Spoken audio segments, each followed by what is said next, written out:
edge of that's the platform of this port. So this is the port. There you see these policemen are patrolling, and there is another team of the police force who have gone to the other side. And remember, this port, there is also significant damage caused to this particular port, which is the custom house now at the moment also of this maritime port. Because of the high wind speed and the current that the sea surface had, because of this issue, there was potentially damage, and a part of this was literally, gone with the water. So we have been strictly advised not to venture on. And if you see, that area has clearly been deserted. We have been reporting till afternoon from that particular pocket. Now there is only a police jeep and the patrolling party which has advised us not to venture. The senior officials taking around, and every place where could be possibly presence of human being, which is the only this port that you have only the journalists reporting from. So they are maintaining all the precautions, all the steps, guidance being issued. In fact, now the police have asked us to vacate this area because this is an open terrain, and the wind speed, when it increases, certainly the administration does not want to take any chance. You gradually see in these images, the media persons have been asked to vacate these premises. Of course, these all are preventive measures, so you have to give a certain time before we place ourselves somewhere else. We have been advised to vacate this area, and this is all again preventive measures being taken by the administration following. Okay, Ashutosh, take your time, get yourself to a safer place. Of course, abide by the guidelines of the authorities on the ground over there. Those are pictures also that we're getting you live from Junagadh in Gujarat at the moment. As you can see, as far as Pakka houses are concerned, they are quite secure. As Ashutosh was saying, that's the risk assessment that the administration and the authorities have done on the ground. At least that's the case with Mandvi. But as far as Kacha houses are concerned, remember that the meteorological department and other officials and experts have also said that they are definitely going to get caught up in the eye of this storm. And as you can see, that's damage already on the ground as far as these Kacha mud houses are concerned, those with tin roofs, plastic roofs. They, of course, if they're anywhere close to the coastline, then clearly there is the impact of cyclone that they are likely to feel.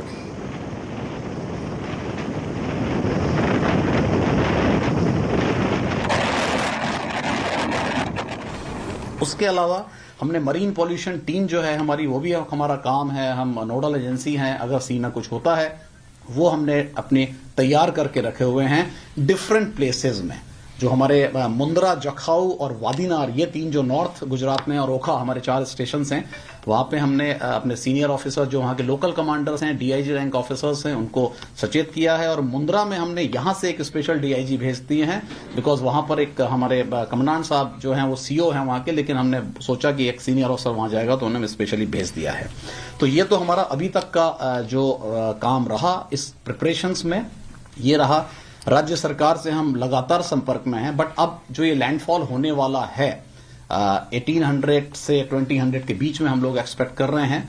उसके बाद की स्थिति को जानते हुए हम लोगों ने करीब 15 शिप स्टैंड बाई रखे हुए हैं, 7 टोटल एयरक्राफ्ट हमने रखे हुए हैं तैयार। जो हमारा स्टेशन है कोस्ट गार्ड एयर स्टेशन दमन, वहां पर भी हमने special.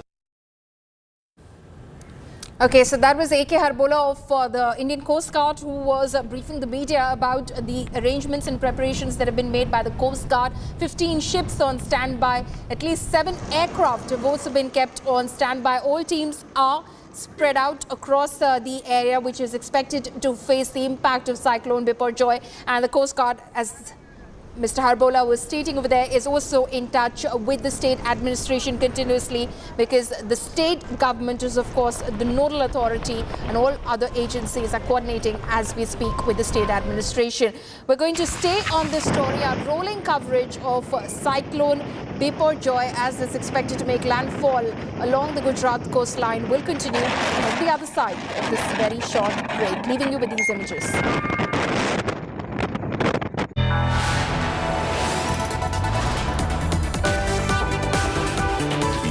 Are watching India Today.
armed with facts. Looking at political back. She takes the news by its horns. Do you think the future of these students are not hampered? Fierce, bold and direct, setting the tone for the biggest stories from every corner and every angle. Expect nothing but the unfiltered truth. News first, niceties later. Watch me, Nabila Jamal, on India Today.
Make your media plan smarter with India Today Live TV on your connected devices. Amplify your brand with 100 million smart internet viewers. To advertise, mail us at sales@aajtak.com. Why does this happen? Let me tell you the science behind it.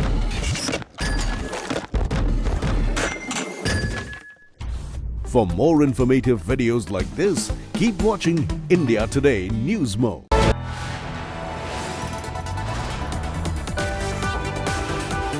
You are watching India Today.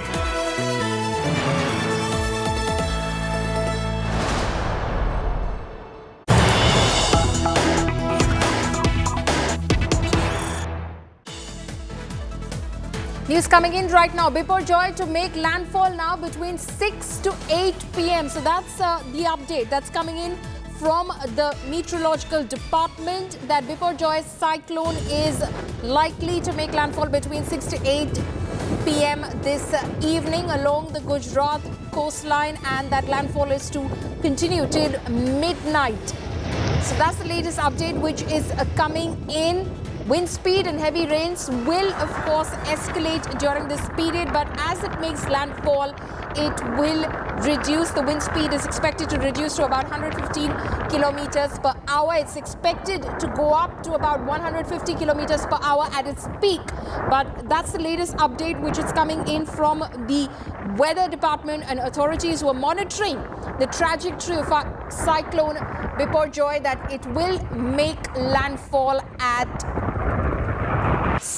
between 6 to 8 p.m. this evening. Kutch and Saurashtra regions of Gujarat are likely to be maximum impacted as Cyclone Biparjoy makes landfall this evening. So that's the latest update that's coming in from the weather department and the meteorological department, which is tracking this and monitoring this very close.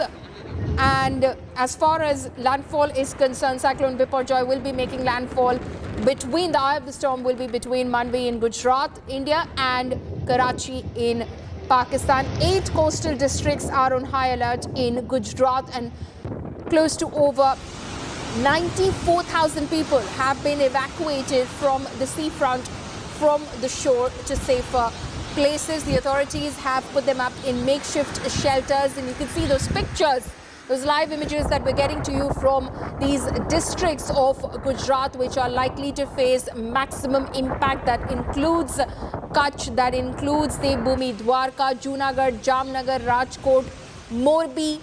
These are some of the districts that are bracing themselves for the impact of Cyclone Biparjoy, which will be making landfall this evening between 6 to 8 p.m. We'll try and bring in our reporters who will, of course, share the latest updates with us from on the ground. They've been standing by relentlessly and fearlessly at the front and reporting with all the latest updates from the ground. The administration is on standby at the moment. Remember that the Chief Minister himself is in the State Emergency Control Room.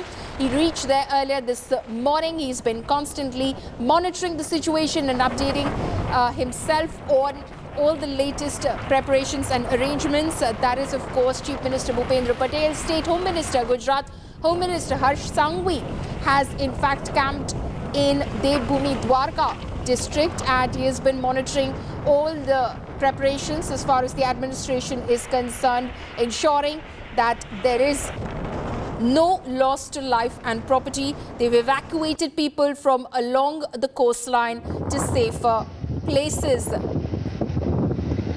Those are images that are coming in from Dwarka, from Daman, from Porbandar, Mandvi, Valsad. These are areas that are expected to face maximum brunt of Cyclone Biparjoy, which is expected to make landfall between 6 and 8 p.m. this evening. Saurabh Vakhtania is joining us live. He is in Jamnagar. Saurabh, if you can give us the latest update from where you are right now, how is the situation looking? Here, all boats are tied over here. There are several of boats which are kept at the safe place. Then all the fishermen are now gone back to the safer place at the shelter homes, which are made at a different place in the villages. But look at the speed of wind over here. Okay, we'll try and reconnect with my colleague Saurabh Vakhtania as well. Our entire team of reporters is on the ground right now, bringing us all the latest updates. The update, of course, from the Meteorological Department, the latest one says that Cyclone Biparjoy will be making landfall between 6 to 8 p.m. this evening, but that process will continue till about midnight. So it's only when people wake up tomorrow morning will they see the true extent of the damage and destruction that Biparjoy leaves in its wake and that has been caused. But the authorities, of course, bracing themselves for the same. They, of course, anticipate that communication lines could be snapped and electricity, in fact, could take a hit as well. They've kept power generators on standby.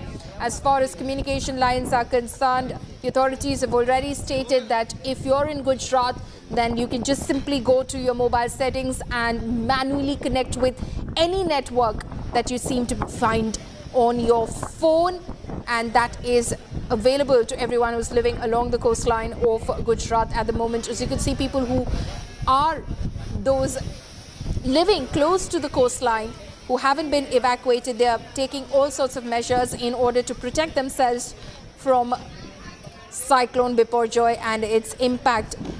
Brijesh Doshi is joining me live. He is in Dwarka at the moment. Brijesh, the latest update from the IMD states that Cyclone Biparjoy will likely make landfall between 6 and 8 p.m. this evening. Brijesh.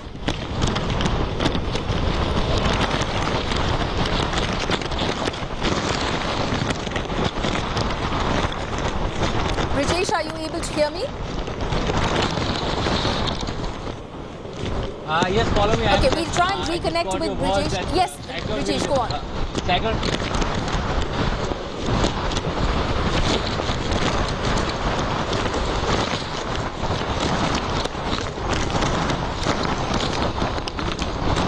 Brijesh, if you're able to hear me, please carry on.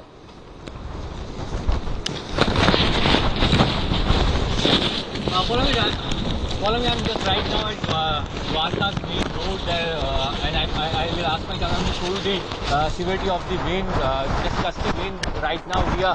The situation is very situation is right now not normal here. I'm just moving away from the sea area, so I can show you the visuals of the damage done. But right now the wind is gusty winds are blowing, so it is difficult to stay at one point. But the visibility is low.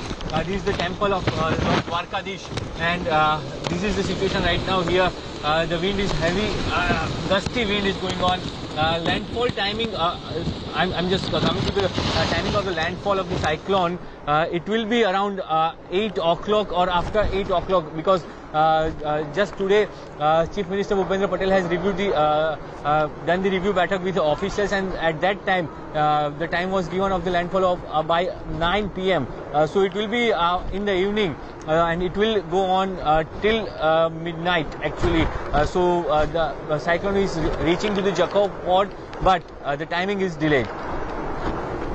Okay, so the timing is delayed is what you are learning from the state administration. Saurabh Bhaktania, my colleague, is also joining us live at the moment. Saurabh, you were at a village where the villagers seem to be protecting themselves from the impact of the cyclone. How are they preparing themselves, Saurabh?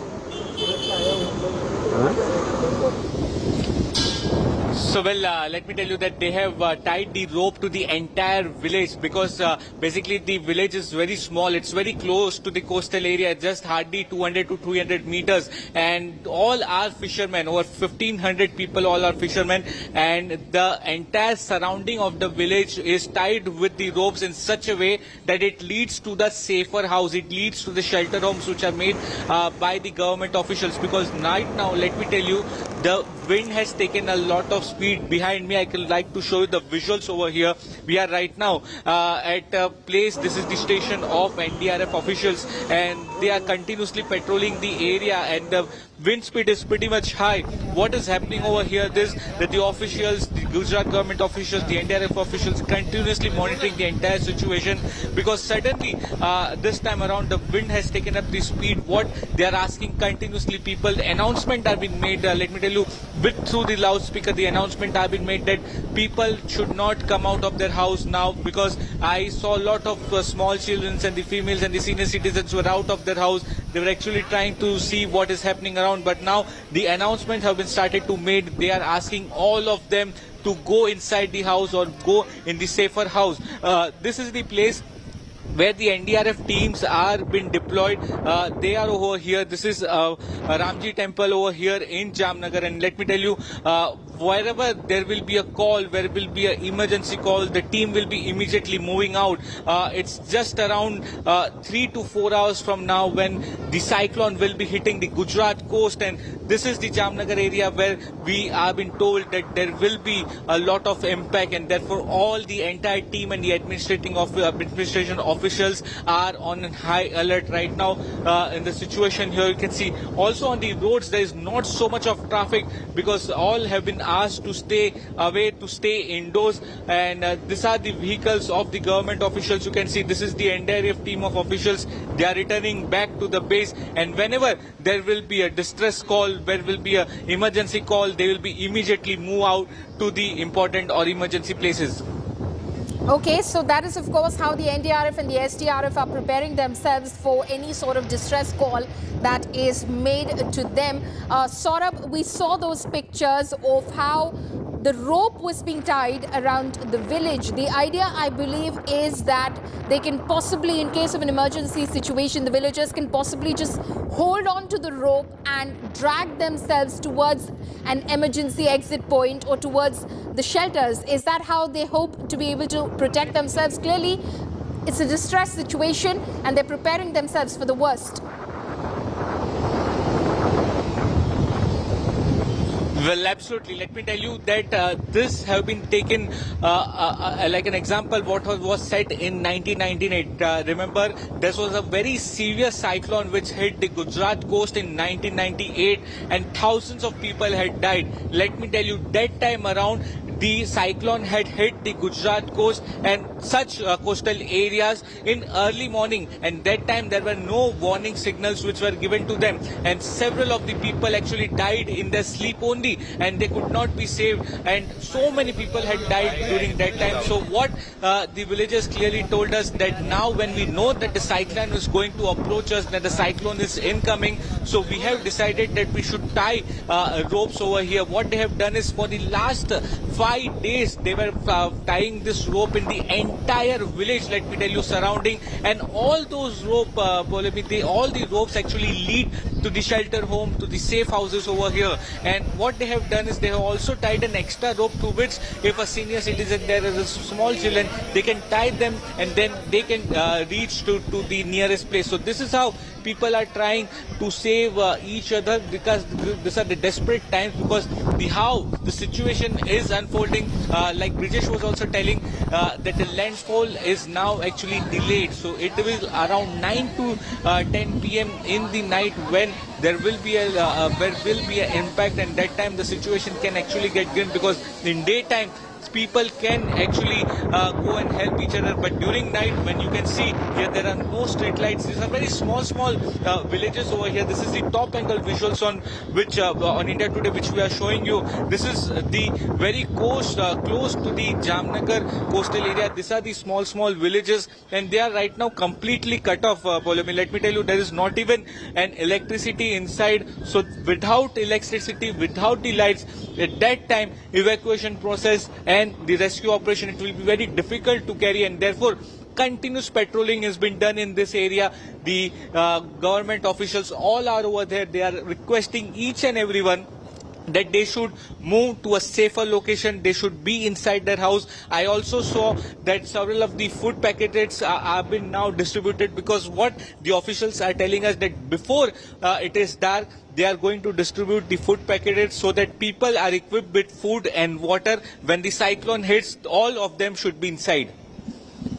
Okay, Saurabh, they're reporting from Jamnagar. The authority is there on standby as Cyclone Biparjoy is expected to make landfall in a couple of hours from now. These are reports that our colleagues have been filing from across the coastal districts of Gujarat.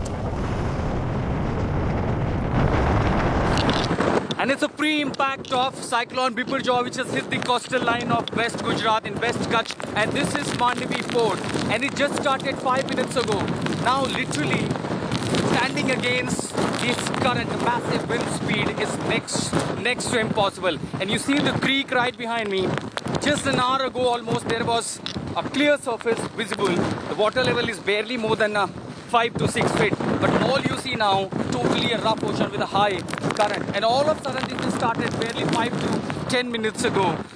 All of a sudden, like someone pushed you. So literally, you know, it requires really a resistance to face this kind of wind speed. Though there is a prediction by the Met Department, the cyclone will slow down up to around 10 km per hour. So even in that case, the maximum speed will be 130 to 140 kmph. But you see, this kind of situation, almost the village across this creek of Mandvi, everything is now invisible. So that is how the impact of pre-cyclone landfall is quite seen here in Mandvi, the part of Kutch, which is going to be the epicenter of this tragedy, as the eye of the storm will be passing through at far distance from here. But the radius of the ice storm is literally bringing havoc.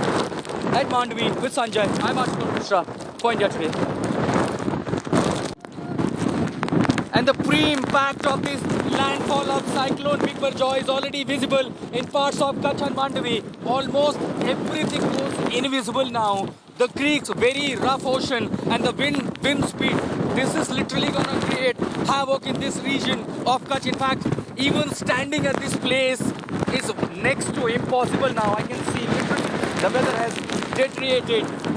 All machineries are on standby. Quick response team will be at distinction. In fact, look at the wind speed. It is very difficult to even face this. In Kutch, Mandvi with Sanjay Kumar, I'm Ashutosh Mishra for India Today. जहाँ मैं खड़ा था, यहाँ ये लगभग तटीय इलाका है, ये क्रीक है, दरिया का पानी यहाँ से होके गुजरता है, यहाँ नाव खड़ी होती हैं और यहाँ काफ़ी कुछ देखने के लिए होता है, लेकिन अब यहाँ सब कुछ इनविजिबल है और ऊपर से पानी जो है इस क्रीक में, इसका करंट है वो बहुत ज़्यादा है। 5-10 मिनट में पहले ही ये शुरू हुआ और ऐसा लगा जैसे किसी ने धक्का दे दिया हो। लोग खड़े और पूरी ताकत से कोई आपको धकेल रहा है। इस हवा के सामने इंसान का भी खड़ा रहना मुश्किल है। आप ये समझ सकते हैं कि जब इसकी रफ्तार 130-140 किलोमीटर प्रति घंटे के हिसाब से आगे बढ़ेगी तो स्थिति क्या होगी। अभी तो सिर्फ समझिए कि 3 बजने में काफ़ी समय है, उसके पहले जो शुरुआत हुई है अगर वो इतनी भीषण है तो जब ये लैंडफॉल होगा, ये दोस्तों इस इलाके से गुजरेगा तो अपने साथ किस तरह का प्रकोप लेकर के आएगा। ये जो तस्वीरें देख रहे हैं वो बेहद भयावह है और इसी के लिए आप समझिए कि सरकार की ओर से, प्रशासन की ओर से वो तैयारियां की गई थी। बरसात की थपेड़ी ये जो बूंदें गिर रही हैं, ऐसा लग रहा है जैसे पीठ पर कोई हंटर मार रहा हो। ये मोटी जैकेट के बाद ये हवा जो है, ये जो इसके साथ जो बूंदें आ रही हैं वो चोट पहुंचा रही हैं। तो अभी तो सिर्फ ये प्री पैक्ट है, हालांकि अचानक से फिर बरसात बंद हुई है, लेकिन हवा काफ़ी तेज़ है और ये जब जैसे जैसे अपनी इंटेंसिटी आगे बढ़ाएगा लैंडफॉल के करीब जाते जाते, तब हालात और असामान्य होते जाएंगे। मांडवी पोर्ट से संजय कुमार के साथ मैं आशुतोष। जिस तरीके से हवा की रफ्तार यहाँ पे चल रही है, हम खड़े नहीं रह पा रहे हैं। लगातार आप एक बिल्डिंग के सामने आ गए हैं, लेकिन यहाँ पे खड़े रह पाना, आंखें खोल पाना भी मुश्किल हो रहा है। और क्योंकि आपको दिखा दूँ जिस तरीके से यहाँ पे कुछ भी दिखाई नहीं दे रहा है। आप 100 मीटर को देखेंगे तो 100 मीटर 100 मीटर तक का भी विजिबिलिटी नहीं है। यानी जिस तरीके से हवा और बारिश ये दोनों हो रहा है और चक्रवात का जो असर है वो अब धीरे धीरे दिखना शुरू हो चुका है। ये मांडवी का जो पॉट इलाका है वहाँ पे हम इस वक्त मौजूद है, लेकिन सामने कुछ भी दिखाई नहीं दे रहा है। पूरी तरीके से इमारत तक को देख पाना मुश्किल साबित हो रहा है। देखिए ये अब साइक्लोन का जो असर है वो धीरे धीरे शुरू हो गया है और 12 बजे हाई टाइड होगी। अंदाज़ा लगाया जा रहा है कि जहाँ पे इस वक्त हम मौजूद है, पॉट का इलाका, वहाँ पे समुंदर का पानी आ जाएगा। कम से कम 7 से 8 फीट ऊपर हम लोग खड़े हुए हैं। तो यहाँ पे जब समुंदर का पानी आ जाएगा तो हम लोगों को भी बोल दिया गया है कि मीडिया उस साइड नहीं जाएगी जिस साइड समंदर है। लेकिन ये सामने का इलाका आपको दिखा रहे हैं जहाँ पे इस वक्त तेज़ हवाएं चल रही है। देखिए ये हवाएं इतनी ज़्यादा है कि बिल्कुल खड़े नहीं रह पा रहे हैं। लगातार यहाँ पे सब कुछ हिल रहा है और पूरी तरीके से आपको ये एहसास हो जाएगा कि किस तरीके से चक्रवात जो है वो मांडवी के आसपास के इलाके में यहाँ पे पहुँच चुका है। उसका जो इम्पैक्ट है वो देखना शुरू हो चुका है।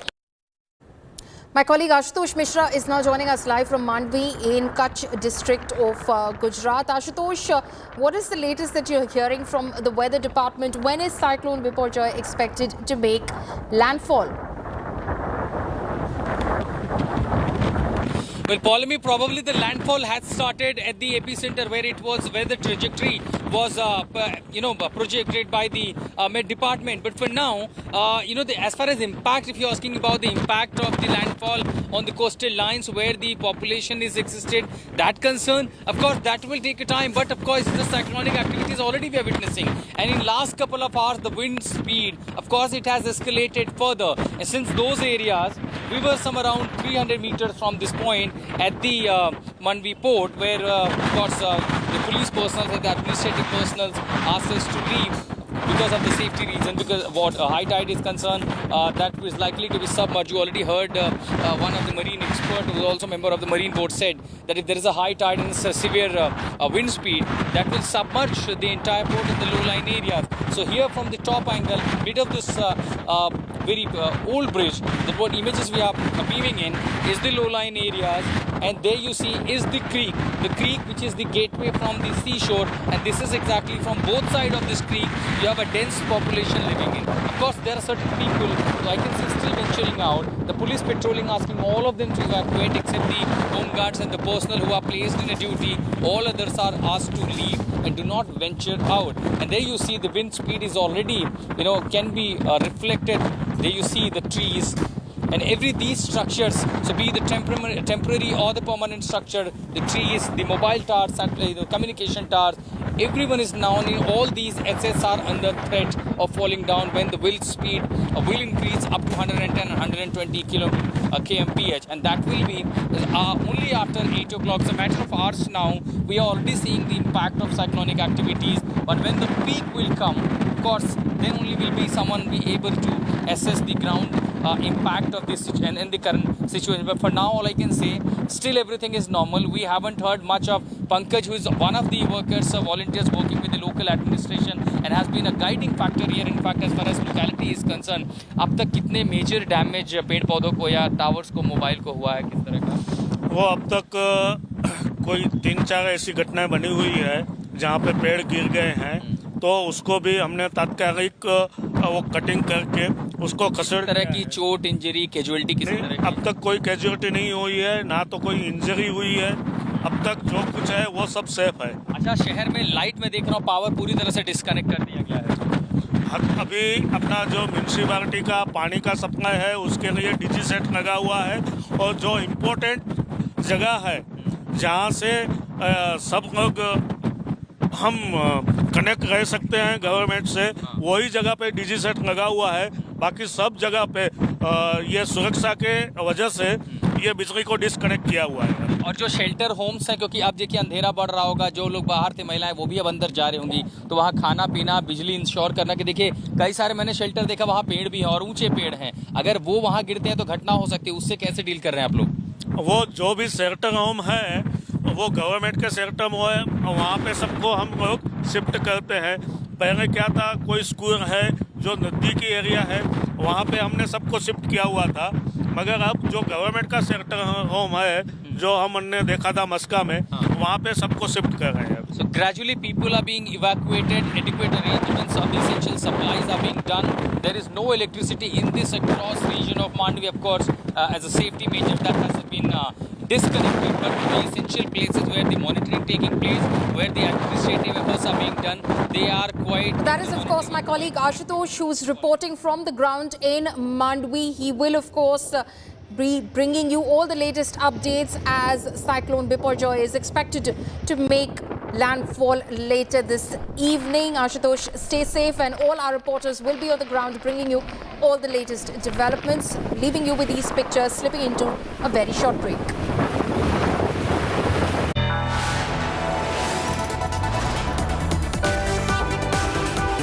You are watching India Today.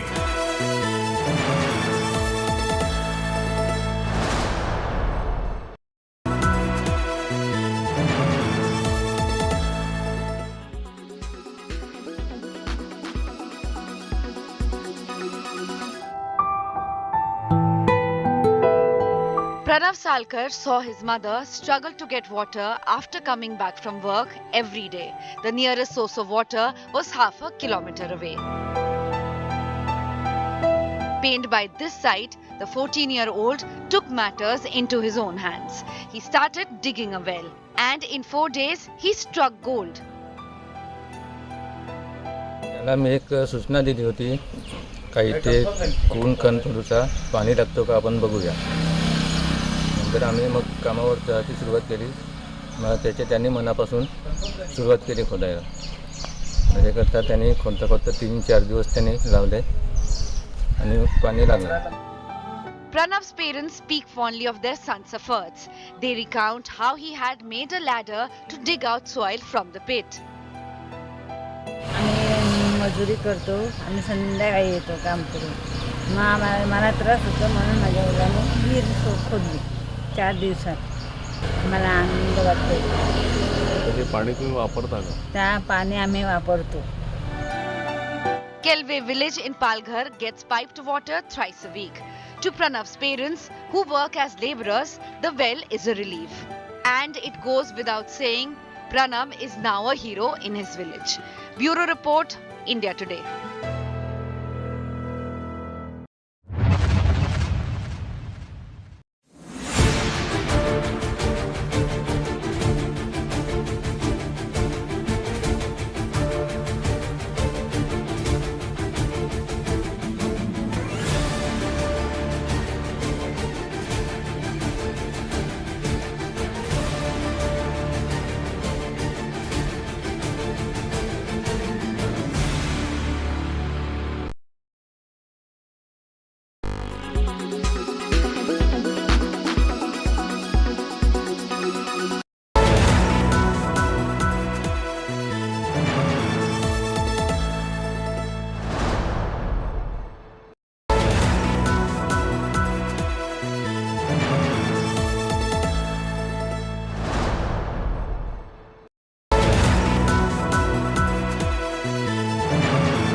fire.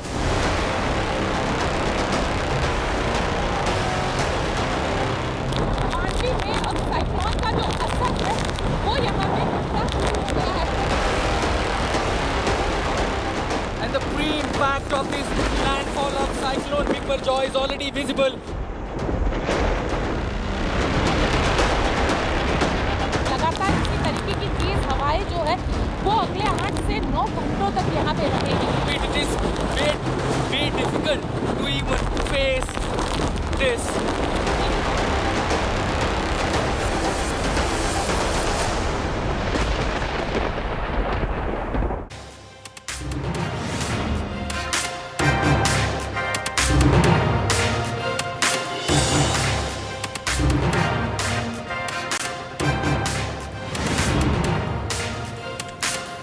You're watching India Today. I'm Nabila Jamal on 5 Live today. We're going to take you through the devastating effects that are anticipated over the very severe Cyclone Biparjoy. That's all set to make its landfall between 6 to 8 p.m. This is exactly the time when the cyclone would fall. What kind of impact would it have? We're bringing you all the latest updates with all our reporters on ground, braving the weather conditions and bringing you the most accurate updates. Taking you through that, the headlines first. Cyclone Biparjoy is likely to make a landfall between 9 to 10 p.m. In fact, Gujarat coast on high alert. NDRF and SDRF teams currently put on standby.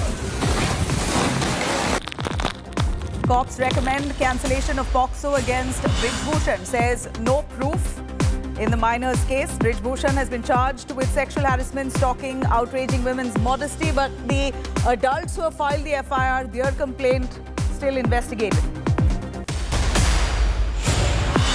One dead in clashes in Bengal's Chopra town. Clashes where we saw a man being shot at.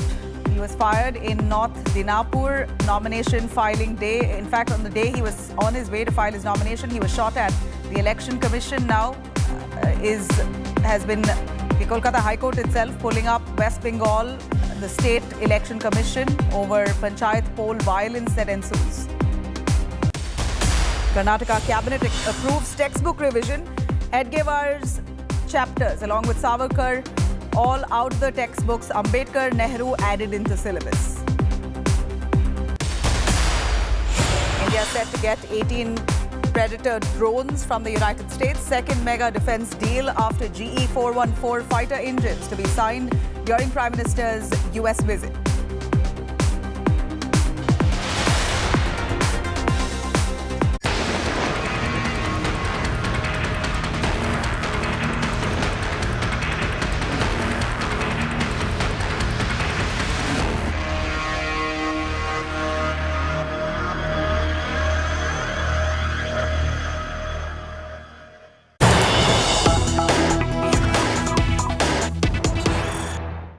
All right, we're taking you through the big update coming in on Cyclone Biparjoy.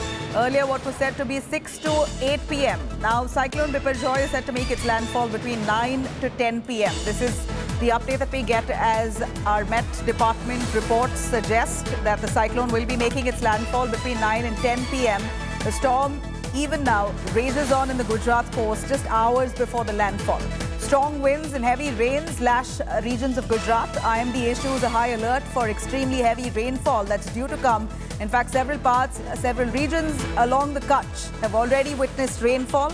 And we see that the India Today, of course, our reporters on ground, we're noticing strong winds as our reporters braving all the odds, bringing us all that report from ground as cyclone at this point is all set to make its landfall at around 9 p.m. It was supposed to at 6 p.m., between 6 p.m. to 8 p.m. The cyclone now is going to be making its landfall now between 9 p.m. to 10 p.m. Saurabh Bhaktania joining us live from Jamnagar, Gujarat, joining us with the latest updates. Saurabh, what was expected to be landfall at 6 p.m., around 6 p.m., between 6 to 9 or 6 to 8. We believe now the cyclone is going to delay its landfall somewhere around 9 p.m. to 10 p.m. That's when landfall would take place. Tell us a little more on the updates and the alerts issued.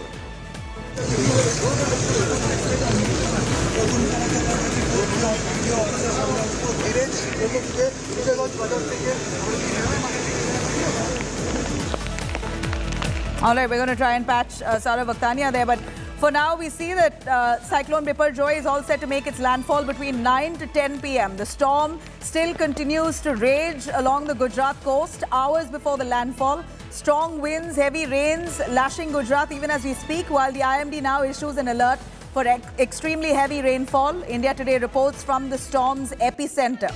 This is a development coming in as warnings go out to people, asking them not to venture towards any part of the coastline. In fact, the state of Gujarat itself is in high alert as at least 8 districts have been kept under watch. An orange alert has been issued across as the storm rages on in parts of Gujarat's coast. Just hours before the cyclonic storm, the cyclone Biparjoy makes its landfall. It was supposed to be at around 6 p.m. It's now going to be occurring. The landfall will occur only by between 9 to 10 p.m. Big update, as the fears were that the cyclone would, result in some devastating impacts and effects. But from what we know now, even now, there's no certainty whether the cyclonic storm now would really be less impactful. For now, what we hear is what it was supposed to happen. What was supposed to happen at 6 p.m. between 6 to 8 now is the cyclone has delayed its landfall, will now be striking only between 9 to 10. I'm going to take you through this map here to give you a sense of exactly the areas that will be worse affected. If you see, the Kutch region exactly is where the cyclonic landfall will be occurring. This is Kutch, Gujarat. Along with Kutch, we're also seeing the side areas of Porbandar, the districts of Rajkot as well, and Jamnagar, along with Junagadh. This is exactly the line, the area which is going to be the worst affected. The cyclonic storm along the western coast, which is said to be the longest sustaining storm, which has hit the region of Gujarat after 50 years, is going to be hitting this very region, all the way from Kutch, Dwarka, Porbandar, Junagadh, Rajkot, Jamnagar and Morbi. Well, I'm going to cut across now to all those really startling images that have come in right from the start of the day. Let's take you through those defining moments. Those affected regions as Cyclone Biparjoy approaches fast and near. Gujarat's Daman is already witnessing strong winds and rough sea conditions. Massive waves currently lashing seafronts in Daman. Cyclone is expected to hit Gujarat in about a few hours' time. What was supposed to happen at 6 now is going to be likely to happen at 9 p.m. The impact of the cyclone is also being observed in Gujarat's Valsad city. The city has been facing strong winds and heavy rainfall due to this cyclone that's now due to have its landfall in another 3 hours. Wind speed there already reported to be somewhere around 70 to 80 kilometers per hour. It's going to now strengthen to about 115 to 125 kilometers per hour in Valsad, Gujarat. As Gujarat gears up to bear the brunt of the cyclone Biparjoy, Minister Harsh Sanghvi has visited seashore and has taken a stock of the situation there. Preparedness in Gujarat's Dwarka, as we see the state now kept on high alert with notices going out asking people against or requesting them not to venture into the coastal areas. And these images here fully explaining the impact and power of Cyclone Biparjoy. Visuals showing strong winds in Gujarat's Patan, blowing away the roof of a car parking area. And this taking place even before the cyclone makes its landfall. One would imagine the severity of the cyclone once it lands.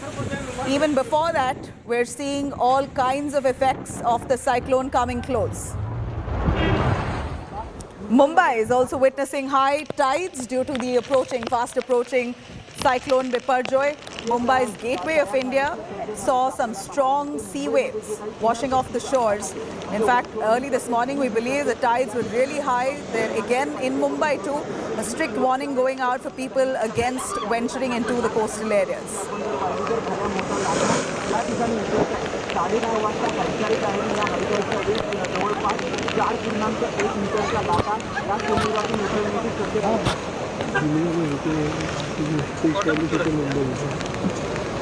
All right, I'm going to quickly cut across to our reporters joining us live. We have Ashutosh joining us from Manvi, Saurav Vaktania from Jamnagar to give us a sense of the kind of impact that this landfall would have. Let me cut across to Ashutosh. Ashutosh, you've been there for a while now.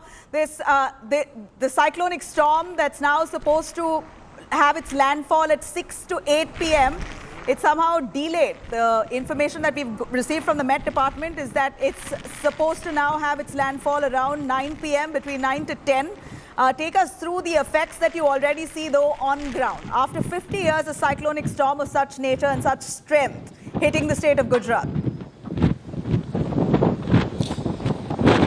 Well, Nabila, the 1998 severe cyclonic activities, of course, the people from the coastal area cannot forget ever. And as far as the delay is concerned, remember, we are already witnessing the cyclonic activity since this morning, which is the intense wind speed. And literally, when there's a rain shower with the same wind speed, it literally, feels like someone splashing your body with the raindrops. And at the moment, again, the wind speed is way above the normal.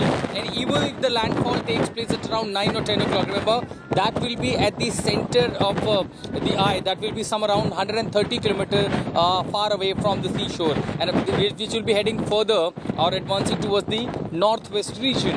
But even in that case, because of this 130 kilometer radius to the coastal line, it will take again for certain hours. For example, if it is landfall makes around 9 o'clock, to hitting the coastal line with the gravity with the same intensity, the impact will reach only after 4 or 5 in the morning tomorrow. So this is gonna be really a longest night perhaps for the coastal Gujarat in this part of Kutch, Western Kutch, Mandvi, Mundra, in all the other areas. So as the Met says, if there's a delay in the cyclonic activity or the hitting the exact the path that was projected by the Met Department, so clearly the impact by reaching at the coastal line will take another certain hours. And see, with those we see, this was the the risk estimate that was done by the agencies that was against the infrastructures and of course the uprooting of the trees. So far all you can say has been a safe day. There is not a major damage, only except certain uprooting of the trees that was taking place, and QRT was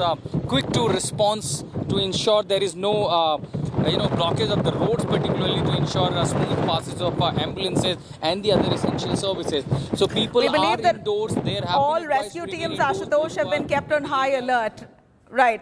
Rescue teams have been kept on high alert. Nearly 94,000 people along the low-lying areas have been evacuated. We saw Ashutosh where he's standing and braving that weather condition. Strong winds, gusty winds slapping the air right where Ashutosh is. Let me cut across to Saurav Vaktania, who's also live from Jamnagar, again in Gujarat, where we see the fiercest landfall that is due to take place somewhere between 9 to 10 p.m. Cyclone Biparjoy, Saurabh, is really fast approaching, but somehow what was expected to happen at 6 p.m. now is due to happen at 9 p.m.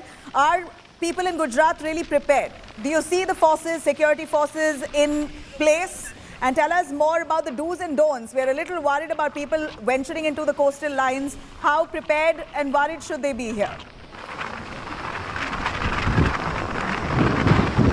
So, well, Nabila, let me tell you, yes, the administration of Gujarat government is very well prepared, but because let me tell you that the cyclone Biparjoy has given a lot of time for this preparedness, because it moved very slowly in the Arabian Sea. It took over 6 to 7 days for actually before it is hitting the coastal areas today.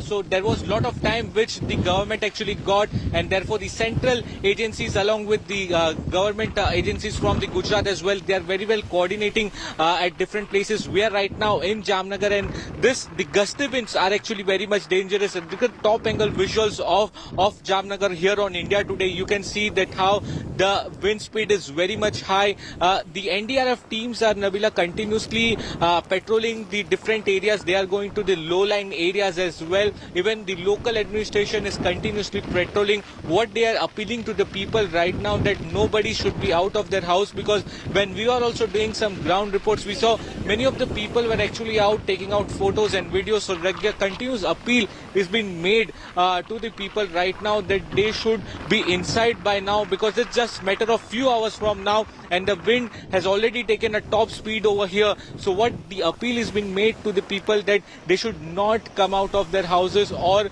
under shelter homes. What the government has also done in this coastal areas of Jamnagar, Nabila, that they have cut off the electricity so that if the electric poles get damaged, so there should be no any injuries or danger to anyone else.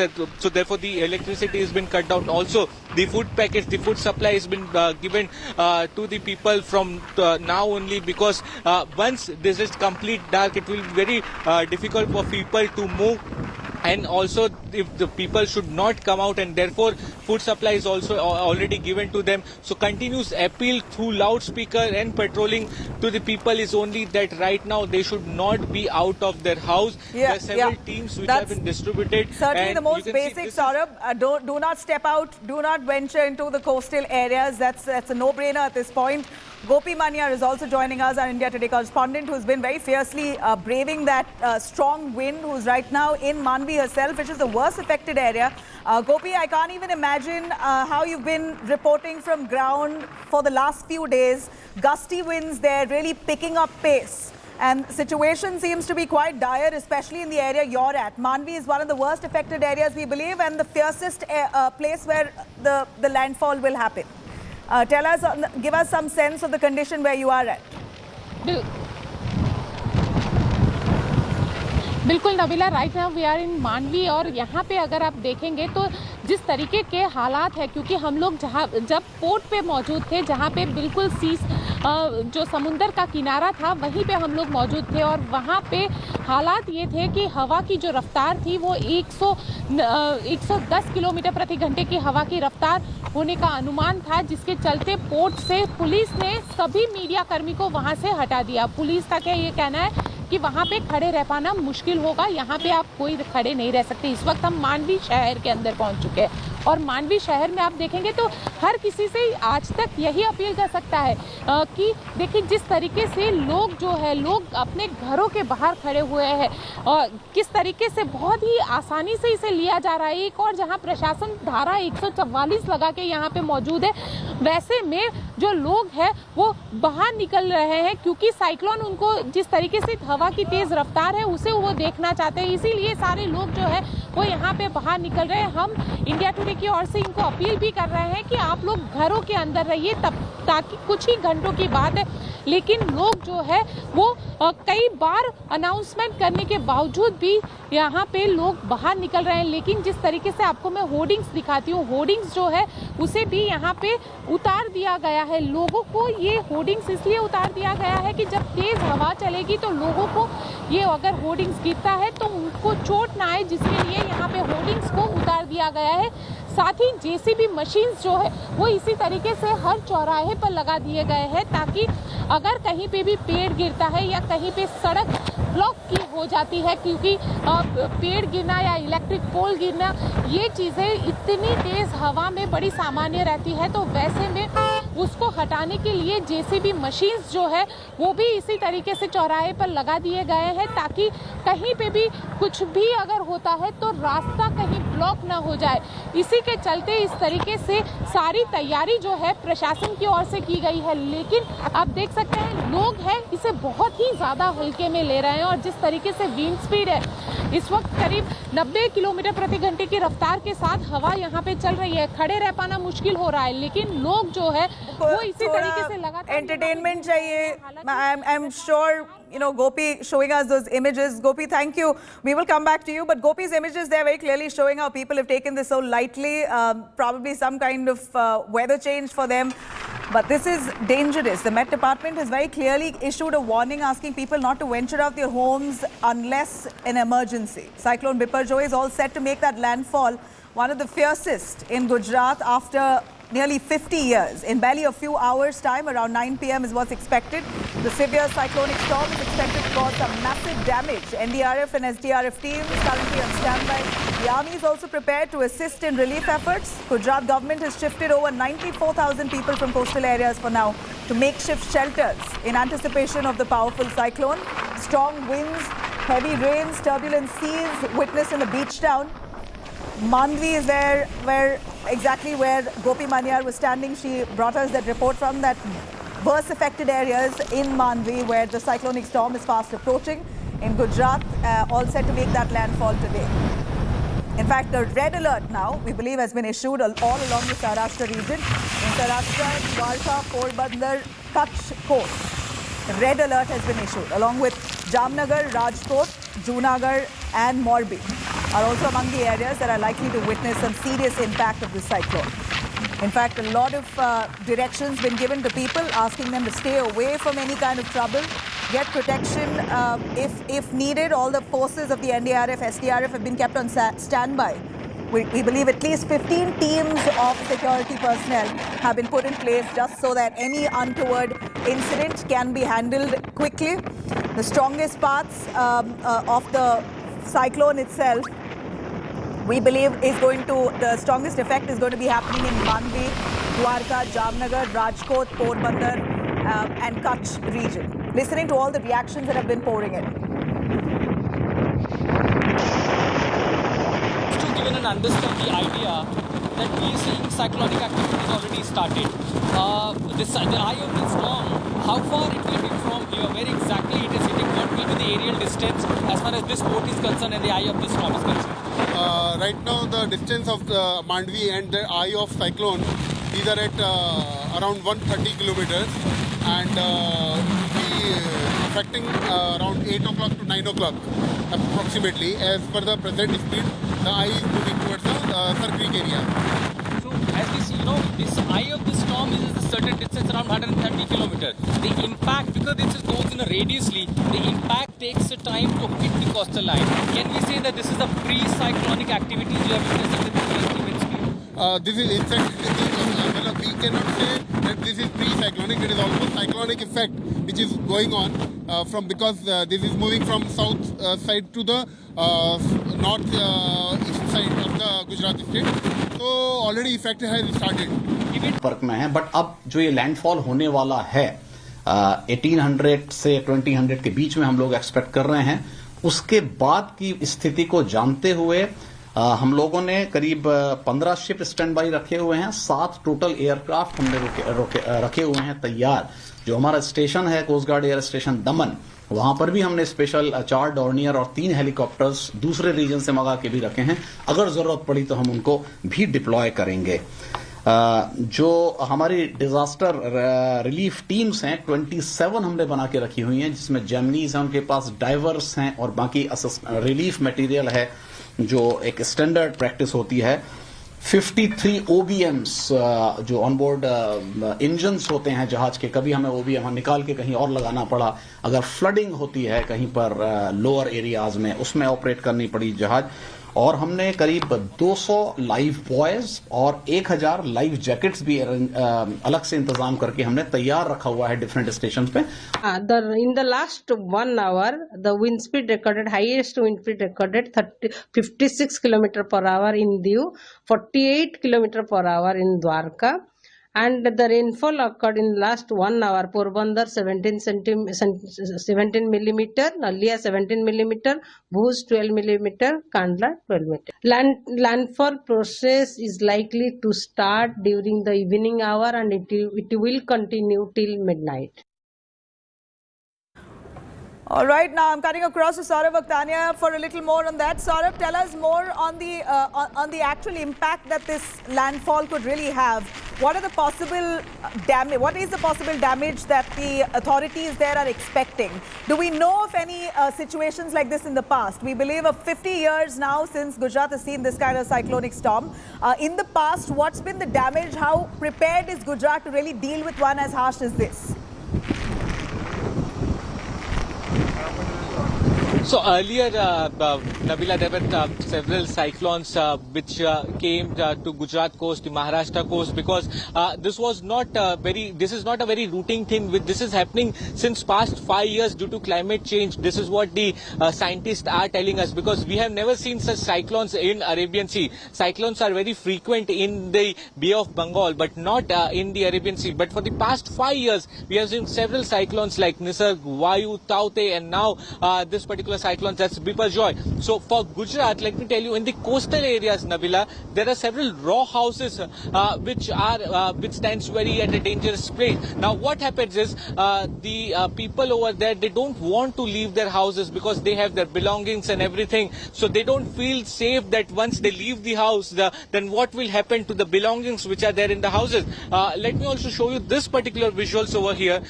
What has happened over here is there are several of the houses where people are not ready to leave. What the NDRF officials and the Gujarat government officials have done is they are continuously requesting them that they will give them lock and keys, they will that their homes will be protected, nothing will happen. But also there are still people over there who don't want to leave their houses. So this is when the problem arises. So there are a few houses in this particular area as well, which you can see on the TV screen, that people are not willing to leave their houses, to leave for the shelter home. So that can be dangerous. And remember, the night for the landfall is in the night, and that time it will be complete dark. There will be no electric supply, because the electric supply also been shut down, because if the electric poles actually falls, then it can be very dangerous, and therefore the electricity supply is now shut down. Also the food packets have been already distributed. So this is a problem for worry for the people, and therefore continuous patrolling by the NDRF officials and the Gujarat government officials is being done. Right now it's not raining here in Jamnagar, Nabila, but the gusty winds, it's very dangerous. Right now also you can see that how the speed of the wind is very much high. So we are expecting the situation can get worse in a couple of hours from now, and therefore now the frantic calls which are being made by the official that all the people should now stay inside the house. They should not venture out, especially the small children and the teenagers. You know, this is an advisory that's been issued, a blanket advisory. Adults or kids do not venture into the coastline. That's Saurav Akhtaria bringing us those images there, while winds really packing at a speed of 150 kilometers per hour. That's how fast the winds are. And even as Cyclone Biparjoy is fast approaching, we know for now that people have been asked to stay indoors, irrespective of whether it's raining, not raining, whatever the condition. Considering that they're foreseeing an impending danger, they've asked people, directed them to stay indoors. Except Gopi Mania showed us images of people venturing out like as if they're on an adventure. But this is a warning going out from the Met Department, from the officials on ground, that the impact could be severe. In fact, the real devastation could be seen only once the cyclone is fallen flat. Once it's past its landfall, we'll really see the actual damage. For now, the build-up that you see on your screens here, showing that the cyclone is certainly intense. It's defined as a very severe cyclone, Cyclone Biparjoy, as it's fast approaching.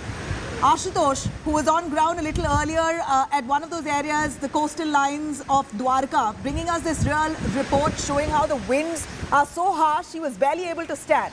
Let's have a look.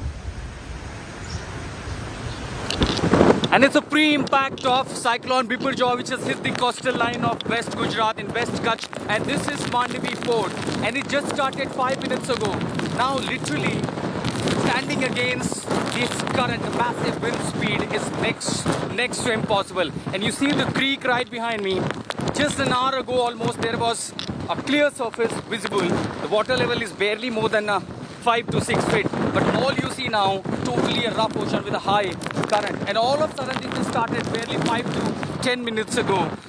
All of a sudden, like someone pushed you. So literally, you know, it requires really a resistance to face this kind of wind speed. Though there is a prediction by the Met Department, the cyclone will slow down up to around 10 km per hour. So even in that case, the maximum speed will be 130 to 140 kmph. But you see, this kind of situation, almost the village across this creek of Mandvi everything is now invisible. So that is how the impact of pre-cyclone landfall is quite seen here in Mandvi, the part of Kutch, which is going to be the epicenter of this tragedy, as the eye of the storm will be passing through at far distance from here. But the radius of the ice storm is literally bringing havoc. At Mandvi with Sanjay, I'm Ashutosh Mishra for India Today. All right, while we are cutting across to some live visuals of Jakhau port, this is precisely the area where the landfall is going to be fiercely hitting that region. The Jakhau port area now all being cleared up. You have the rescue teams who are clearing most of the...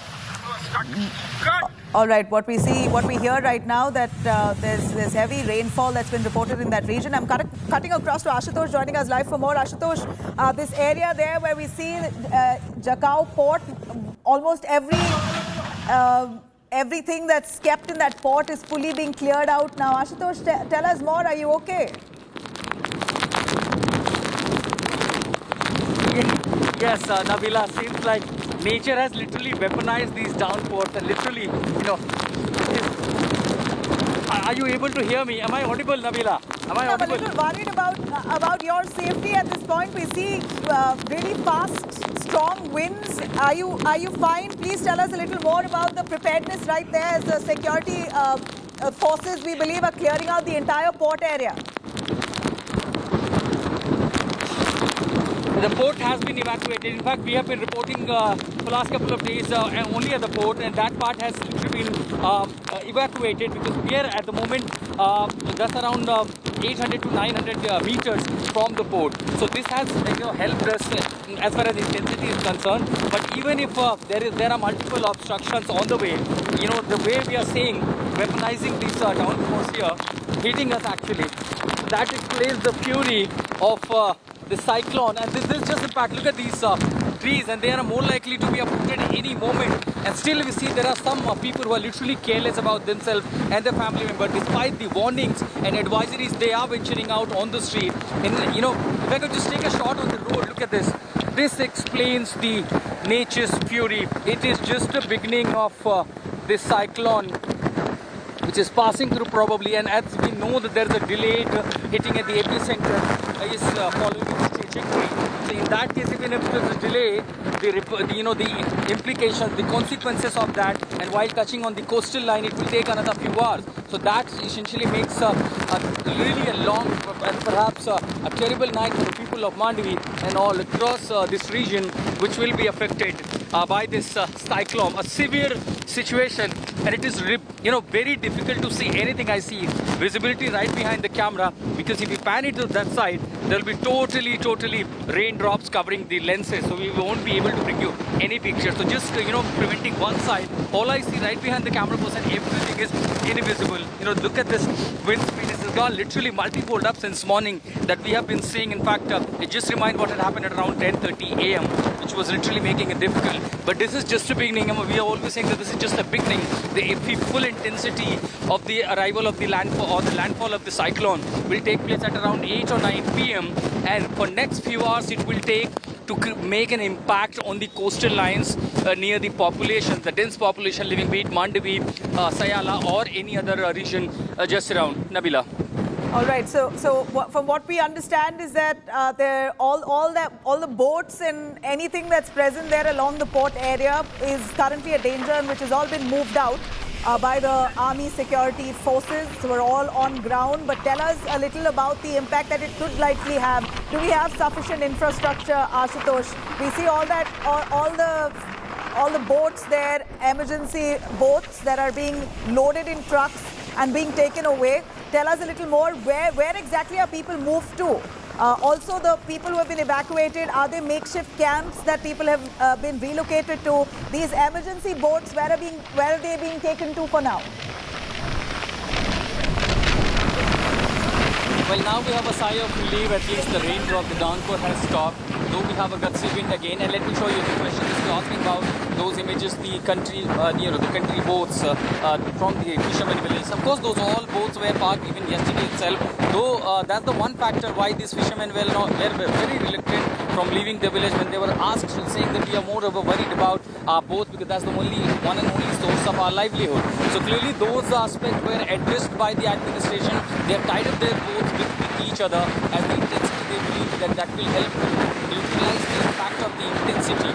As far as the shelters are concerned, these are mostly the government schools, the accommodation and several other such places which are concrete structure and around 5 to 6 kilometers of the radius from seashore. So in that case, that will also help to reduce the impact of this cyclone in the area. So low line have already evacuated, people already gone to the safer places, and where exactly they have made adequate and sufficient essential what will be required for the people, including food, power backup by using generators, and also the medicines, ambulances. As far as NDRF and such operations are concerned, at the moment there has not been a need to carry out such operations other than the patrolling which is being carried out by the policing agencies. All right. Clearly it appears that 50 years after they saw one of its worst cyclones, we see now Gujarat bracing for yet another one. At this point, a lot of questions being raised on whether there's adequate and strong infrastructure to really sustain these kind of cyclonic storms that are becoming a more common occurrence along the Arabian Sea. This is one such, Cyclone Biparjoy, that's come in full speed. In fact, it's the longest sustaining cyclone that's lasted this long, in fact, on the Arabian Sea, and now finally will make its landfall at 10 p.m., 9 to 10 p.m. That's the time given by the IMD now. It's at this point causing some strong winds and rains along the areas that are likely to be affected in Gujarat. I'm going to cut across to Mandvi, exactly where our reporter Gopi Manyar is on ground, bringing us this very live ground report. Let's dip in.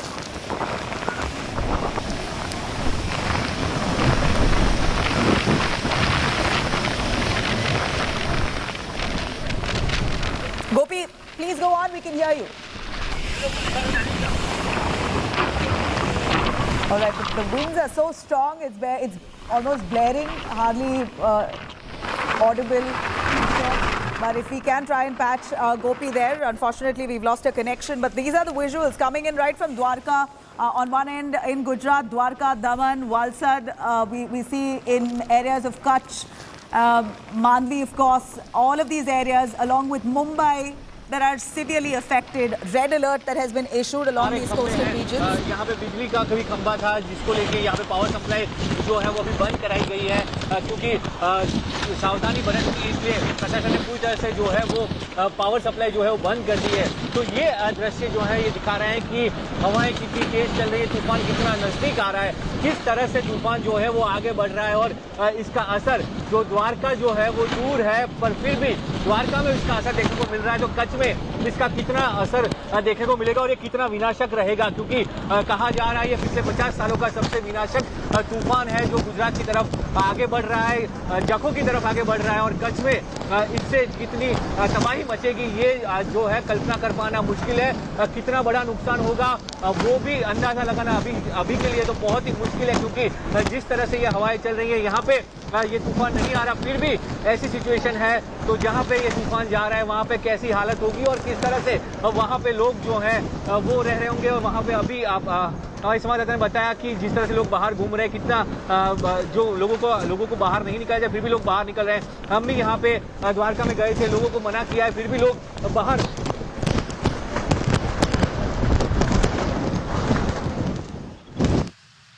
All right, well, this is precisely the connectivity there. Our reporters there bringing us updates, but then somewhere midway we're losing out on connections.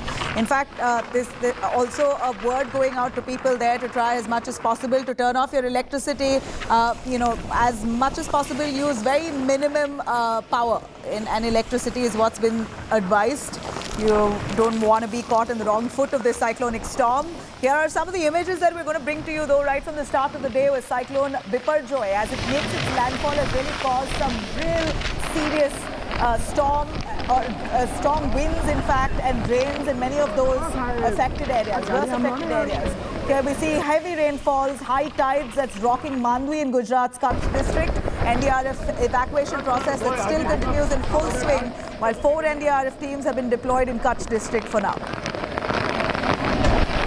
Meanwhile, in Junagadh, trees falling on the main Junagadh highway to a dome of a government hospital. The devastating impact of the cyclone Biparjoy making its way can already be seen. These are the effects of it. Images surfacing from different parts of the affected areas.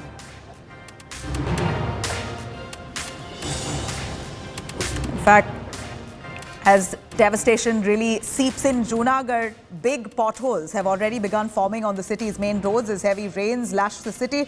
Walls have fallen, trees have fallen. Now the MLA himself is taking stock of these massive potholes that has now led to some massive traffic congestions.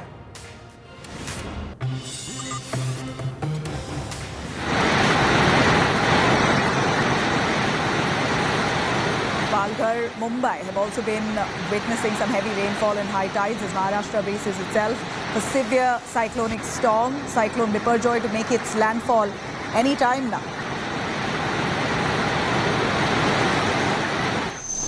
And with Cyclone Biparjoy expected to make its landfall anytime soon, somewhere around 9 to 10 p.m., 15 ships and 7 aircrafts, including 4 special Dornier and 3 helicopters have been kept on standby at the Coast Guard station in Daman.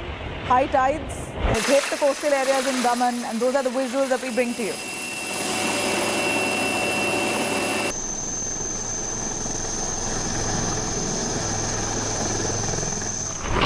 All right, those are the visuals there that's coming in right from the start of the day as the cyclonic storm and winds particularly intensifies, coming closer to the areas where it's going to be making a landfall.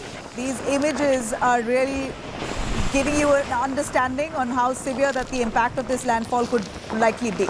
A lot of damage is anticipated, but of course the security forces on ground has made this likelihood a minimum as the impact would be. They've dealt with the situation by evacuating people from ground and asked people not to venture into these areas particularly, and also kept all sorts of rescue amenities in place just in case of an eventuality. Our reporters there braving it all on ground, bringing us every single update. We're slipping into a short break for now.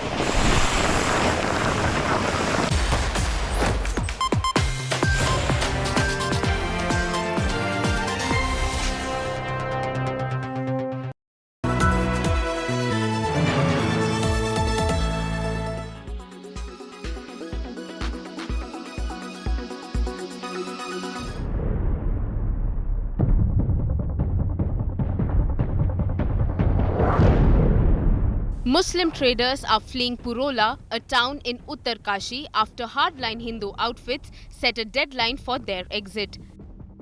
Hindu right-wing groups took out rallies after an alleged abduction of a Hindu woman by 2 suspects, including one from the Muslim community. Shops of Muslim traders were vandalized by crowds raising slogans of Jai Shri Ram.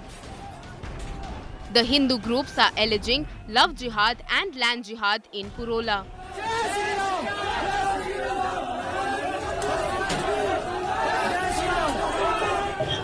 बाहर से जो लोग आ रहे हैं वो यहाँ पे स्थानीय लोगों के लव जिहाद लैंड जिहाद की जो घटनाओं के लिए उनका एक सोची सारी जो उनके योजना के हिसाब से जो काम कर रहे हैं, इसी का ये कारण है जो आज बड़कोट में स्थानीय पुराने लोगों को भी आज वहाँ से बड़कोट छोड़ना जा रहे हैं. Local Hindu groups have called a Mahapanchayat on June 15 to protest alleged love jihad. The Uttarkashi district administration held a meeting with villagers but failed to convince them to call off the Mahapanchayat. The authorities have not given permission for the gathering. जो काम प्रशासन और police को करना चाहिए, आज वो काम जो है बजरंग दल कर रहे हैं. भाई एक वातावरण बनाया जा रहा है क्योंकि 2024 हमारे सामने है. 24 हम कैसे जीतें, उसके लिए भाजपा और आरएसएस का जो एजेंडा है उस एजेंडे के अनुरूप चल रहे हैं. Some Muslim bodies in reaction have called a Mahapanchayat on June 18 in Dehradun. Chief Minister Dhami assured proper law and order. कोई भी अगर संदिग्ध पाया जाता है, संदेह जिसके ऊपर होता है, तो उसकी पूरी जांच होगी और जांच में कहीं भी पाए जाने पर सख्त कार्रवाई भी होगी. इसी प्रकार से जो लव जिहाद के जो मामले आए हैं उस पर भी हमने सख्ती से जो है उसकी जांच, सख्ती से उस पर कार्रवाई इसके लिए पहले ही कहा है। The police are holding peace meetings with both communities in Purola. Additional forces are deployed for protection of Muslims. Bureau Report, India Today.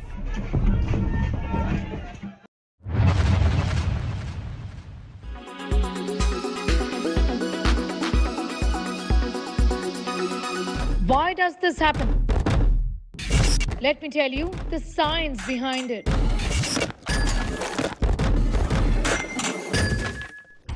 For more informative videos like this, keep watching India Today.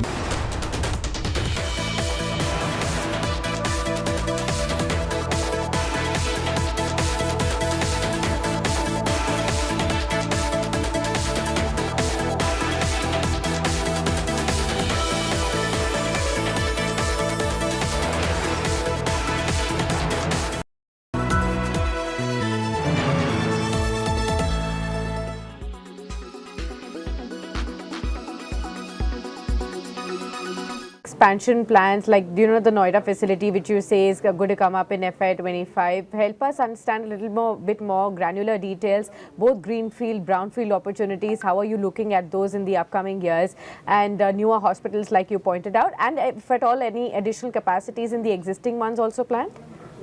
Absolutely. So we're currently at about 2,700 beds. By FY25, we will scale that to approximately 4,000 beds. And that will come off the backs of 3 or 4 distinct initiatives that we've triggered. One, of course, is the expansion in our existing hospitals. We still have bed growth in Lucknow and Patna. Lucknow is currently at 601 beds as at March.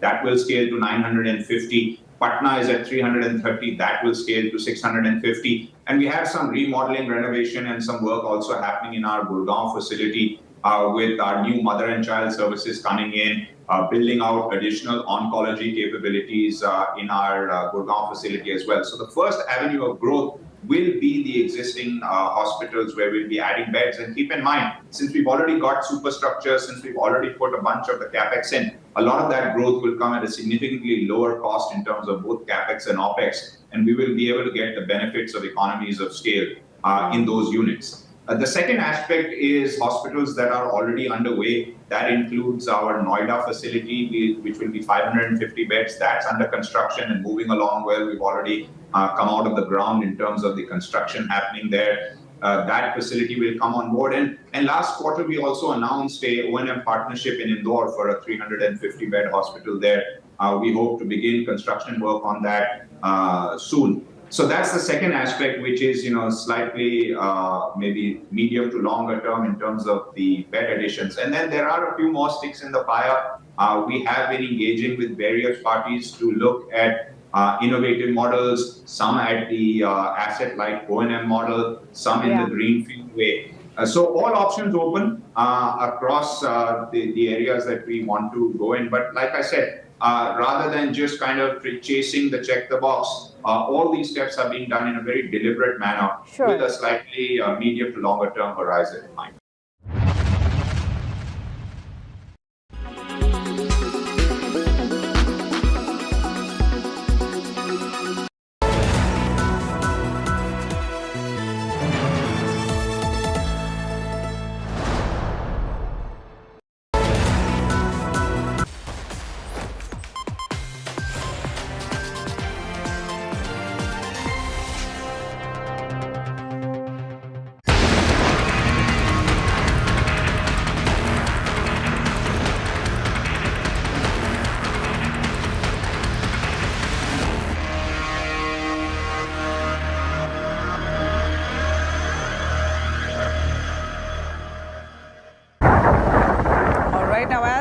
Gujarat braces itself for Cyclone Biparjoy's landfall. Wind speed has now been increasing exponentially in Jamnagar, leading to heavy rainfall and high tides. India Today Saurabh Tania brings us this ground report. India Today team has reached in the coastal areas of Jamnagar, wherein in just few hours from now, the cyclone Biparjoy is going to hit the coastal area. Look at the current situation over here. The wind speed is so high. Here you can see in the visuals that these are the boats of the fishermen who are tied over here. These are the huge ropes, and with the help of rods over here, this all boats are tied over here. There are several of boats which are kept at the safe place. Then all the fishermen are now gone back to the safer place at the shelter homes, which are made at a different place in the villages.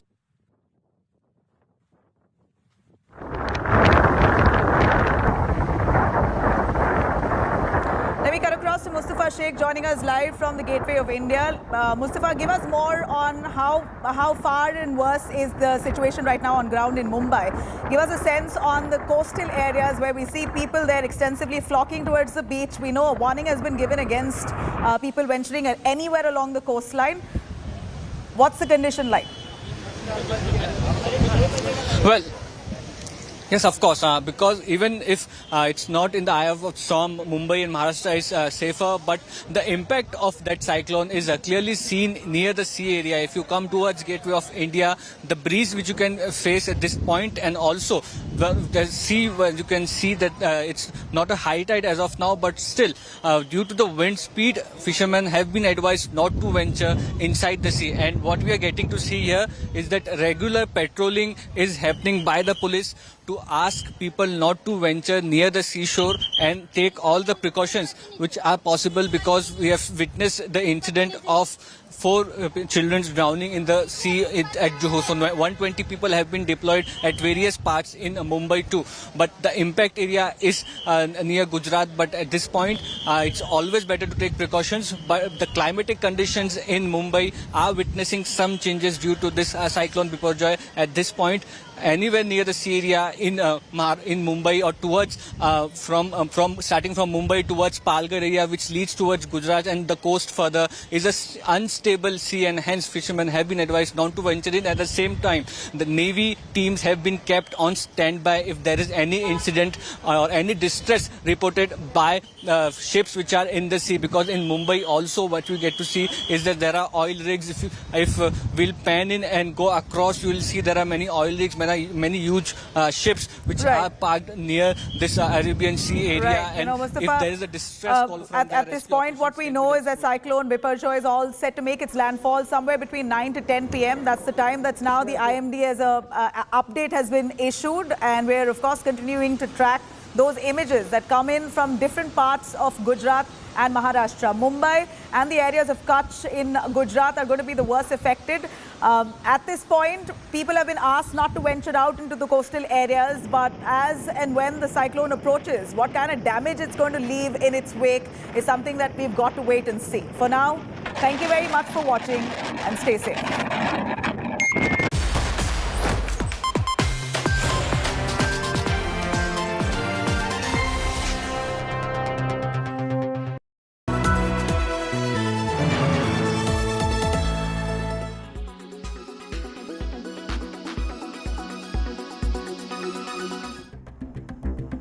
Two advertisements within a space of 2 days reveal the tension within the BJP Shiv Sena coalition in Maharashtra. This ad that appeared on Tuesday featured Prime Minister Narendra Modi and Chief Minister Eknath Shinde. It said, Modi in Rashtra, Shinde in Maharashtra. There was no mention of Deputy Chief Minister Devendra Fadnavis. It also claimed that Shinde was more popular than his deputy, based on a recent survey by a private agency.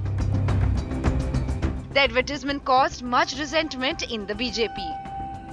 Shiv Sena soon got into damage control mode, clarifying the ad was issued by a supporter of Shinde. A day later, a new advertisement appeared, this time featuring photos of all leaders, including Shinde and Fadnavis. Shinde जे उत्कृष्ट आहेत त्यांनी देवेंद्रजी त्या ॲडव्हर्टाईजमध्ये compare जे करणे हे ज्याने कोणी केलं असं मला वाटतं. एकनाथजी काही एवढ्या लहान मनाचे नाही आहेत. एकनाथजी काही लहान मनाचे नाही आहेत. एक मोठ्या विचाराचा मोठ्या मनाचा माणूस आहे. एकनाथ शिंदेला जे मी बघतो ते कधी अशा लहान विचारात वावरत नाही. पण ज्यांनी कोणी केली आहे त्यांनी देवेंद्रशी कंपॅरिझन एकनाथजी सोबत करणे हे थोडंसं त्या ठिकाणी अचंबित करणारं होतं. The damage control, however, has not yet ironed out the differences between the two leaders. The Deputy Chief Minister has skipped events where he was supposed to share dais with Chief Minister, citing health reasons. Fadnavis, however, continued with his regular meetings at the Shahayadri Guest House in South Mumbai. With Ritvik Bhalekar, Bureau Report, India Today.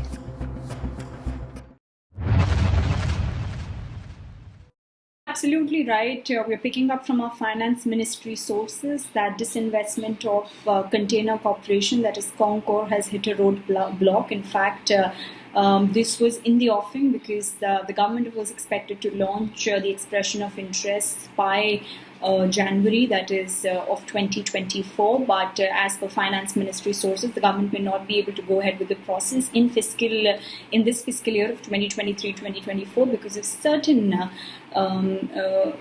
issues that they are facing from the railway department in terms of bringing a new investor on board. The cabinet had given a nod for 30.8% of government stake to be sold in Concor. Government holds about close to 55% stake, and this definitely puts on a lot of plans of government's disinvestment target, which is close to 51,000 crore for this year, because Concor was contributing about close to 20 to 22% in order to fetch about 12,000 crore with its 30.8% sale.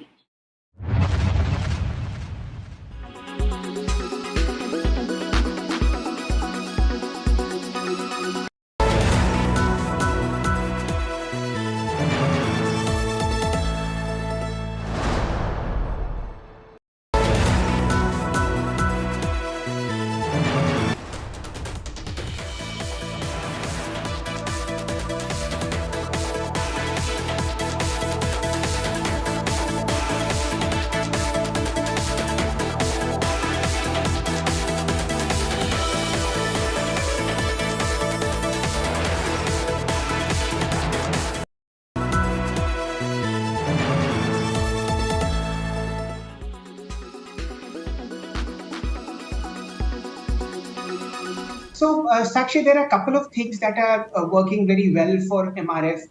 If you think it's a 50% return from 1 year ago, in this century alone, suppose we take 2000 as the starting point, I'm sure you must have been in third or fourth standard then. From then on till now, the stock has been a 100-bagger, which means that MRF in 2000 was quoting at 1,000 rupees. And in 2023, it's at above a lakh. So it's gone up 100 times in a span of 23 years. And primarily the reason behind that is a very low liquidity in the stock, which basically means that one, the price ticket is very high. So retail investors generally don't come in.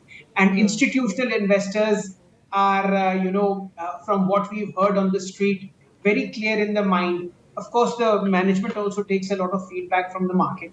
And they're very clear. Don't split the share. Don't reduce the face value. Stick to what it is. Ensure that there is little liquidity as possible, so that because of the lack of liquidity, the stock keeps on, have that additional momentum to go higher and higher, higher and higher. So in 2012, it was at 10,000. 2014, it was at 25,000. 2016, 15,000, 50,000. 2018, 75,000. And 2023, we are at 1 lakh. Let's see what happens in 2030. Right, absolutely. But, are you actually now looking at a 2 lakh rupee target at all? Is that still feasible to think, or is it still a very, very far off thing that one can imagine? So, Sakshi, 2 points really. I don't think so. This is a point to enter the stock. Let's be very, very clear. The market is very, very overheated, and end of the day, MRF has an excellent brand, but it's a little on the higher side as far as valuations are concerned. But for those who have the stock, absolutely do not exit, and those who wish to buy, even at these 6 digits, I would just say wait and let it correct a bit. If it does, you're lucky. If it doesn't, then well, you were never a part of the rally and you never are. So what can be done? But I don't think so. This is the time to jump onto the bandwagon. It's extremely overheated. If you look at, the momentum, the price is above short, medium, and long-term moving averages. We've seen increasing volume, but it's very, very risky unless you're a very smart trader to come into this stock.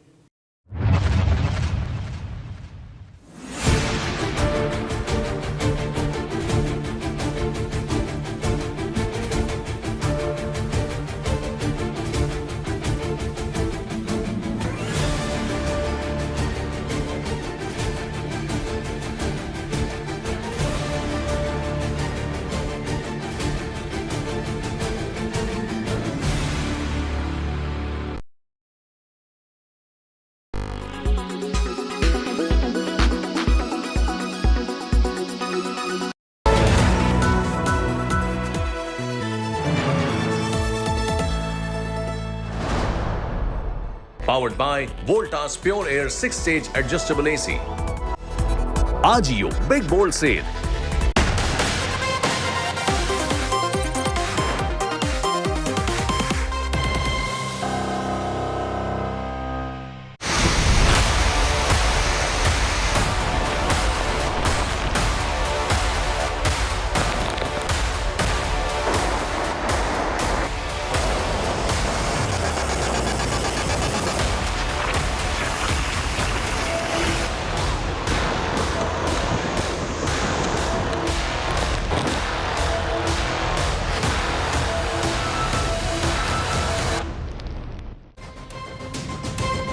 Good evening. You're watching 6 p.m. Prime here on India Today. I'm Akshita Nandagopal and you're joining us for our rolling coverage on Cyclone Biparjoy. You can already see from the images that we're showing you here that in parts of Gujarat, the coastal pockets, the impact of the cyclone is already being felt.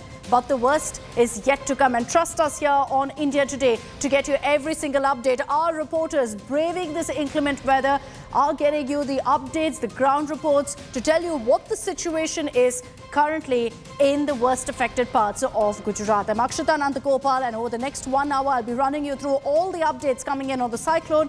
As always, let's begin with the headlines. Cyclone Biparjoy likely to make landfall between 9 to 10 p.m. Gujarat coast on high alert. NDRF and SDRF teams are on standby.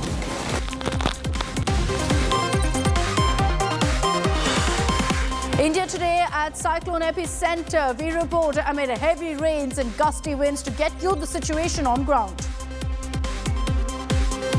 In fact, look at the wind speed. It is very difficult to even face this. In Kathmandu with Sanjay Kumar, I'm Ashutosh Mishra for India Today. Cops recommend cancellation of POCSO against Brij Bhushan. Say no proof in Minor's case. BJP MP Brij charged with sexual harassment, stalking and outraging woman's modesty. One dead in clashes in Bengal's Chopra town. Clashes opened firing in North Dinajpur during nomination filing. Calcutta High Court pulls up the Bengal State Election Commission over the Panchayat poll violence. Karnataka Cabinet approves textbook revision. Hedgewar Savarkar chapters out. Ambedkar and Nehru added in the syllabus. And India set to get Predator drones from the United States. Second mega defense deal after GE 414 fighter engines to be signed during the Prime Minister's US visit next week.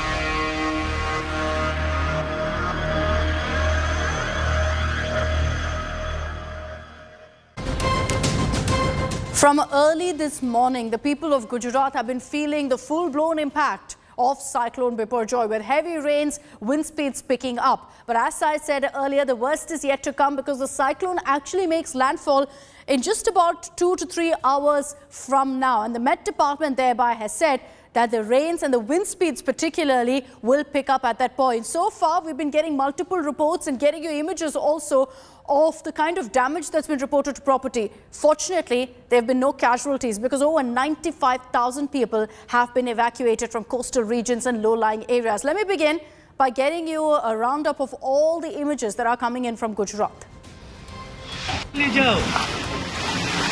The Indian Coast Guard here is seen pulling up everything they can, using all of their resources to round up preparatory measures as they brace for Cyclone Biparjoy.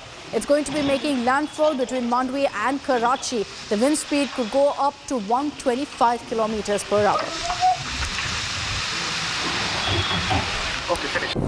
These are images from Rasul Nagar in the Jamnagar area of Gujarat, where villagers can be seen tying ropes as a precautionary measure. It's a safety measure in the middle of the village to ensure that they can move to safer places during the storm in case their houses collapse.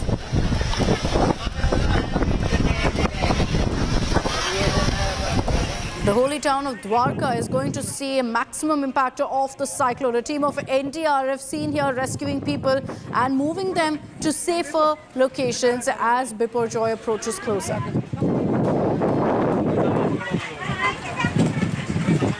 Let me remind you, there is not just Gujarat, but parts of Maharashtra also that are feeling the impact of this cyclone. These images on your screens are from Maharashtra's Palghar, where strong winds and high tides are being reported and witnessed by the locals. An alert has been issued by authorities. Tourists have been asked not to visit beach areas. And here are some pictures of the cyclone in the Arabian Sea that were clicked over 2 days from the International Space Station by a UAE-based astronaut. And these pictures show you the kind of cloud mass that's gathered and how the cyclone could really have a deadly impact and bring heavy rains.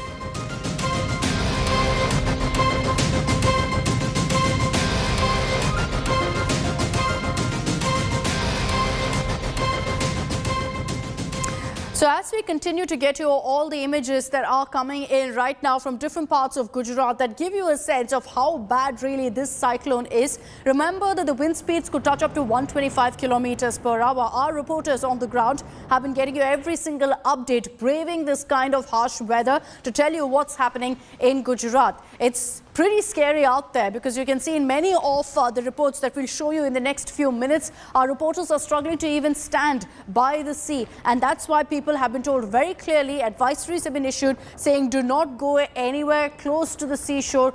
There are high tidal waves being reported. There's non-stop rain and also wind speeds picking up. These are images that we're showing to you right now from Dwarka, where you can see that, this is the level of wind speeds picking up. There is some damage to property that's been reported, but let me quickly toss this over to Brijesh Doshi. He's joining us live from Dwarka, this holy town, Brijesh, from early this morning, and you've been reporting there for the last few days, has been witnessing the might of Cyclone Biparjoy. What's the situation currently? Because in about 2 hours from now, the estimate is that it could only get worse.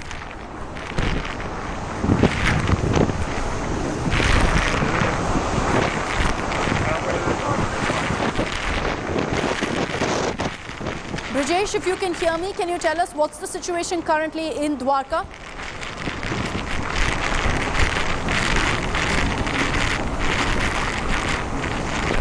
Give us a moment, viewers, as we try to reconnect with our reporters. You can understand the kind of difficulties they're having right now with the harsh winds around them to really hear what we're saying from the studios right now. But we'll try to connect with Brijesh and our other reporters to tell you about the current update on the ground. But in the meanwhile, as we tell you about the cyclone, the movement and what's really happening at this point, I want to run you through the current situation as far as the cyclone itself is concerned. Where is it currently placed?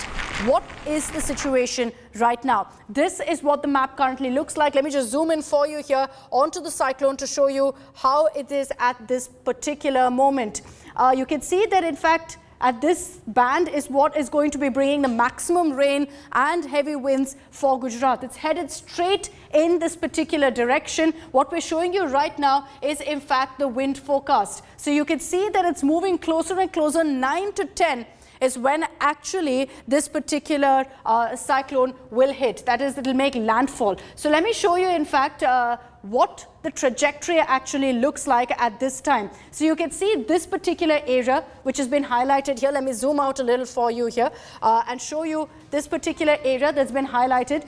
It's called a cone, and this entire area across India is going to feel this cyclone's impact. Obviously, once it comes to this area, which is by Monday or Tuesday, it will completely weaken, completely decimate. But at this stretch right now, and let me just zoom in here for you to show you where it is located currently. You can see that the cyclone is moving right now. It's hit parts of Gujarat already. But the reason we're saying that the cyclone is yet to make landfall is because the eye of the storm is still making its way in, and that's when wind speeds could really pick up. I want to hand this across now to Brijesh Doshi, who's joining us live from Dwarka. Brijesh, good evening. I hope you can hear me. Can you tell us what's the update where you are? Akshita, definitely I am able to hear you, but the situation right now here is not so normal because the cyclone is coming towards the Kutch, and the effect of cyclone is showing up here in the Dwarka.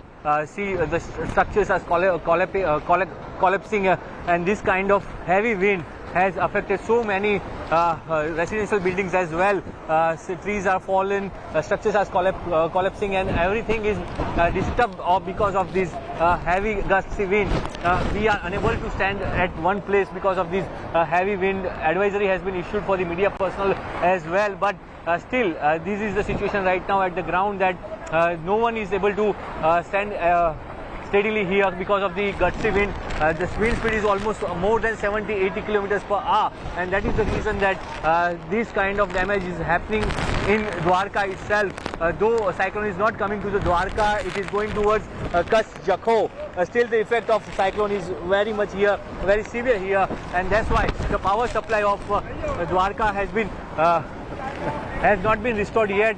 They will wait for the next 24 hours to restoration of the power supply. So this is the current situation right now, where one is not able to stand properly.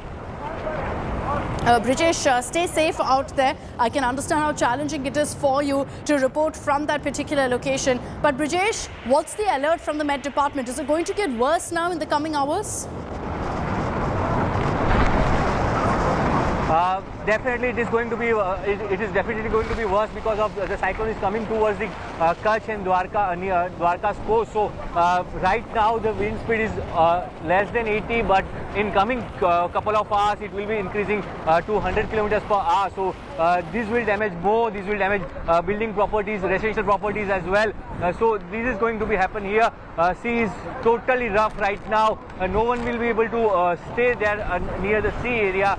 So this is the situation right now. Camera person is also not able to stand properly. So this is the effect of the cyclone here, and this shows the severity, the damage that is going to be happen in Kutch as well, because the cyclone is hitting the Kutch where there are big ports are there. So Kandla, Mundra, Mandvi, Jakhau, these are the ports which are going to be affected by the cyclone. Okay, stay safe out there, Brijesh. I'm going to give you a moment to catch your breath, particularly because I can see that the winds speeds are really picking up behind Brijesh as well. Let me get you some of the reports that Ashutosh as well as Gopi Manyar have filed for us. They're also at these very points where you're going to be seeing the maximum impact of the cyclone being felt. Ashutosh filed this report for us a few hours ago, where you could see that the wind speeds were picking up. He was struggling to stand where he was as he reported for us. Let me get you some of those dramatic reports. And it's a pre-impact of Cyclone Biparjoy, which has hit the coastal line of West Gujarat in West Kutch. And this is Mandvi Port.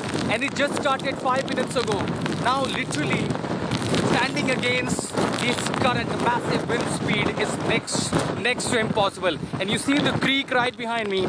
Just an hour ago, almost, there was a clear surface visible. The water level is barely more than 5 to 6 feet, but all you see now, totally a rough ocean with a high current. And all of a sudden, this started barely 5 to 10 minutes ago.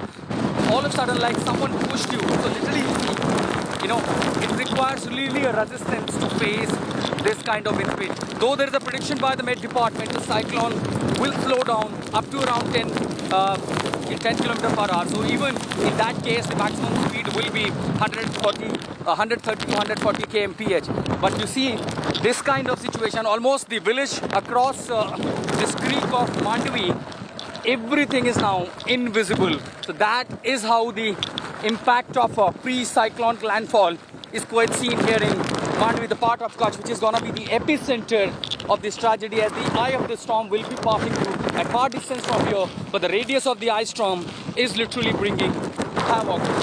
At Mandvi with Sanjay, I'm Ashutosh Mishra for India Today. And the pre-impact of this landfall of Cyclone Biparjoy is already visible in parts of Kutch and Mandvi. Almost everything goes invisible now. The creeks, very rough ocean, and the wind speed. This is literally going to create havoc in this region of Kutch. In fact, even standing at this place is next to impossible now. I can see literally the weather has deteriorated. All machineries are on standby. Quick response team will be at its issue. In fact, look at the wind speed. It is very difficult to even face this. In Kutch Mandvi with Sanjay Kumar, I'm Ashutosh Mishra for India Today. जहाँ मैं खड़ा था, यहाँ ये लगभग तटीय इलाका है, ये क्रीक है, दरिया का पानी यहाँ से होके गुजरता है, यहाँ नाव खड़ी होती हैं और यहाँ काफ़ी कुछ देखने के लिए होता है, लेकिन अब यहाँ सब कुछ इनविजिबल है और ऊपर से पानी जो है इस क्रीक में, इसका करंट है वो बहुत ज़्यादा है। 5-10 मिनट में पहले ही ये शुरू हुआ और ऐसा लगा जैसे किसी ने धक्का दे दिया हो, लोग खड़े और पूरी ताकत से कोई आपको धकेल रहा है। इस हवा के सामने इंसान का भी खड़ा रहना मुश्किल है। आप ये समझ सकते हैं कि जब इसकी रफ्तार 130-140 किलोमीटर प्रति घंटे के हिसाब से आगे बढ़ेगी तो स्थिति क्या होगी। अभी तो सिर्फ समझिए कि 3 बजने में काफ़ी समय है, उसके पहले जो शुरुआत हुई है अगर वो इतनी भीषण है तो जब ये लैंडफॉल होगा, ये दोस्तों इस इलाके से गुजरेगा तो अपने साथ किस तरह का प्रकोप लेकर के आएगा। ये जो तस्वीरें देखने वो बेहद भयावह है और इसी के लिए आप समझिए कि सरकार की ओर से, प्रशासन की ओर से वो तैयारियां की गई थी। बरसात की थपेड़ी, ये जो बूंदें गिर रही हैं, ऐसा लग रहा है जैसे पीठ पर कोई हंटर मार रहा हो। ये मोटी जैकेट के बाद ये हवा जो है, ये जो इसके साथ जो बूंदें आ रही हैं वो चोट पहुंचा रही हैं। तो अभी तो सिर्फ ये प्री इम्पैक्ट है, हालांकि जब अचानक से फिर बरसात बंद हुई है, लेकिन हवा काफ़ी तेज़ है और ये जब जैसे जैसे अपनी इंटेंसिटी आगे बढ़ाएगा लैंडफॉल के करीब जाते जाते, तब हालात और असामान्य होते जाएंगे। मांडवी पोर्ट से संजय कुमार के साथ मैं Ashutosh Mishra. And let's get you all the details you need to know about this cyclone as it's set to make landfall in a matter of 2 to 3 hours from now.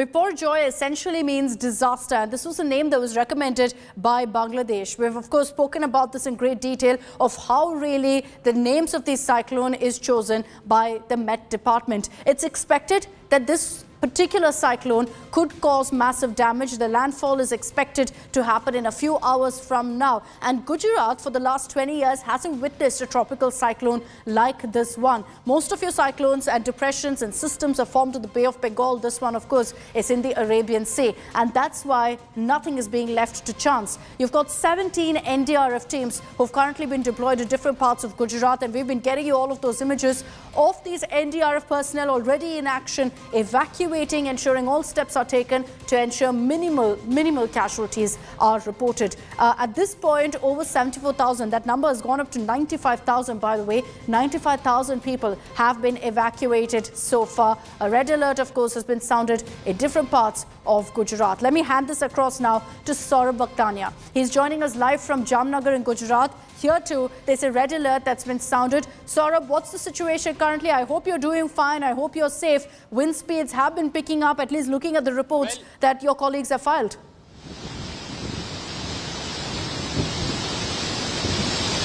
Well, Akshita, the situation is very much difficult here in Jamnagar. The speed of wind is extremely high, and right now just there is a call to NDRF and district officials over here. Look at this. This is a huge tree which has completely fallen down. Look at the visuals right now. We are breaking exclusively on India Today. These are the visuals right from Jamnagar. This is the Bed area, and this is the electric pole and the huge tree which has directly fallen on this house. Look at the visuals over here. What we have been told that yes, there were few people which have been evacuated on time. There are some injuries, but right now the wind is at very high speed. the situation is very difficult at the moment. What the officials are telling us that it is now that all the people should be inside. This was a huge tree. These are the farms over here, and on this particular road, this is the huge tree which is located, and it has completely fallen down on this particular tree, this particular house. There is also a bike which has come under this particular tree. This is the electric pole, Akshita, which too has fallen down. Look at the visuals over here. In line, you can see all the trees have fallen down. So wind has taken a huge speed over here in Jamnagar. It may not be raining, but the wind speed is very high. Now, let me show you more visuals over here. Ask my camera person, Vaibhav, to show you that this crane came over here to rescue the people over here. They were here to remove these trees and to rescue people, but that crane is now stuck. Now, there is another crane which has been called by the official. First, this crane will be removed, after which this road will be opened. Look at this.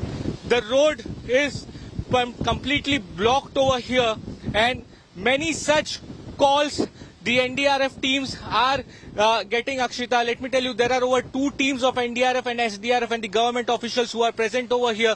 They're continuously getting calls that trees are falling, the electric poles are falling, and this is just the beginning, Akshita. Let me cut across the visuals once again. That just see that how huge this tree is, and it has fallen on this particular house. This is the house of a farmer. Behind this is the farm, and this is the house of the farmer.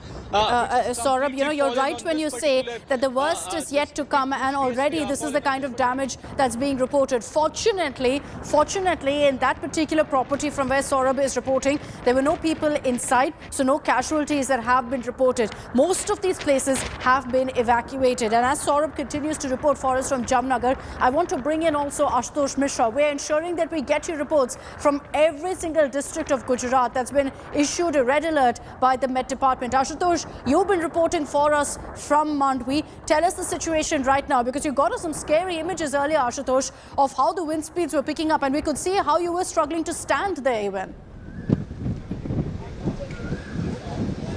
Well, Akshita, that was just a trailer. Imagine, because the landfall hasn't taken place yet, and by the time it happens, and by the time impact with its peak velocity comes to the coastal area, that will be again in certain hours. So what we believe that during midnight people will be totally asleep, and when they wake up in the morning, then they will see the devastation brought by this cyclone. And here, what you see, I can see there is one of the most famous Swaminarayan temple in Mandvi. Look at this is the inner roof of this structure. That's a prayer hall, and this is what the wind has created. Since afternoon, there have been literally high speed, high velocity of the wind, and one after one, the sheet of the metal sheet is falling down. So there was a warning quite that those are the kacha structure, not really very strong, not very concrete one, could probably be impacted by this. And here what we see, though the rain shower downpour is on and off, but the velocity, the wind speed is quite high since morning. And as with the coming hours, when the cyclone will approaching to the close proximity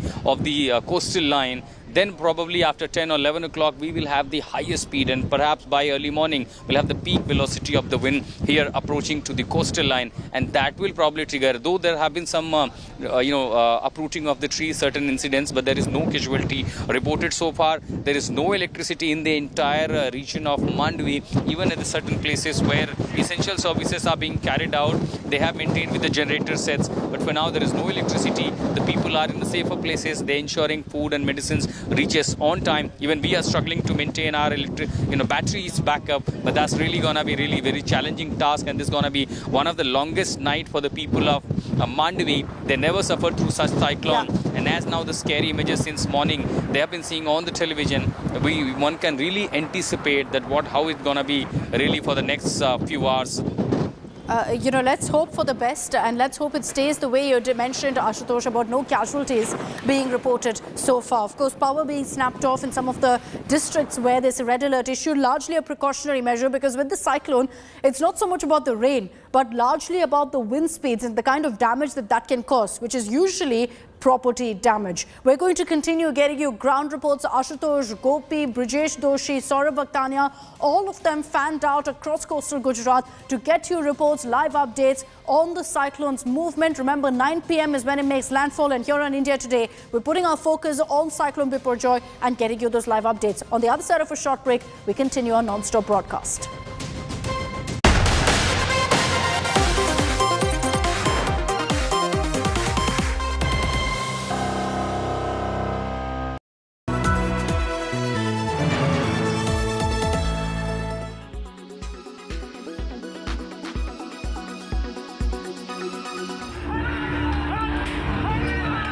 Stones pelted,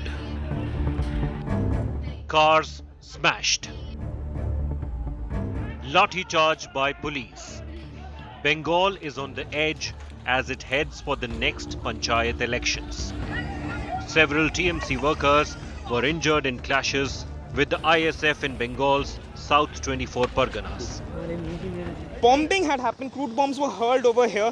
This is what it's being stated by the locals over here, the ISF workers over here. It's the 5th day of nominations, and yesterday there were reports of violence in Bhangur 1 in South 24 Parganas, in Bhangur 2 rather, in South 24 Parganas, and today we are here at Bhangur 1 where there has been numerous instances and reports of violence.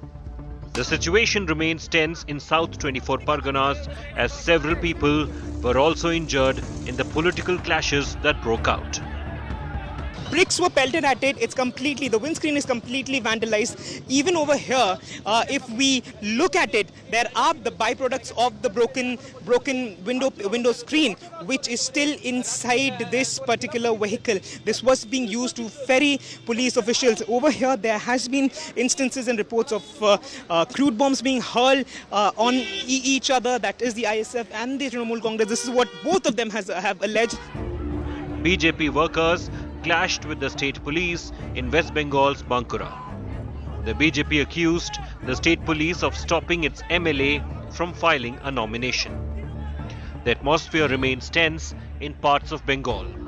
Police detained 8 people with a bucket full of bombs in Bankura.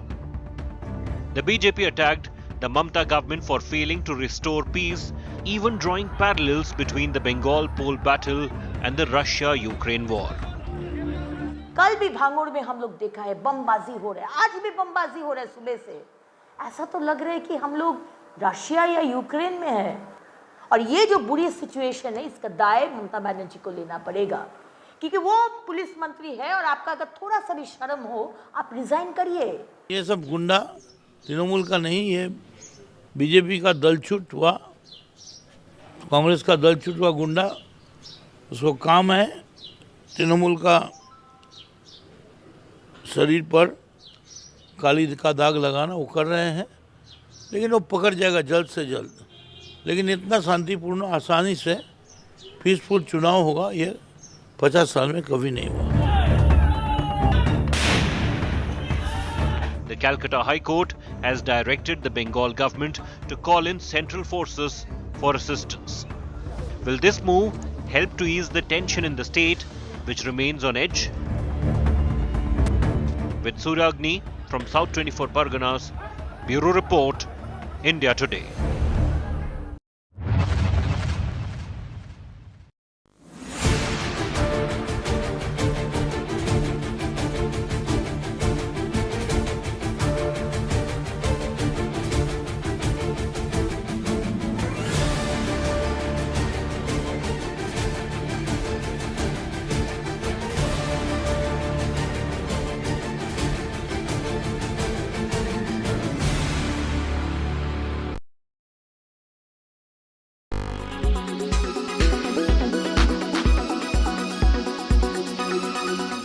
Make your media plan smarter with India Today Live TV on your connected devices. Amplify your brand with 100 million smart internet viewers. To advertise, mail us at sales@aajtak.com.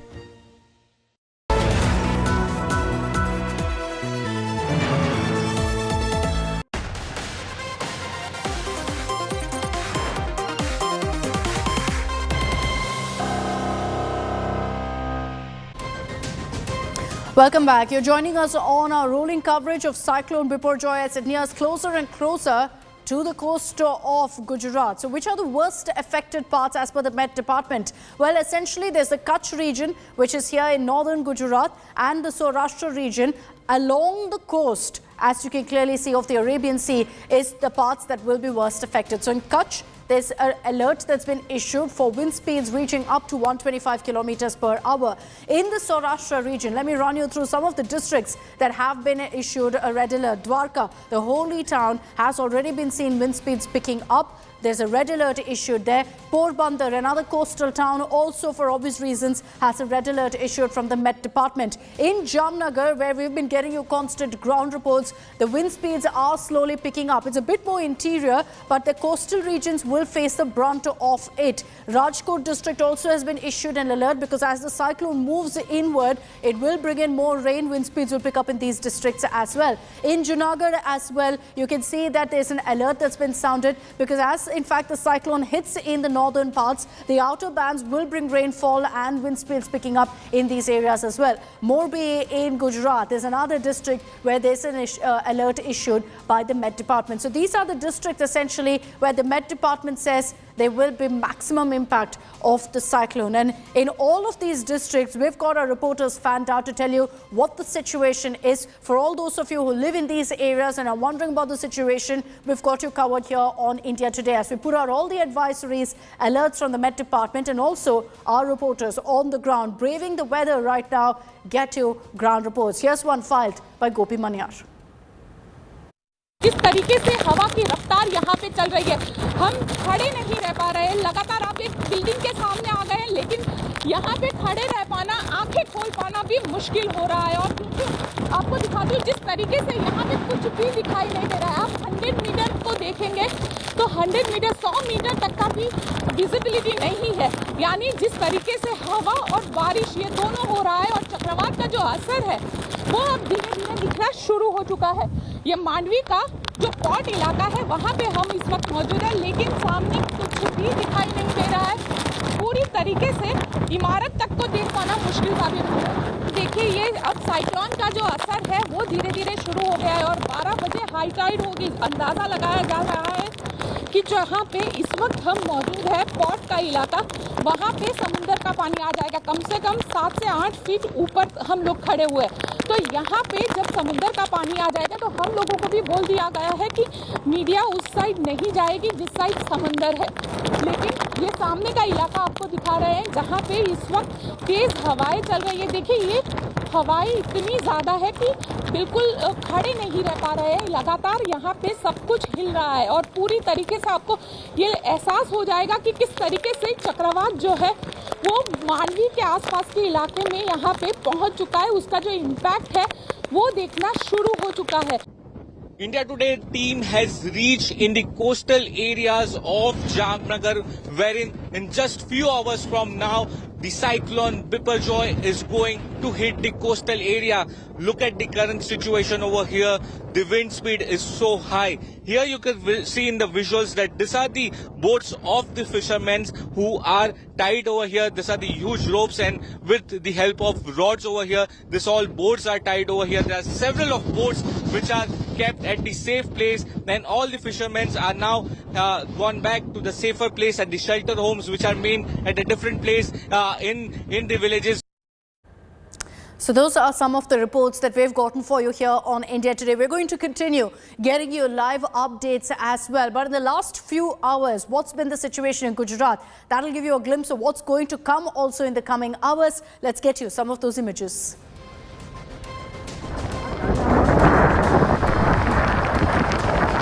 Let's tell you first the situation in Mandvi district where heavy rainfall and high tides rocked the district. This is in the Kutch region. NDRF evacuation process also continues in full swing. 4 NDRF teams have been deployed in Kutch. Meanwhile, in Junagadh, trees have fallen on the main highway that leads to, in fact, a government hospital. The devastating impact of the cyclone is clear in some of these images, and the worst, let me remind you, is yet to come. Another image from Junagadh where you can see massive gaping holes forming on the city's main roads as a result of heavy rains accompanied by these winds. Walls have come crashing down, trees have fallen.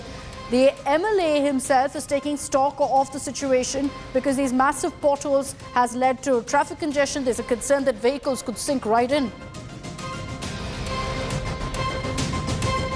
Now, as we told you, it's not just Gujarat but also Maharashtra, Palghar, Mumbai have been witnessing heavy rainfall and high tides. Maharashtra also has been issued repeated advisories from the Met Department.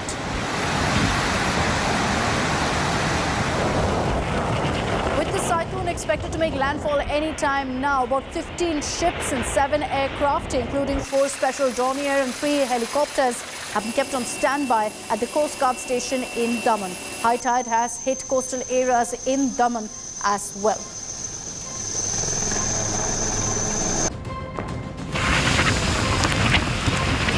These are images that we're getting to you from Daman of massive waves that in fact were lashing the seafront, strong winds, rough sea conditions as you see on your screens. In Gujarat's Valsad, you can see the impact of the cyclone. Strong winds, heavy rainfall that's been reported. Wind speed is expected to pick up to almost 125 kilometers per hour in many of these districts.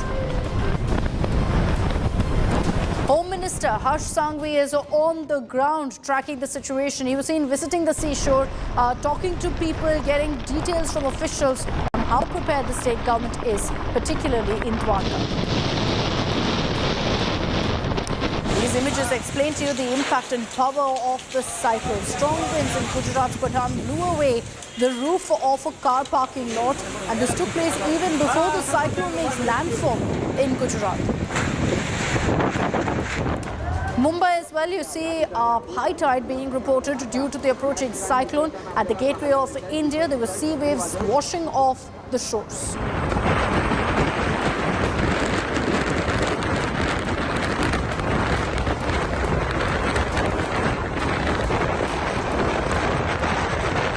And as we get you these images, we're putting the focus firmly on what's happening live right now in the coastal parts of Gujarat. Let me cut across to Gopi Maniar's live report. गृह मंत्री ये दोनों ही लगातार इस पे पैनी नजर रखे हुए हैं, तो कहीं पे भी अगर रेस्क्यू की जरूरत होती है तो सारी एजेंसी के साथ कोऑर्डिनेशन के साथ ये सारी चीजें किया है.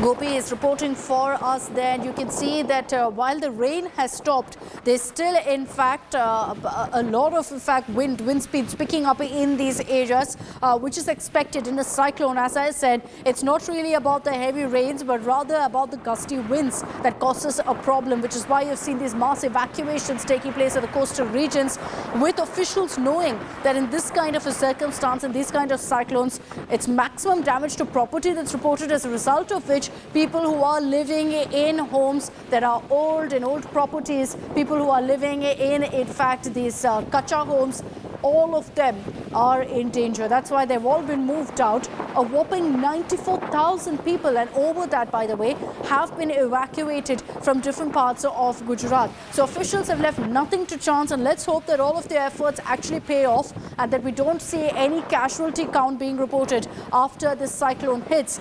Well through the night, you can expect the impact of the cyclone to be felt in parts of Gujarat. So tomorrow morning, we're going to wake up to all of the images right now that are coming in.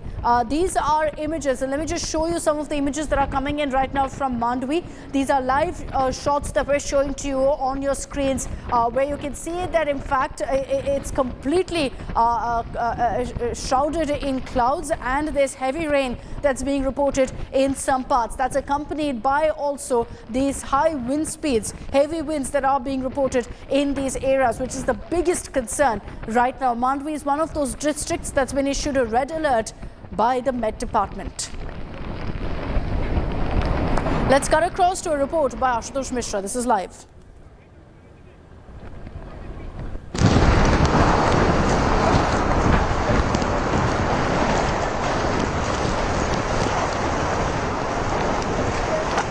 We'll get you a report by Ashutosh in just a bit. We're going to try and reconnect with all of our reporters who are out there. As the wind speeds are picking up, it will be a bit difficult for us to reconnect with our reporters, but we're going to try and get you all the live updates on Cyclone Biparjoy. Let me remind you again, the landfall is expected in a few hours from now, and because of that, the situation from this morning to this afternoon to now, things are getting from bad to worse as far as the rains and wind speeds are concerned. I'm slipping into a very short break. We'll continue getting you these live reports in just a few minutes from now.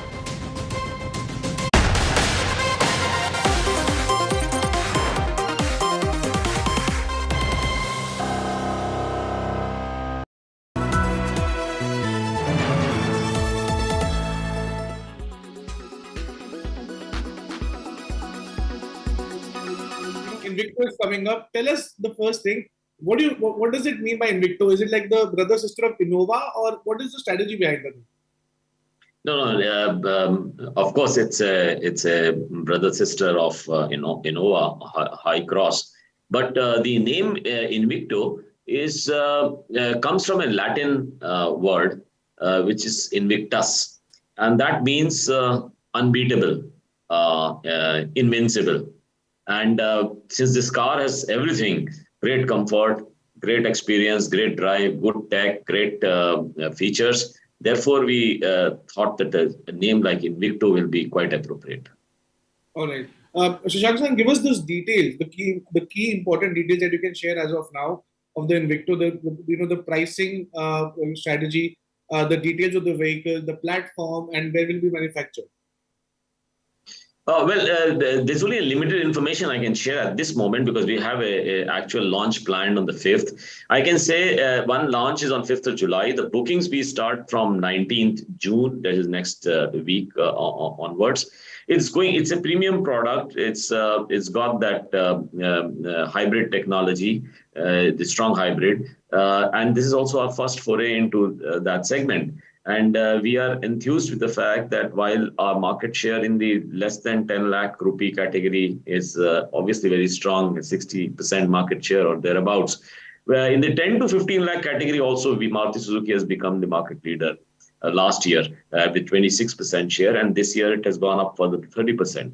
So we are now getting into this new type of segment and new type of consumers and we are quite excited that if we do it well, then we should be able to make our footprint strong in this segment as well.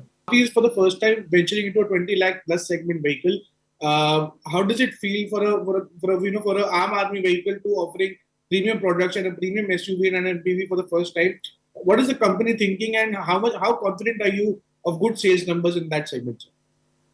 Yeah, so that Aam Aadmi that you were saying, the thing which is that less than 10 lakh, although, car ownership in India itself is not the Aam Aadmi thing, but within the biradari of car owners, if you can say 10 lakh, below 10 lakh is Aam Aadmi, then we were already sort of in the Khas Aadmi category already, as I just mentioned, the 10 to 15 lakh and thereabouts with our Vitara, which is doing very well, with our XL6, Ertiga, and so on.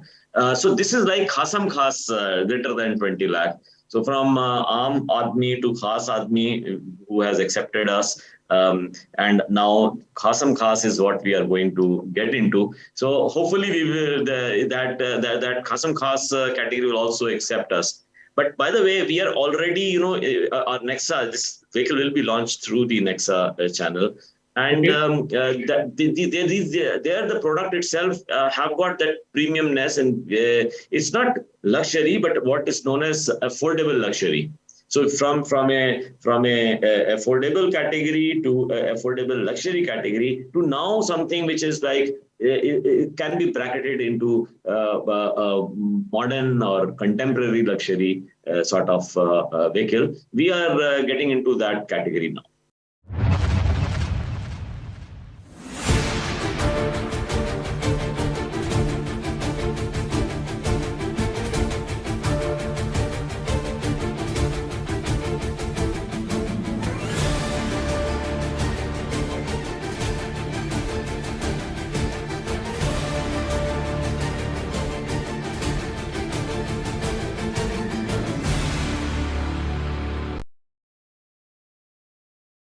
quality today. In Delhi, 156. In Mumbai, 55. In Kolkata, 88. In Bengaluru, 36. In Chennai, 101. In Hyderabad, 45.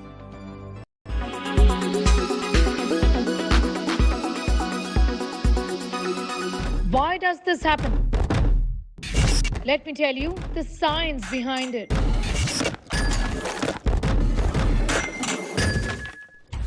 For more informative videos like this, keep watching India Today News Mode.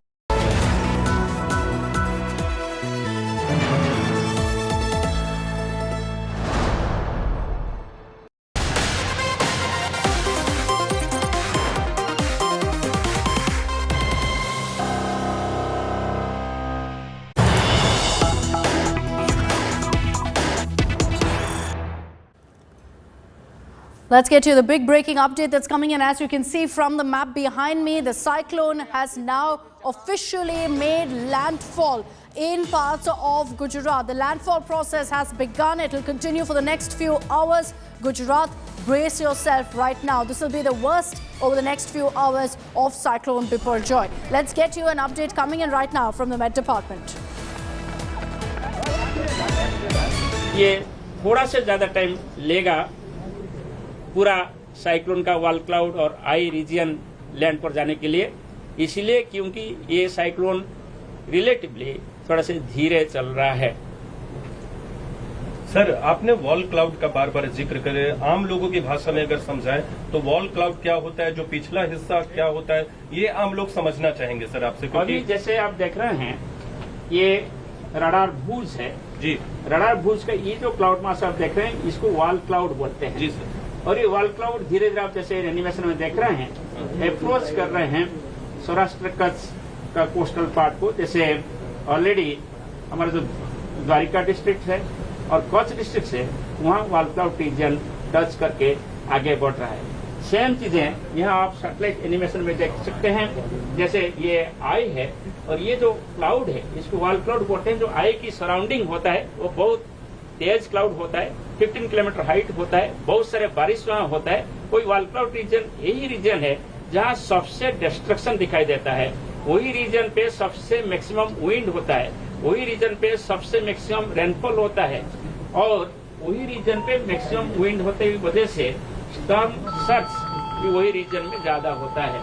जैसे आप जैसे यहाँ देख रहे हैं satellite picture से कि बहुत डेंस कन्वेक्टिव क्लाउड अभी कच्छ और द्वारिका जैसे डिस्ट्रिक्ट में एंटर कर चुके हैं, इसलिए हम बोल रहे हैं कि लैंडफॉल प्रोसेस शुरू हो चुका है। जो केंद्र बिंदु की बात आप कहते हैं उसका आकार क्या होगा? आप कह रहे हैं कि केंद्र बिंदु बड़ा, उसका आकार क्या होगा? कुल आकार 700 किलोमीटर। साइक्लोन का जो केंद्र है इसको आई बोला जाता है और ये जो आई आप देख रहे हैं यहाँ, इसका डायमीटर है लगभग 50 किलोमीटर।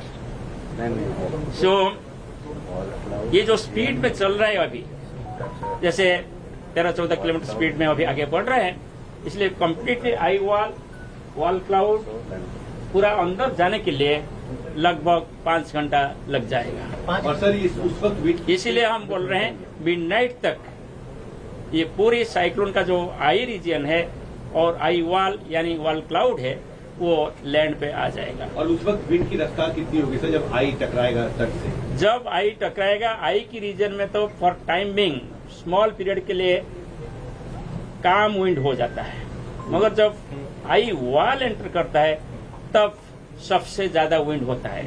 सो जहां आई टकराएगा यानी जखौ के आसपास जो एरिया है जहां आई पास करेगा, पहले forward sector of the eye wall आएगा और तब विंड स्पीड बढ़ते हुए 115 to 125 kmph हो सकता है। फिर जब आई पास कर जाएगा फिर रेयर सेक्टर साइक्लोन का आएगा, तो फिर जब 1 घंटे के लिए कि आधा घंटे के लिए जो विंड स्पीड कम हो गया होगा फिर विंड स्पीड बढ़ेगा और 115 to 125 kmph फिर विंड आ सकता है। मैं आपको ये से एक्सप्लेन करता हूँ। जब अभी ये वॉल क्लाउड अप्रोच कर रहा है कच्छ कोस्ट की तरफ, यहाँ भी विंड स्पीड बढ़ रहा है और ये विंड स्पीड का डायरेक्शन यही होता है कि ईस्टर्ली डायरेक्शन से जाकर वेस्ट की तरफ विंड जा रहा है। अभी जैसे ये मूव करके यहाँ तक आ जाएगा लैंडफॉल के टाइम, तब यहाँ विंड काम हो जाएगा, नहीं तो वेरी स्लो हो जाएगा विंड, जैसे 5 to 10 km। इसके बाद ये जो रियर सेक्टर है, ये रियर सेक्टर यहाँ आएगा, फिर हेवी रेन शुरू होगा और फिर स्ट्रांग विंड भी शुरू होगा। इसीलिए जब ये आई पास कर रहा होगा तब यानी कभी भी कोई भी व्यक्ति ये महसूस करे कि ऑल ऑफ ए सडन बारिश बंद हो गया, नहीं तो all of a sudden wind बहुत कम हो गया, ये मत सोचिए कि साइक्लोन डिसिपेट हो गया। मगर साइक्लोन का आई आपका रीजन ऊपर जा रहे हैं, ये बड़ा डिस्ट्रक्टिव है, आपको वेट करना है जब तक इंडिया मेट्रोलॉजिकल डिपार्टमेंट ये नहीं बोला है कि साइक्लोन कंप्लीटली अंदर चला। आप सेफ प्लेसेस में रहिए, साइक्लोन शेल्टर के अंदर रहिए, बाहर मत आइए। सर, क्लाउड वॉल और आई का जो जिक्र किया, कितने घंटे तक लगभग ये कच्छ और जखाऊ के इस रीजन में रहेगा, इसका इम्पैक्ट क्या होगा, कितने सेंटीमीटर जो रेनफॉल है आप वो एक्सपेक्ट कर रहे हैं? यही बात मैं बार बार बोल रहा हूँ, 5 घंटे मिडनाइट तक इसका असर रहेगा पूरा आई वॉल आई पास करने के लिए। और इसमें heavy to very heavy rainfall होने के साथ साथ कहाँ एक्सट्रीमली हेवी रेनफॉल यानी 20 सेंटीमीटर से ज्यादा बारिश हो सकता है।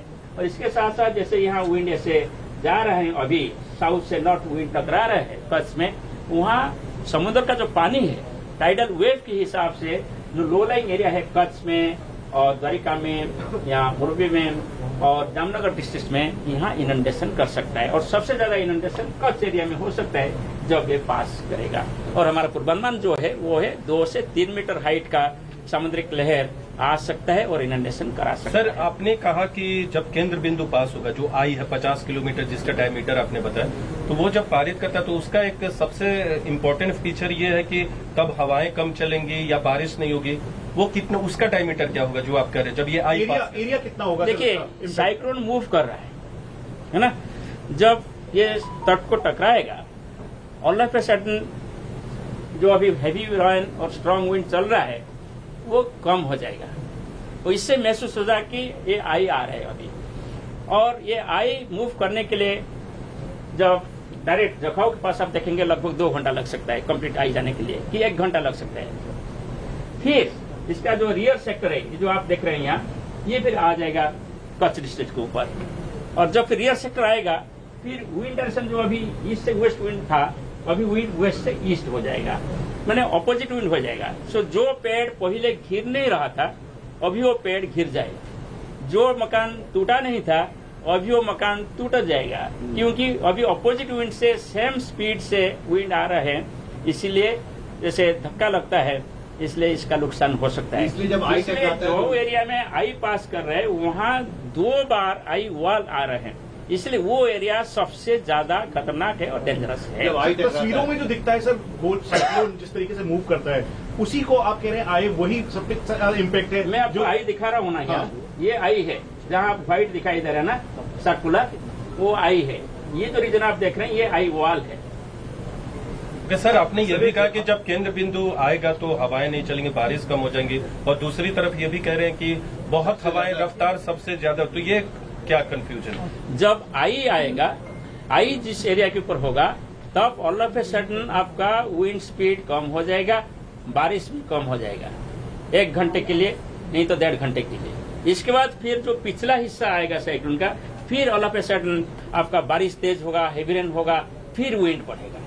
इसलिए 2 बार जो एरिया जहां आई क्रॉस करेगा, माने सेंटर क्रॉस करेगा, वहां 2 बार ऐसे strong wind and heavy rain देखने को मिलेगा। सर, आपने कहा कि अभी 70 किलोमीटर दूर जखाऊ पोर्ट या उस तट के से है वो, तो वहां पे पहुंचने में भी कितना टाइम उसके सेंटर को लगेगा? देखिए, जैसे पूरा जाने के लिए 5 घंटा लगेगा मैं बोल रहा हूँ, सो सेंटर एग्जैक्टली जाने के लिए 2.5 घंटा लगेगा।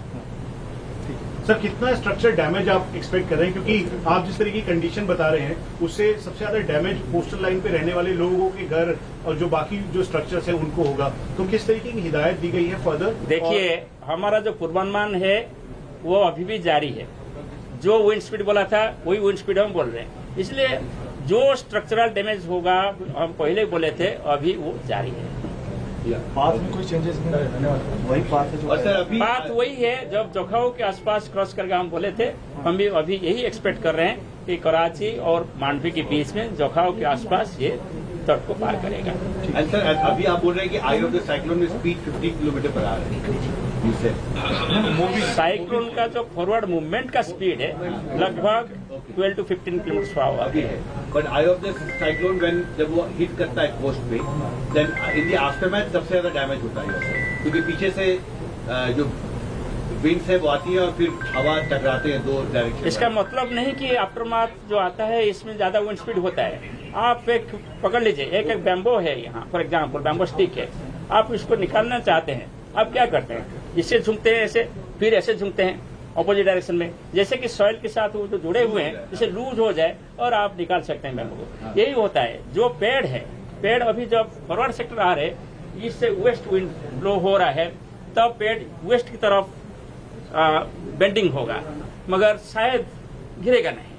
मगर जब रियर सेक्टर आएगा और विंड डायरेक्शन चेंज हो जाएगा वेस्ट से ईस्ट, सो फिर वो पेड़ ईस्ट की तरफ बेंडिंग होगा। इस तरह जो पेड़ फॉरवर्ड सेक्टर में नहीं घिरा होगा शायद रियर सेक्टर जब आएगा तब गिर सकता है। ऐसे ही हालत हो सकता है टेलीफोन पोल्स, इलेक्ट्रिक पोल्स, इसलिए जब आई ऑफ द स्टॉर्म जब इसीलिए जो एरिया में आई जाएगा उस एरिया में ज्यादा डैमेज हो सकता है। यानी जो 50 किलोमीटर से 100 किलोमीटर जो डिस्टेंस है, जैसे जखाऊ के पास जाएगा तो जखाऊ से 50-100 किलोमीटर दूर तक दोनों साइड पे ऐसे डिजास्टर सिचुएशन देखने को मिल सकता है। That is the maximum wind speed what we predicted, वो है 115 to 125 kmph, gusting to 140 kmph। Gustiness सभी जगह में नहीं होगा, कहीं कहीं 140 kmph गस्टिनेस में मैक्सिमम विंड हो सकता है। वो टेम्पररी विंड होता है, it is not sustain wind होता है। हाईएस्ट विंड साइक्लोन के 4 घंटे लैंडफॉल चल रहा है, तो विंड स्पीड जो आप बोल रहे हैं 115 to 125, गस्टिंग टू 140, नॉर्मली किस समय में होता है वो 4 घंटे के लैंडफॉल प्रोसेस के दौरान? देखिए जब फॉरवर्ड सेक्टर में चल रहा है तब तो विंड ज्यादा होगा, तब लैंड इंटरेक्शन भी शुरू हो जाएगा, सो धीरे धीरे वीकनिंग भी शुरू होगा। सो पहला पीरियड में ज्यादा विंड स्पीड रहेगा।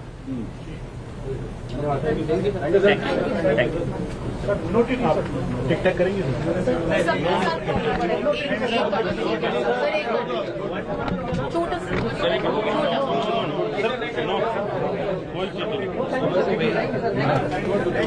All right, viewers, that's the latest news break that we are getting in right now. Cyclone Biparjoy has made landfall. What we are expecting is winds up to about 115 to 130 kilometers per hour. The landfall has begun. We're also given to understand, and we're going to play that reaction of the Met Department, that the landfall will actually continue in terms of the maximum brunt of the storm would be felt from now on till midnight. The landfall will continue till midnight. Maximum impact on the coastline of Gujarat, the Kutch region, is what we have been given to understand. Cyclone Biparjoy landfall has begun. That's what we are confirming in Kutch shortly. In just about the next 20 minutes, the cyclone will make landfall, will continue till about midnight. The wind speeds set to touch 130 kilometers per hour.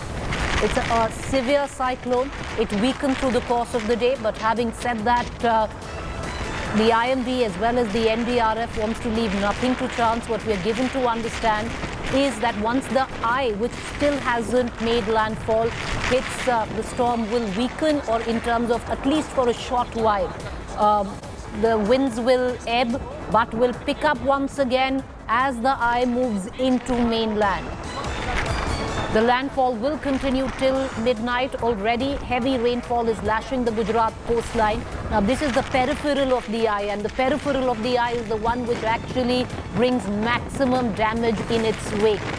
Where the eye is, it's relatively way calmer. So once the eye moves in completely, at least for a brief while, where the Gujarat Kutch coastline is concerned, we are going to see a dip in terms of the wind speed, but will pick up again as the entire eye moves into the mainland. Right now, what the the coast of Gujarat is witnessing is the peripheral area of the eye. The wind speed touching 130 kilometers per hour.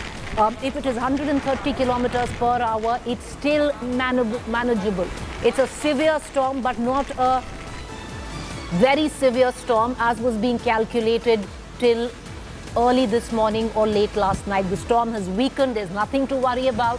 130 kilometers per hour in terms of what the wind speed is being gauged is, as per the Met Department, right now will not lead to much damage, is what we have been given to understand at least.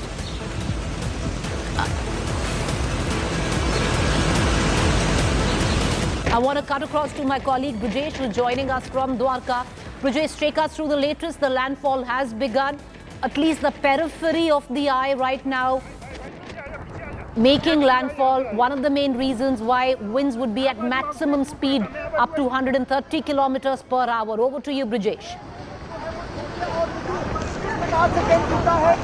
See, right now the structure has collapsed of this hotel where we are staying. So this is the situation after the wind speed of 70 to 80 kilometers right now. So this is the severity, or this is the impact of the cyclone Biparjoy, which is reaching towards the Gujarat coast. So this is the situation, and these are the proof that how it will damage, or what are the casualty will happen, or how it's going to damage the properties of the Kutch or in the Kutch. So this is the situation right now where the cyclone is just 100 kilometers away from the Gujarat coast, and see, it's difficult to stand here, but still I'm trying to show you the visuals of the structure that has collapsed at the hotel right now. This is the this is just in front of the sea, and the breeze is going on, rain is there, everything is happening at this moment while the cyclone is 100 kilometers away. I'm going to ask you right now to move towards safety, because understandably the landfall has begun. These are visuals that are fairly dramatic. What you just saw right now, a temporary roof, a tarpaulin roof being completely ripped away. Brijesh, over to you. Talk us through the visuals, but do find yourself a safe spot. Definitely, Preeti, but this is a severe situation right now here. The cable has broken, and all the electric poles are just at the risk because of this heavy and gutsy wind. So this kind of situation normally occurs when the heavy wind is there. So still the other part of the structure, they are trying to removing it from here. The damage cannot be more than this, because these are the glasses. The door of the glass doors are there. So that's why they are removing the structure right now. So the effect is very much here. The cyclone is those 100 kilometers away, but government has tried to get all the possible steps that government is trying to take, all the possible steps, so that cannot be the damage cannot be more than that. So this is the thing right now here. Everyone is trying to get their home, but the advisory has been issued for the people.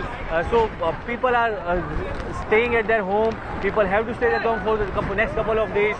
But I'm still, this structure is still there, and they are trying to remove. So still it is the... Stay with me. I'm going to come right back to you. We're going to cut across to our other reporters as well.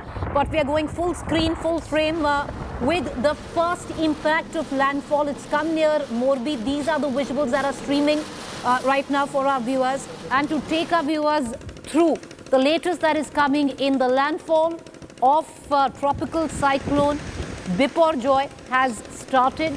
It will continue till about midnight is what we have been given to understand. Wind speed right now of about 130 kilometers. Rainfall has started. One can understand the severity in terms of this storm by the visuals that are streaming in. However, having said that, we just heard the Met Department. They've allayed fear, saying very clearly it's no longer a very severe storm, but still will fall in the severe storm category. If everyone remains indoors in safe spaces, there will hopefully be minimal damage to life and property. Let's also get you visuals coming in from Mumbai, even though the maximum impact is being faced by the Gujarat coastline as well as Pakistan coastline, which borders Gujarat. Visuals coming in from Mumbai as well. Mumbai witnessing huge amounts of rain as well as winds there. But this is Morbi. That's the first place in Gujarat where the severe cyclonic storm has made landfall with the wind speed of 130 kilometers per hour. The eye of the storm is supposed to pass through Jakhau port. Right now, the peripheral of the eye is making has made landfall, and that is why the maximum gusts of wind and impact is seen. Once the eye moves in, we'll see a sense of calm, but that sense of calm then once again as the eye passes over will begin with picking up of wind speed and rain. Cutting across to Gopi Manyar joining us from Morbi right now. Gopi, over to you.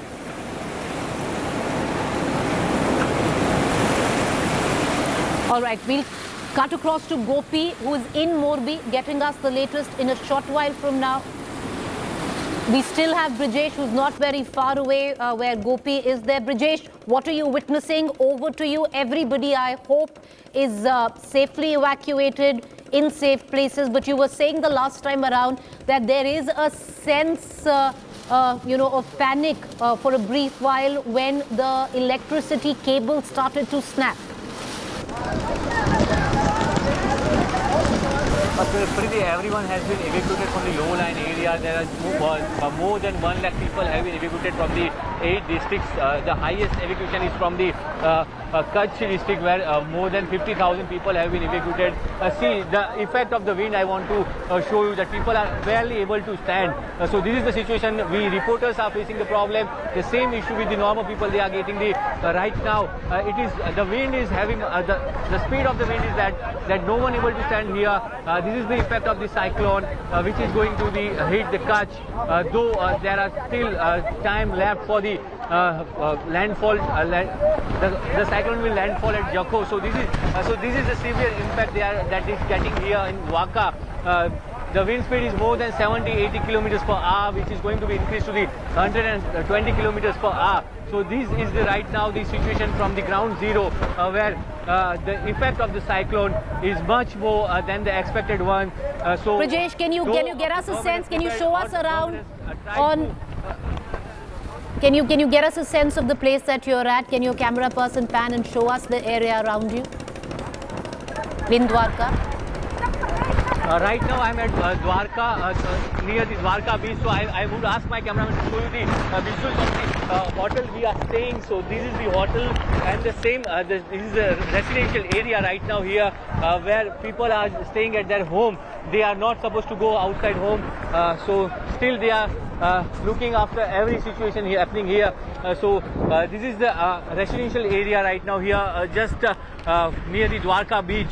So I would like ask my cameraman to show you the visuals of the beach also, which is rough sea here right now from today morning itself. So this is the overall impact of the Cyclone Biparjoy, which is coming towards Jakhau, and Jakhau will be after a couple of hours. Jakhau will see the total disruption due to the effect of cyclone. So all right, let's just hope that the destruction doesn't happen, because right now, viewers, we are being given to understand that yes, the wind speed is high, up to 130 kilometers per hour, but it's not going to escalate from here on, is at least the understanding that we are getting. So there's no need to panic, especially for those who are living in these areas where they're in the wake of the maximum impact of this cyclone. I want to cut across right now and just get a sense on what's happening in Maharashtra, Mumbai. Who's joining us from Mumbai is my colleague Mustafa. We're going to cut across to him in just about a minute, because there is impact in Mumbai. Of course, the coastline of Mumbai not facing the full force of the cyclone making landfall in Gujarat. That's where the maximum damage or maximum impact is said to be. But even where Mumbai coastline is concerned, especially in terms of it's populated, it's very dense in terms of construction. There has been a red alert which has been sounded of do's and don'ts where people who are living on the Mumbai coastline as well. Heavy rain since the course of the morning. Going to cut across to Mustafa, who's joining us right now from Mumbai. Okay, we don't have Mustafa. We're going to try and cut across, but let's continue to get our viewers the latest reactions that are coming in right now. Let's listen in to what the Met Department said just a short while ago while we continue to relay live visuals as they filter in.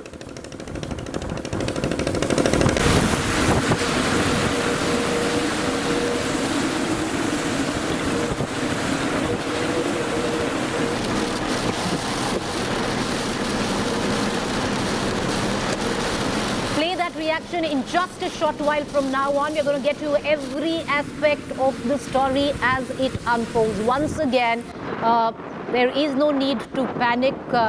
Very clearly, the Met Department has stated that the cyclonic storm has now been downgraded from a very severe cyclone to a severe tropical storm. Listen in to what the Met Department said a short while ago.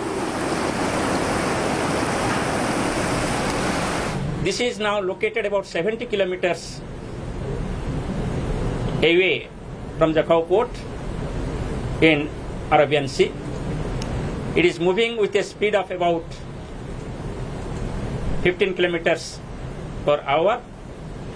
Its wall cloud region in the right forward sector is entering into the coastal districts, and hence the landfall process has commenced over the coastal districts of Maharashtra and Kutch. Strong winds, 60 to 80 kmph, are prevailing along and off the Maharashtra and Kutch districts. It will gradually increase. It will become 115 to 125 kilometers per hour, gusting to 140 kilometers per hour sometimes. Heavy rainfall is continuing. It will continue, and heavy to extremely heavy rainfall is expected.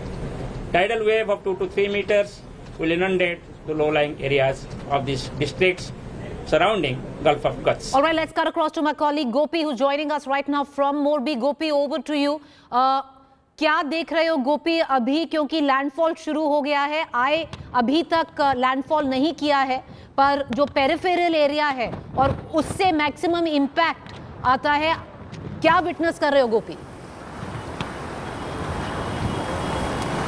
बिल्कुल, देखिए प्रीति, जहाँ पे हम मौजूद है, सबसे पहले तो आपको यहाँ पे इलेक्ट्रिक पोल दिखाना चाहूँगी, जहाँ पे ज़बरदस्त हवाएं यहाँ पे चल रही है, और ये इलेक्ट्रिक पोल आप देख सकते हैं किस तरीके से ये हिल रहे हैं। लगातार इसी तरीके से यहाँ पे तेज़ हवा आती है और इलेक्ट्रिक पोल जो है वो पूरी तरीके से हिल जाते हैं और कहीं गिर ना जाए, इसका भी एक डर आप देख सकते हैं। किस तरीके से ज़बरदस्त यहाँ पे हवा की जो स्पीड है वो यहाँ पे देखी जा रही है। इसके अलावा लगातार जो लोग हैं जो बाहर निकल रहे हैं, उनसे भी हम यही कहते हैं कि वो भी अपने घरों के अंदर रहे, सुरक्षित रहेंगे, क्योंकि जब इस तरीके से, क्योंकि अब साइक्लोन जो है वो लैंडफॉल होना शुरू हो चुका है, जो उसके विंड्स होते हैं वो अब यहाँ पे उसका जो असर है वो यहाँ पे दिखाई देने लगा है। और आपको दिखाती हूँ, ये पूरा जो स्ट्रक्चर है, पूरा स्ट्रक्चर यहाँ पे टूट चुका है। ये कच्चा स्ट्रक्चर जो यहाँ पे बना हुआ था वो पूरा टूट चुका है, जबकि ये दूसरा स्ट्रक्चर आप देख सकते हैं किस तरीके से हवा जो है,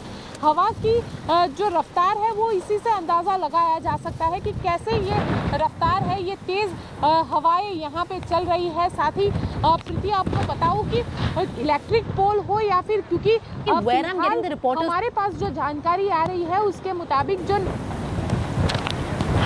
नखत्राना और जखाऊ का हाईवे है, उस हाईवे को बंद कर दिया गया है, क्योंकि वहाँ पे बड़े पेड़ गिर गए हैं। वहाँ पे हवा की जो रफ्तार है वो करीब 110 से 120 किलोमीटर प्रति घंटे की रफ्तार के साथ वहाँ पे हवाएं चल रही है जखाऊ के इलाके में।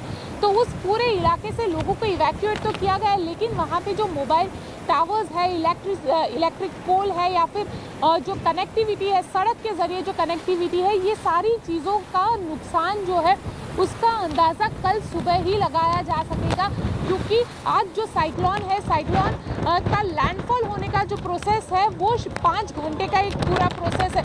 तो आधी रात तक पूरा लैंडफॉल का प्रोसेस चलेगा, उसके बाद कल सुबह पता चलेगा कि कितना ज़्यादा जो नुकसान है वो यहाँ पे हुआ है क्योंकि लगातार तेज़ हवाएं चल रही, इलेक्ट्रिक पोल यहाँ पे हिल रहे हैं, कई सड़क ऐसी है क्योंकि तेज़ बारिश भी यहाँ पे हो रही है, तो कई सड़क ऐसी होगी जो धंस जाएगी।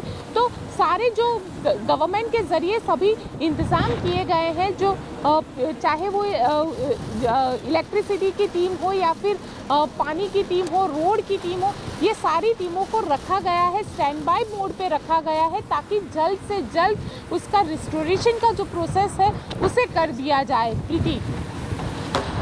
गोपी, मुझे एक चीज़ बताइए कि जो आप जो दिखा रही थी, जो बिजली के खंभे हैं जो हिल रहे हैं बिकॉज ऑफ द विंड, गोपी क्या पूरे एरिया में जो प्रोटोकॉल होता है, एसओपी होता है, बिजली काट दी जाती है, वो सब प्रोटोकॉल फॉलो हो रहा है वहाँ पर?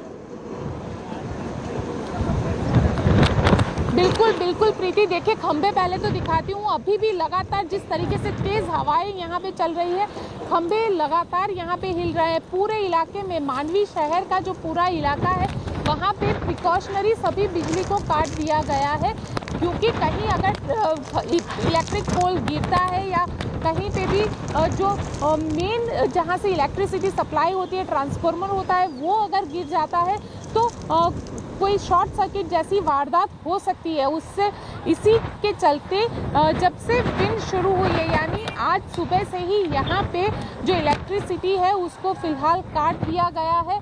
लोगों को ये कहा गया है कि कल सुबह ही इलेक्ट्रिसिटी आएगी क्योंकि एक बार पूरी प्रक्रिया को देखना पड़ेगा, कहीं तार कटा हुआ है या कहीं कुछ नुकसान तो नहीं हुआ है जिसके चलते कोई किसी की जान हानि हो जाए।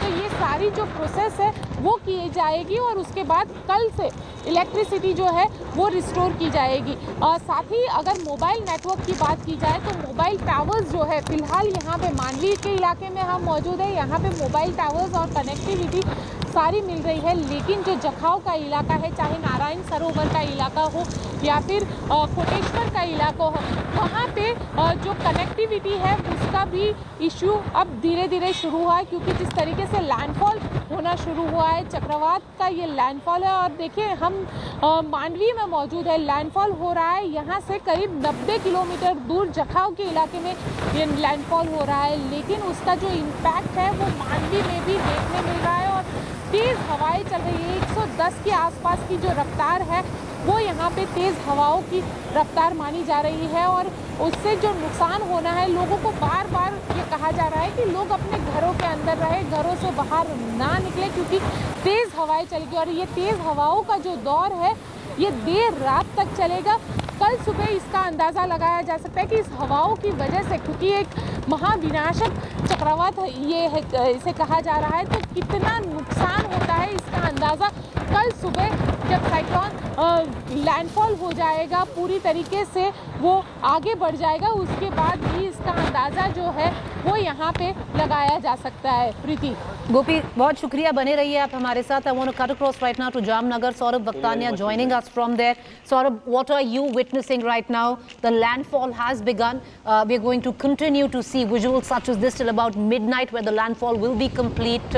Once the eye moves in, there will be a lull is what we are being told. But right now the peripheral of the eye moving in and causing huge amounts of rain as well as wind speed up to 130 kilometers per hour. So, well, PT, the landfall has started and we are very far away from the exact eye of the center where meets the Gujarat coast. But look at the situation right now. It's very difficult to stand and therefore I am taking this support of this wall to actually stand over here. Let me tell you that Jamnagar's coastal area are highly affected. I went to few places, Preeti, and several of the trees and electric poles have already fallen. The different teams of NDRF are on the roll along with the Gujarat government officials. They are going to places and actually they are clearing out this debris. And let me tell you, there are several people who are already affected. Most importantly, Preeti, half of the Jamnagar right now is without electricity because the officials did not wanted to take any chances. Because let me tell you, like the incident which I was reporting just some while ago, that an entire electric pole fall on an house and there were 3 people inside. But but luckily all escaped unhurt. But 3 of the cows actually got stuck in the debris. It was a nick of time when the NDRF officials reached over there and they saved them. While I speak, Preeti, there are few people still out on road. It's a difficult situation. The officials are continuously appealing to them that till tomorrow morning nobody should be out of their home, and therefore let me tell you, in the shelter home the food supply was already done much in the evening, because after that it will be complete dark situation. Look at the current situation. I'll ask my camera person to show you the panoramic view of Jamnagar here on India Today, that the wind speed is very much high and several of the parts of Jamnagar are highly affected. In the city area, Preeti, let me tell you, several incidents of tree fall have been reported. There are huge hoardings which are flying in the air. Such visuals are coming in. These are the vehicles of the officials who are continuously patrolling and going to the places where such incidents have been reported. It's a continuous appeal to the citizens that they should not come out of their houses, because but it is very risky at the moment. There are several such low-lying areas also, Preeti, where we have been told that there is a waterlogging situation as well. So it is going to be a very difficult night right now with no electricity, and in going to such areas where it will be completely pitch dark, and this landfall will continue for next 4 to 5 hours. So these are the very crucial period right now. You can see through the visuals right now that how the wind speed is. Luckily there is no continuous rain. There are intermediate isolated rains but no continuous rain, but the wind speed is very high. So absolutely an appeal on India Today right now to whoever is watching in Gujarat, Western Port and Saurashtra, that nobody should come out of their houses or the settlements which have been made by the government until next morning. All right, Saurabh, stay on with me. I'm going to quickly take our viewers to the latest that is coming. So, cyclonic storm Biparjoy has made landfall, viewers. It began shortly, just about 20 minutes ago. The entire process will continue till about midnight this evening. In terms of, we'll be seeing very similar scenes that you're seeing on your television screens right now, which will last and go on till midnight. What we are expecting, wind speed to go up to 130 kilometers, which as per Met Department is manageable. Till now, what has been recorded is 130 kilometers per hour of wind speed. The storm from yesterday has weakened from a very severe category to a severe storm, a severe cyclonic storm. It has weakened. Having said that, if there is no reason to panic is what is being indicated. If everyone stays at home, stays indoors, this storm will pass without inflicting that much damage to life and property. What one is witnessing, what is being reported right now, especially from the Kutch region, which is facing the maximum brunt of the landfall of the cyclonic storm, is that electric poles are being affected, being torn as the storm tears into the coastline of Kutch, Gujarat. There are temporary shelters that have been ripped away.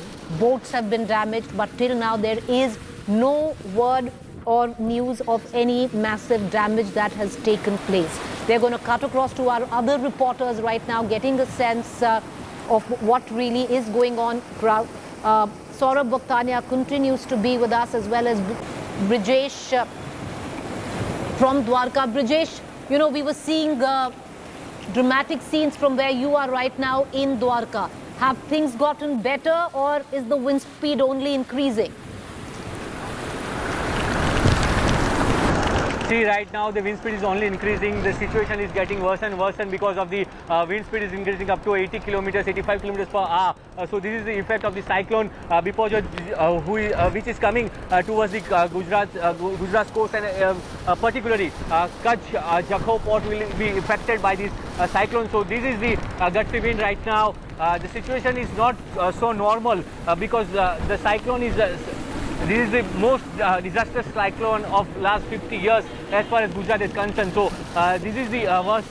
This is going to be the worst affected area, Dwarka and Kutch.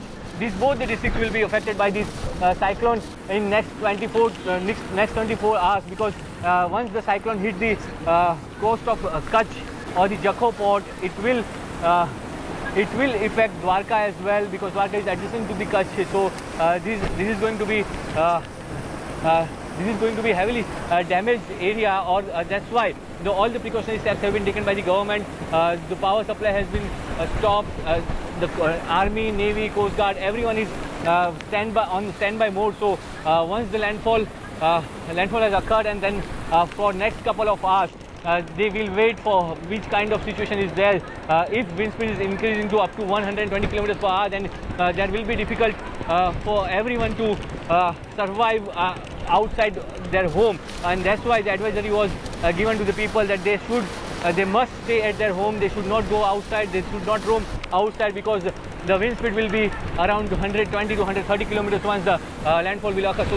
So this is the situation right now. I'm right now at Dwarka. All the steps have been taken by the government. Now everyone is waiting for the completion process of the landfall, so the rescue operation can be done by that. So the disastrous cyclone has reached to the Gujarat. Okay. And how badly all right. Right now, Brijesh, where my colleague Brijesh is standing, viewers, right now the wind speed there is about 80 kilometers per hour, and even then you can see how strong it is. And I want to give you a sense, because this wind speed from about 80 kilometers per hour will rise to 130 kilometers per hour. Where is Brijesh? Where is he reporting from? Very far from the eye of the storm, viewers. If you look at it, this is where Brijesh is reporting from. This is the path of the storm, and I will just expand it a little so I can show you on where exactly is the eye of 1 second. We're going to just try and fix this, and yeah, there you go. Right. And if you can see, this is where Brijesh is standing, which is Dwarka. This is where the storm is making landfall, which is the Jakhau port area, and that is the eye of the storm. And what one is witnessing is the peripheral area of the eye. That is, of course, going to cause maximum damage. As the eye enters the mainland, the areas such as where Brijesh is standing, which is Dwarka, Nalia, and the other areas, of course, Pakistan area is also the coastline there, which is going to see maximum impact of this. But as the eye moves in, at least where the eye is, there's going to be a lull, but maximum devastation will occur in the area on the periphery of the eye. Till now, the eye is still the storm, or the center of the storm, which is the eye, is still quite away from the mainland. That's why the kind of wind speed that you are seeing right now. Once again, I want to cut across to our reporters as they continue to get the latest. Brijesh, right, I said, is standing right here at Dwarka, 80 kilometers per hour. As this eye moves in and makes its way inside, and we're going to show you the path of, or what is the projected path also of the storm in just about a minute. But as the storm makes its way in, where Brijesh is standing right there, we'll see a major gust of wind. So from 80 kilometers per hour, it's only going to rise. Let's cut across back to our reporters. We have Brijesh, who's reporting right now from Dwarka, from Jamnagar. I have my colleague Saurabh Bhaktania as well. But Brijesh, over to you. Everybody from where you are, at least in Dwarka, has been evacuated. They are indoors. What's the sense that you are picking up? We do understand, as per protocol, electricity has been snapped for the next 24 hours. Everyone should have supplies. And once again, we don't want to sound alarmist, viewers. We want to make it clear, if you are indoors, there is nothing to worry about. This is just a severe cyclonic storm.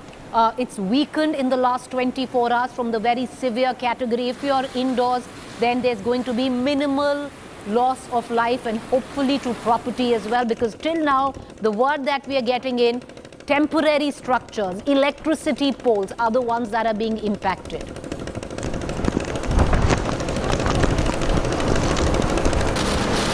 Definitely, the thing is that though cyclone has weakened, or the intensity of the cyclone has weak, but still it will impact because this is the most disastrous cyclone of the last 50 years as far as Gujarat is concerned. So it will damage, it will give the impact or the all the ports which are in the Kutch, so be it Kandra, be it Kandla, be it Mundra, be it Jakhau, or be it Mandvi,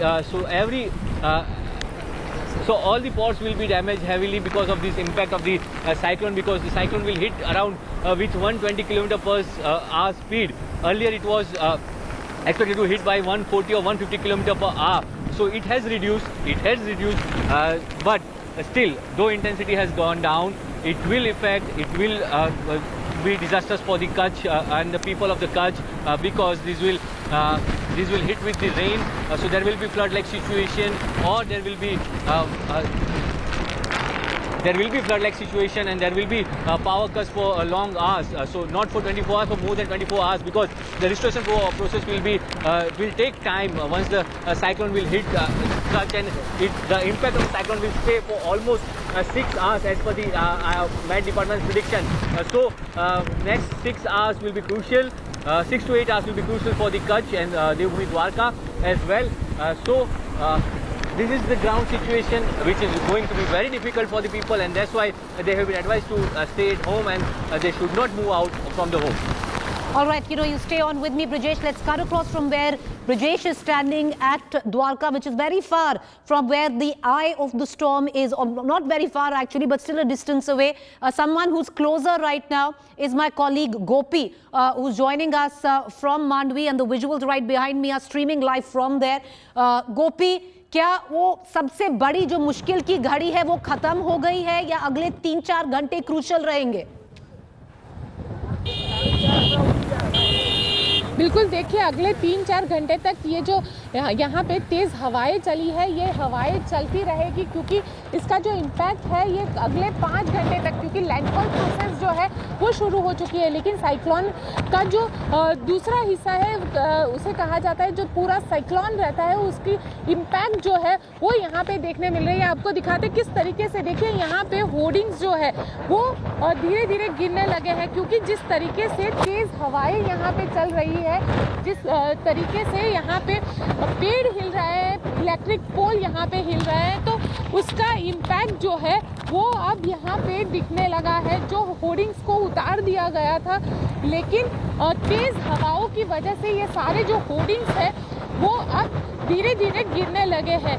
लगातार जो electric pole हो या पेड़ हो, ये गिरने की खबर हमारे पास आ रही है। यहाँ तक कि प्रीति, आपको बता दूं कि जो जखाऊ वाला हाईवे था वो भी कहीं ना कहीं फिलहाल ब्लॉक हो गया है, क्योंकि पेड़ गिरने की खबर इस वक्त सामने आ रही है। तो आप देख सकते हैं कि किस तरीके से यहाँ पे जो बड़े होर्डिंग्स लगे हुए थे, वो होर्डिंग्स हो या बड़े पेड़ हो, वो उखड़ने की खबरें जो है वो अब हमारे पास सामने आ रही है। गोपी बने रहिए हमारे साथ, बस अभी आएंगे जो गोपी or what Gopi was speaking about, because let me take you right back on what she was saying. These are the visuals coming in from Mandvi. These are the visuals where what Gopi was saying, if there have been electricity poles, some of them have been of course torn away. That's a hoarding that has fallen. So till now, temporary structure. One can take heart in the fact that till now the damage has been limited to temporary structure. So this is Mandvi right now. Right in the middle is Morbi, which is seeing massive amounts of rainfall, and you can see that on your television screen, viewers. This is Morbi as well, to give you a sense the onslaught in terms of the tropical cyclonic storm Biparjoy has brought in its wake. But let me also now take you to the third set of visuals right here, and that is Dwarka. Now these visuals are streaming live from Dwarka there. That is where Brijesh is reporting from, seeing maximum full force. You can actually see that, the basic outline of the temple in Dwarka. We're going to show that to you. But in terms of the wind speed, in terms of the rain, what you're seeing on your television screens is dramatic. But once again, at least till now, there has been no loss to life, and where property is concerned, in terms of the worst of the visuals that are filtering in, what we are basically witnessing is that temporary structures, hoardings, have fallen, yes. On the other hand, you've had electricity poles. these are again, another set of visuals that is coming in this time, and understandably, a lot of temporary hoarding, Mandvi only. These are visuals coming in from Mandvi, temporary structures, hoardings being torn apart by wind, which is right now gusting. Gopi, अगर हम बात करें तो 130 kilometre per hour तक wind speed जाएगी. अभी तक कितनी रिपोर्ट हो रही है जहां पर आप हैं? देखिए, मांडवी की मैं बात कर रही हूँ.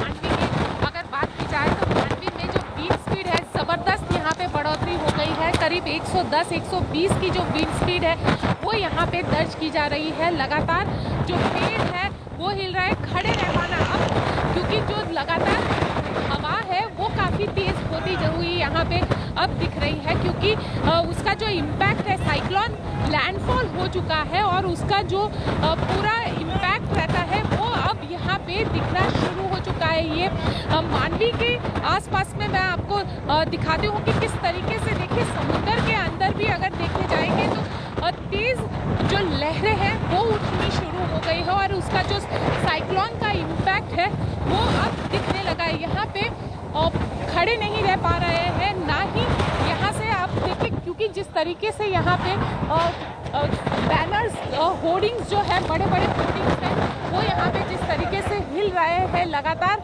यही डर रहता है कि कहीं कोई होर्डिंग है वो किसी को चोट ना पहुँचाए, क्योंकि कम से कम हवा की जो गति है वो काफ़ी ज़्यादा है. क्योंकि नुकसान का अंदाज़ा इस वक्त लगा पाना काफ़ी मुश्किल है. इसका अंदाज़ा नहीं लगाया जा सकता है कि कितना नुकसान हुआ है, क्योंकि लगातार जो हवा है वो इसी तरीके से तेज़ हवाएं यहाँ पे चल रही है और जो हवा की गति है वो भी करीब 110 किलोमीटर प्रति घंटे की नापी जा रही है. तो वैसे में इसका अंदाज़ा नहीं लगाया जा सकता है कि हवा किस तरीके से. हमारे कैमरा पर्सन को कहूँगी कि वो एक साइड पे आ जाए, क्योंकि होर्डिंग्स जिस तरीके से हिल रहे हैं, कहीं अगर टूट गए तो चोट लग सकती है. तो कहीं ना कहीं जो हवा की गति है वो भी बहुत ही यहाँ पे बढ़ चुकी है. मांडवी के अंदर उसका जो लैंडफॉल हुआ है, भले ही जखाऊ के पास उसका लैंडफॉल हुआ है जो 90 किलोमीटर दूर है यहाँ से, लेकिन तेज़ हवाएं यहाँ पे देखी जा रही है. इलेक्ट्रिक पोल जो है वो यहाँ पे पूरी तरीके से हिल रहे हैं. होर्डिंग्स जो है उसमें ज़बरदस्त यहाँ पे होर्डिंग्स भी टूट चुके हैं. तो ये सारी चीज़ें, ये नुकसान यहाँ पे हुआ है. लेकिन रात का वक्त है, वैसे में ये जो साइक्लोन की प्रोसेस है ये पूरी 5 घंटे का लैंडफॉल का प्रोसेस है, तो नुकसान का अंदाज़ा अभी लगा पाना काफ़ी मुश्किल है. लेकिन हाँ, ये ज़रूर है कि चक्रवात ने अपना असर जो है वो यहाँ पे दिखाना शुरू कर दिया है. साइक्लोन का इम्पैक्ट शुरू हो गया है, गोपी, जो आप कह रही हैं. पर गोपी देखिए, आपने बहुत साइक्लोन कवर किए हैं गोपी गुजरात में. ताउते अगर 2021 में याद होगा, क्या ये ताउते की स्ट्रेंथ पर है या ताउते इससे बड़ा स्टॉर्म था? देखिए, ताउते जब लैंडफॉल किया तो 170 की स्पीड से के साथ ताउते ने लैंडफॉल किया था और ताउते ने जिस जगह पर लैंडफॉल किया वहाँ पे कुछ भी नहीं बचा था.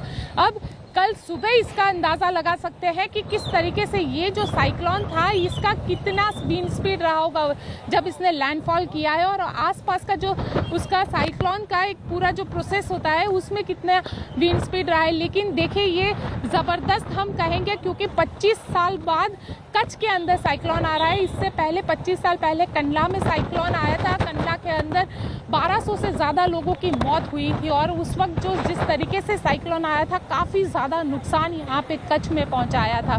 तो अब कच्छ के लिए ये 25 साल बाद नया दूसरा साइक्लोन आया है और इस साइक्लोन जो बिपरजॉय है उसमें कितना नुकसान पहुंचा है वो उसका अंदाज़ा कल सुबह लगाया जा सकता है. लेकिन ये ज़रूर है प्रीति, यहाँ पे इलेक्ट्रिसिटी जो है, मांडवी शहर की बात करूँ तो इलेक्ट्रिसिटी को फिलहाल प्रिकॉशनरी यहाँ पे बंद कर दी गई है, क्योंकि कहीं ना कहीं एक डर है कि अगर जो इलेक्ट्रिक पोल है वो गिरते हैं या कुछ होता है तो लोगों को इससे नुकसान पहुंच सकता है.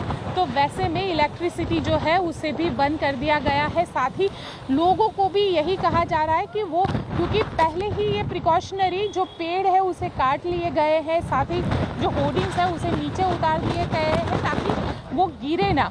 लेकिन जो नीचे रखे गए हैं वो भी तेज़ हवाओं के चलते आगे पीछे हो रहे हैं. तो कहीं ना कहीं जो हवाओं का इम्पैक्ट है, जो साइक्लोन का इम्पैक्ट है, वो अब यहाँ पे दिखना शुरू हो चुका है।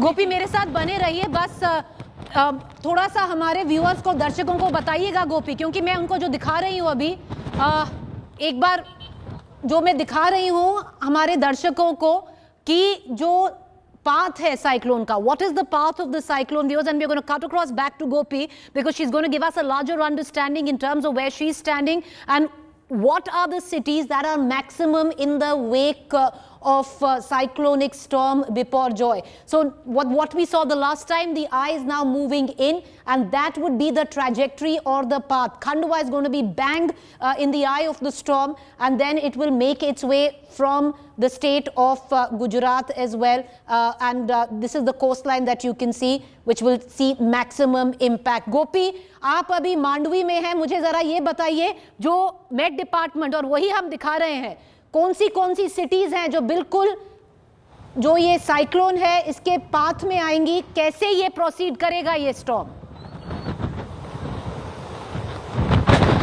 देखिए, ये साइक्लोन जो है पूरे कच्छ डिस्ट्रिक्ट को इसके लिए वार्न किया गया है। कच्छ डिस्ट्रिक्ट को रेड अलर्ट पे रखा गया है, साथ ही द्वारका और जामनगर, ये दोनों डिस्ट्रिक्ट को भी रेड अलर्ट में रखा गया है। हालांकि साइक्लोन आज यहाँ पे टकराएगा, लेकिन कल यहाँ पे भारी बारिश की चेतावनी जो है वो मेट डिपार्टमेंट के जरिए दी गई है। अगर कच्छ की बात करूँ तो कच्छ की सिटीज़ की अगर बात करते हैं तो इससे सबसे ज़्यादा प्रभावित जो होने वाला है वो मांडवी से लेकर जो नारायण सरोवर कोटेश्वर का इलाका है वहाँ तक इसका जो इम्पैक्ट है वो सबसे ज़्यादा देखने मिलेगा, जिसमें मांडवी जो है, मांडवी से बाद आता है नलिया, नलिया के बाद आता है वहाँ पे जखाऊ, जखाऊ से आगे आता है नारायण सरोवर और कोटेश्वर का इलाका। ये पूरा इलाका है जहाँ पे लखपत भी आता है, और ये इलाके में इसका सबसे ज़्यादा इम्पैक्ट जो है वो देखने मिलेगा, क्योंकि देखिए मांडवी में सबसे हम कहेंगे कि सबसे कम असर यहाँ पे होने वाला था, क्योंकि साइक्लोन का पेरीफेरी यहाँ पे आता है।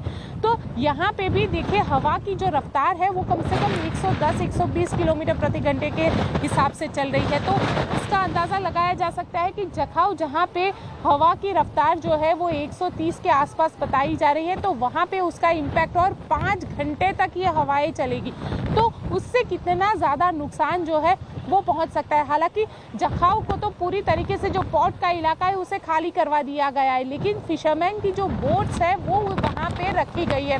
वो जो जेटी का इलाका है जहाँ पे ज़मीनी इलाका आता है वहाँ पे ये बोट्स को रखा गया है। तो ये भी अंदाज़ा लगाया जा सकता है कि उससे बोट को भी नुकसान पहुँच सकता है। हालांकि फिशरमैन जो होते हैं कई बार हवा की वजह से जब बोट एक दूसरी बोट से टकराती है तो उसे काफ़ी ज़्यादा नुकसान पहुँचता है, जो हमने ताउते साइक्लोन में भी देखा था कि पूरा जाफराबाद का जो पूरा फिशरिंग डिपार्टमेंट है वहाँ पे जो बोट्स लगे रहते थे उसमें भारी नुकसान हुआ था। यहाँ तक कि हालात ये हो गए थे जब ताउते साइक्लोन टकराया था तो उस पूरे इलाके जो जेटी का इलाका था जहाँ पे कम से कम 500 से ज़्यादा बोट खड़ी थी, तो वो आइडेंटिफाई करना मुश्किल हो गया था कि कितनी बोट को कितना नुकसान हुआ है। बिल्कुल गोपी, आपसे जुड़ते रहेंगे. Gopi joining us from Manvi. Also, you know, like we saw in the path of the storm, the maximum impact is going to be faced in Pakistan. But when we return, we're going to cut across to Jamnagar. These are visuals coming in from Jamnagar. We've been talking about fishermen,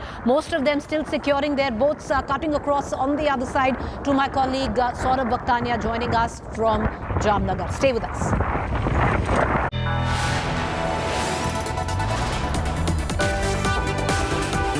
You are watching India Today.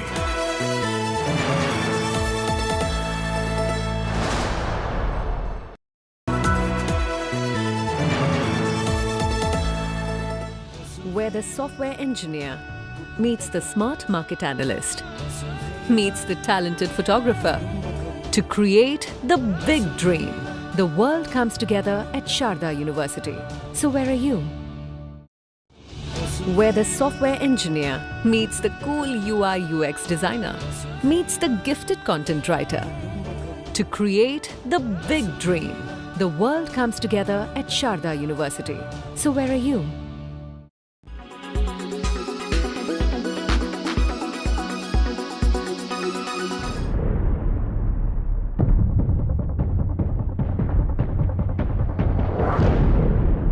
Muslim traders are fleeing Purola, a town in Uttarkashi, after hardline Hindu outfits set a deadline for their exit. Hindu right-wing groups took out rallies after an alleged abduction of a Hindu woman by two suspects, including one from the Muslim community. Shops of Muslim traders were vandalized by crowds raising slogans of Jai Shri Ram. The Hindu groups are alleging love jihad and land jihad in Purola.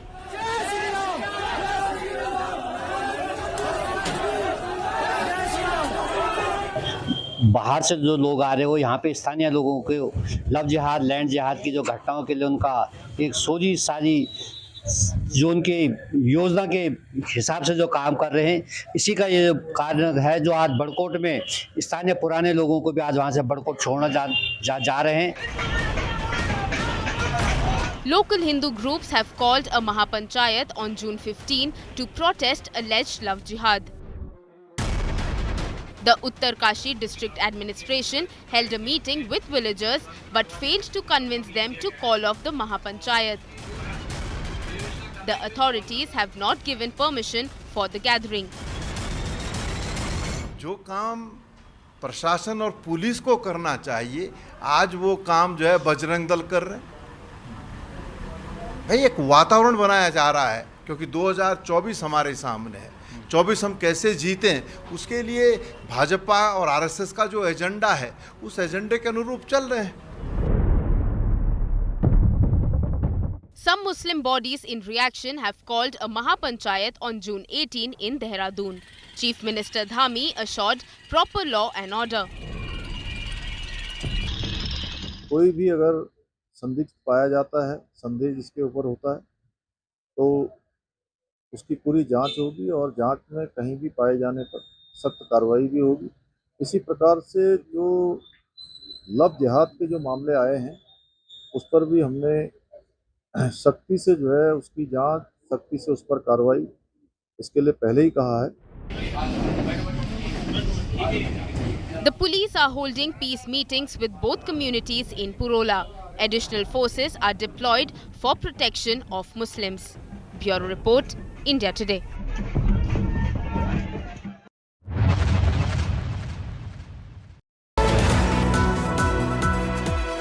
Powered by The world comes together at Sharda University.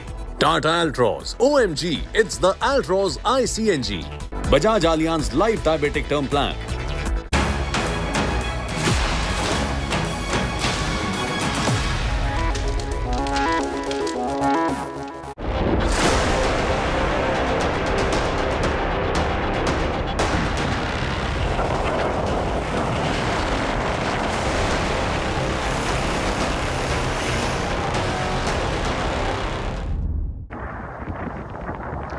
Welcome back. You're watching our rolling coverage as cyclonic storm Biparjoy makes landfall off the coast in Gujarat, where especially the Kutch coastline is concerned. Not very far away from there is my colleague from Jamnagar, and these are visuals streaming in Jamnagar. What you're seeing, these are fishermen trying to secure their boats because understandably maximum damage is predicted to fishing vessels, boats, temporary structures, trees, as well as electric poles. Joining me is Saurabh Vaktania. Saurabh, the wind speed really since the last time we spoke with you has picked up. What are you reporting?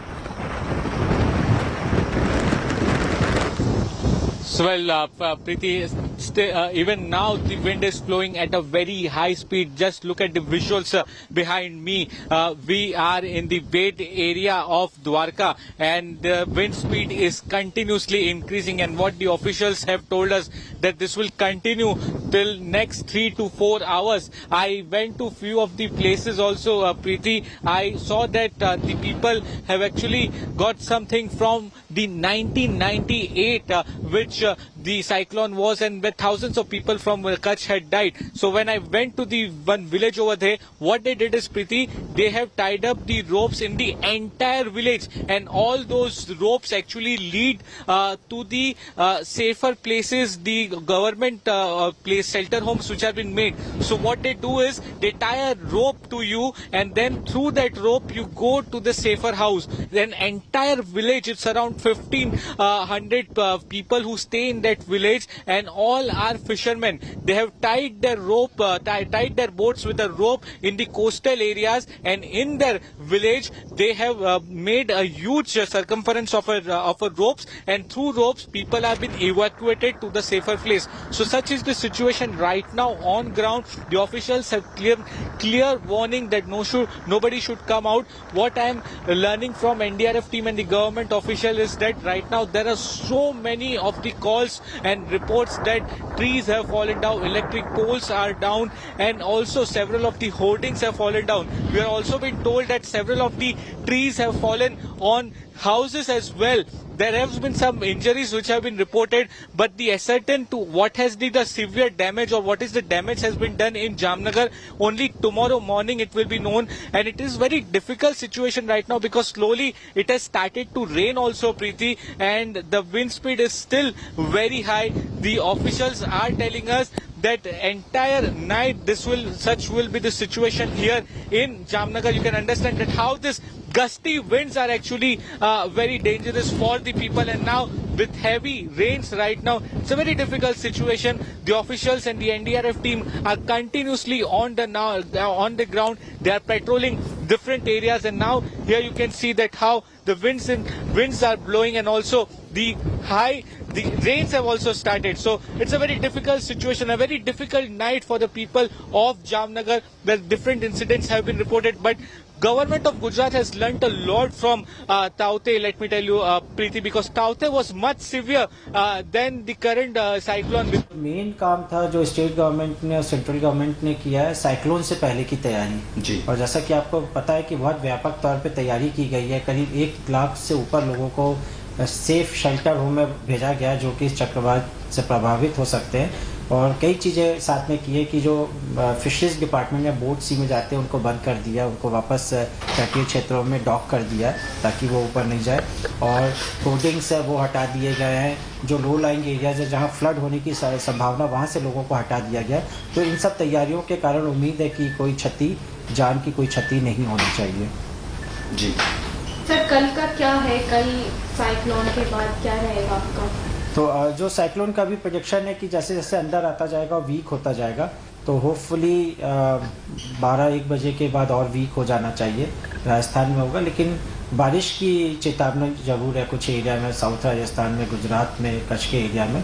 तो उसको हम monitor कर रहे हैं कि बारिश कितनी होती है, उससे फ्लड का क्या सिचुएशन होता है, तो उसको हम देखेंगे किस तरह से प्रोग्रेस करते हैं। अनफॉर्चुनेटली इवनिंग में हुआ है, तो रात में आपकी टीमें कैसे वो काम करेंगी, क्या चैलेंजेस होंगे? तो जब साइक्लोन का इम्पैक्ट होता है तो रिपोर्ट्स आनी शुरू होती हैं। हर डिस्ट्रिक्ट में कंट्रोल रूम काम करता है जिसको डिस्ट्रिक्ट मजिस्ट्रेट कंट्रोल करते हैं, और उसी के साथ हमारी टीम इन्वॉल्व रहती है।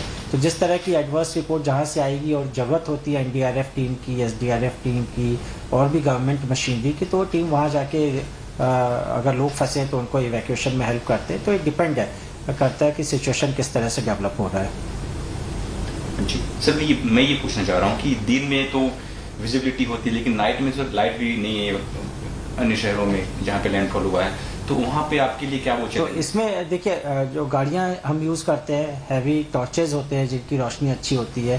तो चक्रवात के पे भी डिपेंड करता है कि कितना डेंजरस है। ज़्यादा डेंजरस है तो टीम भी सेफ रहेगी, उस हिसाब से उनको स्पॉट पे डिसाइड करना है। लेकिन लाइटिंग का, आर्टिफिशियल लाइटिंग का अरेंजमेंट रहता है। हमारे पास LEDs लाइट होती है, टावर लाइट्स होती है, अगर ज़रूरत है तो उसको यूज़ करके हम रात में भी काम करते हैं। तो लाइटिंग के कारण, अंधेरे के कारण हमारे बचाव कार्य में कोई कमी नहीं आएगी। IMD से सर अभी क्या बात हुई है, क्या वो आपको अपडेट किया? IMD अपने वेबसाइट पे पीरियोडिक असेसमेंट करके फोरकास्टिंग करते जा रहा है, क्योंकि अब चक्रवात जमीन तटीय क्षेत्र में घुस गया है। तो अभी 6:30 बजे उन्होंने एक असेसमेंट भेजा जिसको हम देखते रहते हैं। उस हिसाब से भी स्टेट गवर्नमेंट और NDRF अलर्ट रहती है जी। Any questions? Thank you. तो All right, you just heard the NDRF chief there stating very clearly that till now there has been no loss to life. Sporadic incidents have been recorded where trees have fallen on homes. There have been injuries reported. Temporary structures have been torn as the cyclonic storm Biparjoy has slammed into the Kutch coastline. We're going to get you the latest. Our reporters spread out, picking up as the storm makes landfall. The next couple of hours are crucial. Once again, there's no need to panic. We don't want to sound alarmist at all. It is a cyclonic storm, which from very severe has now been downgraded to a severe cyclonic storm. But trust us to get you the latest visuals and the latest reports and the best vantage positions as we record the trajectory of this storm as it makes landfall and moves inwards. A quick break to stay with us. On the other side of Rahul Gandhi.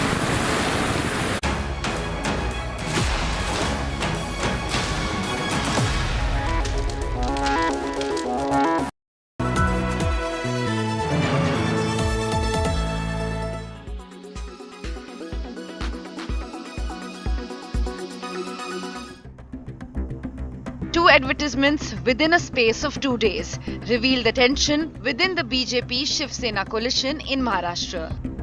This ad that appeared on Tuesday featured Prime Minister Narendra Modi and Chief Minister Eknath Shinde. It said, Modi in Rashtra, Shinde in Maharashtra. There was no mention of Deputy Chief Minister Devendra Fadnavis. It also claimed that Shinde was more popular than his deputy, based on a recent survey by a private agency. The advertisement caused much resentment in the BJP. Shiv Sena soon got into damage control mode, clarifying the ad was issued by a supporter of Shinde. A day later, a new advertisement appeared, this time featuring photos of all leaders, including Shinde and Fadnavis. Shinde जे उत्कृष्ट आहेत त्यांनी देवेंद्रजी त्या ॲडव्हर्टाईजमध्ये compare जे करणे हे ज्याने कोणी केलं असं मला वाटतं. एकनाथजी काही एवढ्या लहान मनाचे नाही आहेत. एकनाथजी काही लहान मनाचे नाही आहेत. एक मोठ्या विचाराचा मोठ्या मनाचा माणूस आहे. एकनाथ शिंदेला जे मी बघतो ते कधी अशा लहान विचारात वावरत नाही. पण ज्यांनी कोणी केली आहे त्यांनी देवेंद्रशी कंपॅरिझन एकनाथजी सोबत करणे हे थोडंसं त्या ठिकाणी अचंबित करणारं होतं. The damage control, however, has not yet ironed out the differences between the two leaders. The Deputy Chief Minister has skipped events where he was supposed to share dais with Chief Minister, citing health reasons. Fadnavis, however, continued with his regular meetings at the Shahayadri Guest House in South Mumbai. With Ritvik Bhalekar, Bureau Report, India Today.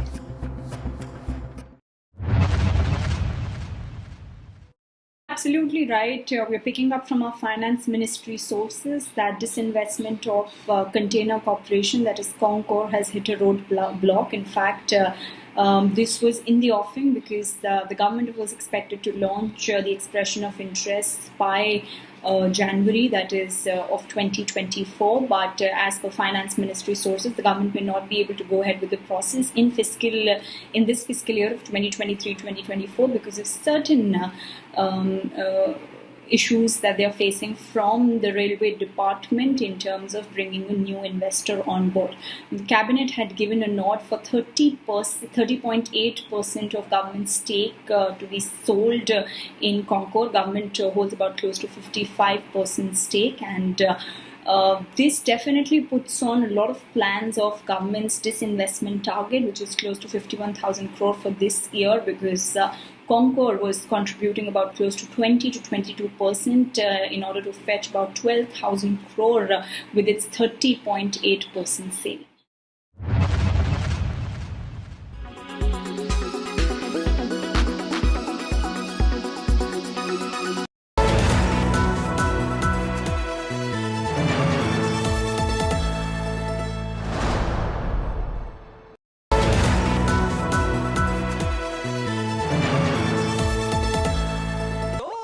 Sorry.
Presented by RP Sanjeev Goenka Group, Growing Legacies. Powered by NECC, Sunday hoya Monday, Roz Khao Ande.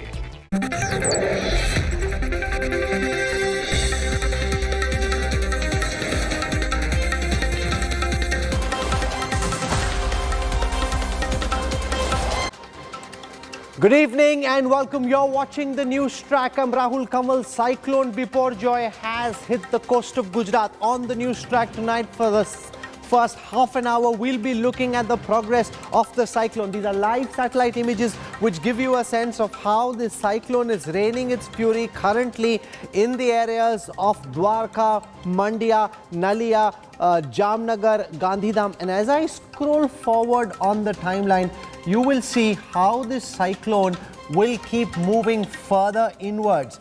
This is what's likely to happen late tonight, where the cyclone moves much further into the Kutch, Saurashtra area of Gujarat.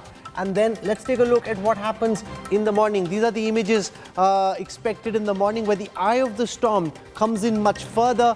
And as the day wears on tomorrow, the cyclone will keep going further into the heartland and its intensity will keep coming down. So we're tracking Cyclone Biparjoy. Our reporters literally in the eye of the storm, getting us live, continuous updates from the coast of Gujarat. We're also tracking what's happening elsewhere. All of that coming up on the news track. Turbo winds and rain. Turbulent seas.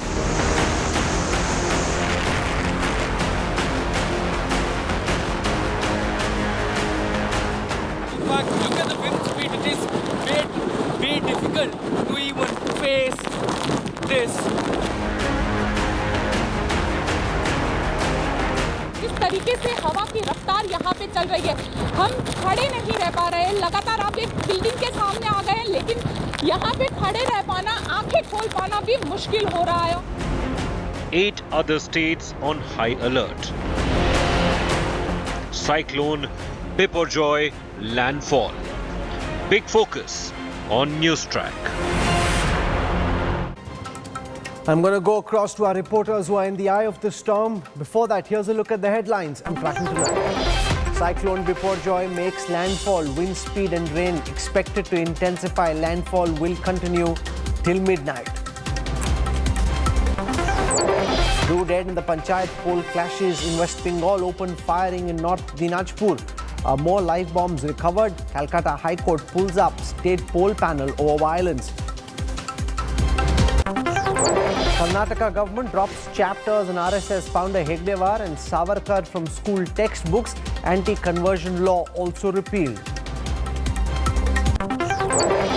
Delhi police recommends cancellation of Foxco charge against WFI President Bhushan, but he's charged with sexual harassment, stalking and outraging women's modesty in the case relating to 6 other wrestlers.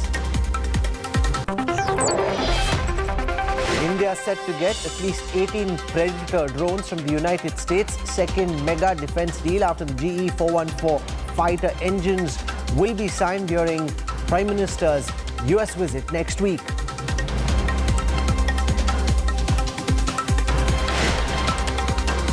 Cyclone Biparjoy has made landfall in the coast of Gujarat. High winds and waves have been lashing the coast of Gujarat all day today. Here's a look at some of the pictures captured by India Today cameras. Biparjoy landfall currently underway. The cyclone hit Saurashtra and Kutch. These are the images from Morbi of the moment Biparjoy made landfall. Wind speeds touched 130 kilometers per hour. The landfall will continue till midnight. The town of Devbhumi, Dwarka, dramatic scenes witnessed as Cyclone Biparjoy swept away everything in its path. A few people that were out were seen struggling to walk. The impact of cyclonic winds was so strong in Mandvi that an electric pole fell down. Street lights on the road were shaking. Hoardings were ripped apart. Several trees were uprooted and roads caved in the Jamnagar area in the western coast of Saurashtra. Although landfall has started, wind speeds are yet to peak. Close to 1 lakh people have been evacuated. Teams of the National Disaster Relief Force, the State Disaster Relief Force, the Army, the Navy, the Air Force and the Coast Guard are on standby. Ashutosh Mishra joins us live from Mandvi. He's been reporting literally from the eye of the storm. Ashutosh, everyone across the country right now very concerned about where you are in Mandvi. Take our viewers through what you're experiencing, Ashutosh. Well, Rahul, this has been really a troubleful day, totally. Since morning, there was one expectation that landfall, probably there will be some dilution as far as the wind velocity is concerned. But clearly it's the nature, and when it comes to the nature, the manpower, human effort, all goes literally failing. Right behind me, you see somehow we have taken a shelter near a private hospital in Mandvi. There is a literally power snap all over the city. This was indeed a preventive measures. But since the landfall process has begun, and it's going to intensify further, so it may take 4 to 5 more another hours when the peak of the impact will be seen at the coastal lines. Of course, the people from the low-lying areas have been evacuated, taken to the safer places. But when it intensifies, we have already seen the results of it. Most of the trees all along the line have been uprooted. Many banner posters, everything just falling apart. And probably while the night people will be sleeping in Mandvi, they would not realize that what they're going to see next morning. So this morning at the port area, near the area, there was high tide. And remember, while it's going to gradually intensify at around midnight, there will be also high tide at the same time. And that is one prediction, that in low-lying area, there's going to be totally flood-like situation. We have seen QRTs, fire department, SDRF, NDRF, all teams have been put on standby if there is a requirement to evacuate people from those flood-affected area. Since mostly the concrete house, pakka houses, people are still living in, the close monitoring taking place at the moment. Power is totally blackout in the city except the emergency measures. Private hospitals are running on the private DG sets. So far all lying, and in fact people are praying just a safe passage, and they're praying this cyclone passes through without causing much damage. But the potential wind speed which is expected gusting up to 140 kilometers, we have seen several examples in recent past from Odisha to Gujarat to several other parts. When it touches down, what kind of devastation brings, Rahul? I've covered a few super cyclones in my time, and the moment where Ashutosh is at this very instance is when you're in the eye of the storm. So the initial part of the cyclone has made landfall and it's raining, and then it feels okay, it's not so bad. That's because the cyclone is still coming, and it is where the eye ends and the real cyclone hits when the full fury, Ashutosh, of that cyclone is actually felt on the ground.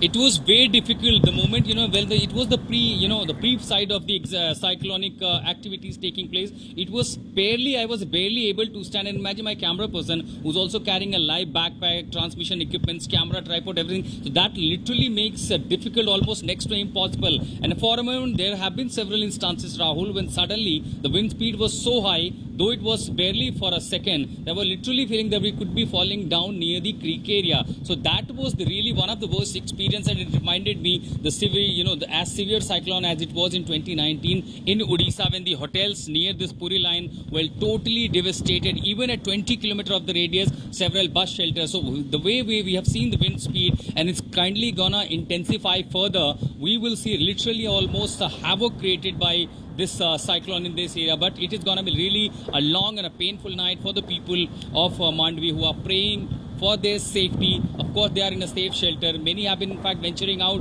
We have been advising them, please go home. There is alarm issued. There is guidelines issued. Don't venture out with your family outside, and remain indoors at least for the next 24 hours. So, of course, it's going to be really very long night here, Rahul, in Mandvi. Okay, we'll keep coming back to you. Please stay safe. I see some trees behind you. I know you're being as careful as possible, but watch out and be very, very careful. Put safety first. Thanks, Ashutosh. I'll come back to you for more later.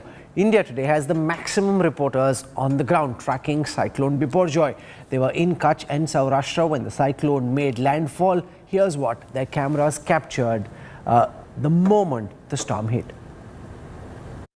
This is the situation right now where the cyclone is just 100 kilometers away from the Gujarat coast, and see, it's difficult to stand here, but still, I'm trying to show you the visuals of the structure that has collapsed at the hotel right now. This is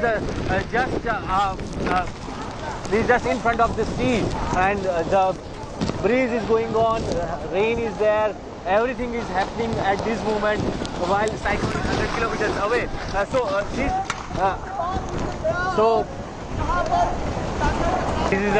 This is a severe situation right now here. The cable has broken and all the electric poles are just at the risk because of this heavy and gusty wind.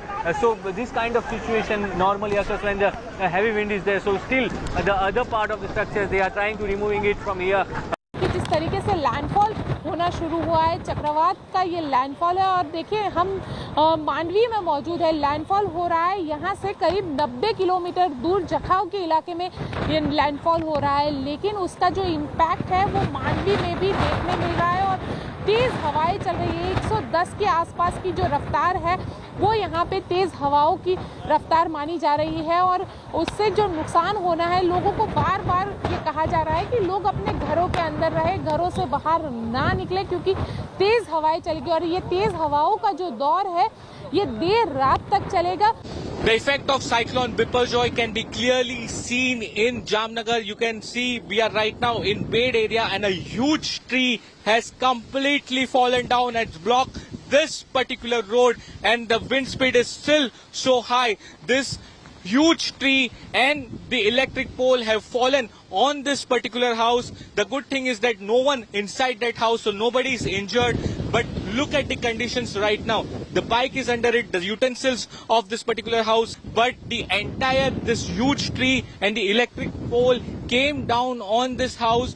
3 cows were there and that 3 cows came in this particular tree when it fall down. Then immediately they came and rescued all the cows from here. So this is the situation right now we are witnessing on ground, that how due to Cyclone Biparjoy the conditions are actually very scary here, and in next few hours it will be more difficult situation for the people on ground. The NDRF and other officials are continuously getting calls that there are several trees which are fallen, some electric poles are falling. So right now advice to all of the people over here is that they should stay indoor and stay safe. And the pre-impact of this landfall of Cyclone Biparjoy is already visible in parts of Kutch and Mandvi. Almost everything goes invisible now. The creeks, very rough ocean, and the wind speed. This is literally going to create havoc in this region of Kutch. In fact, even standing at this place is next to impossible now. I can see literally the weather has deteriorated. All machineries are on standby. Quick response team will be at this condition. In fact, look at the wind speed. It is very difficult to even face this. In Kutch Mandvi with Sanjay Kumar, I'm Ashutosh Mishra for India Today. I want to go across live at this moment to India Today and Aaj Tak's bureau chief in Gujarat, Gopi Manyar. She joins us. गोपी, मैं देख रहा था कि तमाम जो सरकार के मंत्री हैं वो मौके पे थे, मुआयना कर रहे थे कि किस तरीके की तैयारियां की गई हैं साइक्लोन बिपरजॉय के लैंडफॉल का। आप बताइए कि इस वक्त कितने लोगों को इवैक्यूएट किया गया और सरकार की तरफ से इस साइक्लोन के बाद किस तरह की तैयारियां हैं ज़मीन पे? बिल्कुल, देखिए राहुल, आपको बता दें कि अब तक करीब 90,000 से ज़्यादा लोगों को इवैक्यूएट किया गया है सिर्फ 7 डिस्ट्रिक्ट में से, जिसमें कच्छ, द्वारिका, जामनगर, मोरबी और राजकोट का इलाका है। वहीं से अगर 90,000 जितने लोगों को इवैक्यूएट किया गया है तो एक बहुत बड़ा सरकार की ओर से डिसीजन लिया गया, क्योंकि जिस तरीके से साइक्लोन आने की चेतावनी यहाँ पे जारी की थी, पिछले 3 दिनों से लगातार इवैक्यूएशन का काम है वो यहाँ पे किया जा रहा था। इस वक्त हम देखिए पूरे मांडवी शहर के अंदर लाइट नहीं है। इलेक्ट्रिसिटी न होने की वजह से काफी ज्यादा लोगों को परेशानी हो रही है। साथ ही पूरी तरीके से जो हवा की रफ्तार है वो करीब 110 के आसपास बताई जा रही है। कहीं से भी किसी भी तरीके का फ्लाइंग ऑब्जेक्ट जो है, बाहर से हम लोग लाइव कर रहे थे, लेकिन इतना डरावना मंजर लग रहा था क्योंकि तेज हवाएं चल रही है, पेड़ हिल रहे हैं, पूरी तरीके से जो होर्डिंग्स की आवाजें हैं वो सारी हिलने की आ रही है। तो बेहद डरावना लग रहा था क्योंकि कभी भी कुछ भी आके आपको चोट पहुंचा सकता है। और जिस वक्त ये साइक्लोन टकराया है, 5 घंटे का ये पूरा प्रोसेस है जो मेट डिपार्टमेंट ने बताया है। उसका इम्पैक्ट जखाऊ से लेकर मांडवी का इलाका है, कम से कम पूरा जो कच्छ का इलाका है वहाँ पे उसका इम्पैक्ट महसूस किया जा रहा है और तेज बारिश यहाँ पे शुरू हो चुकी है। तो लोगों के लिए और गवर्नमेंट के लिए, क्योंकि ये रात का वक्त है और रात के वक्त में कितना नुकसान होगा उसका अंदाजा लगा पाना फिलहाल काफी मुश्किल है। तो कल सुबह का इंतजार करना पड़ेगा। आज की रात है वो कहीं ना कहीं, चाहे वो सरकार हो या आम आदमी हो, हर किसी के लिए काफी भारी कहेंगे, क्योंकि तेज हवाएं चलेगी, बारिश हो रही है, इलेक्ट्रिसिटी नहीं है।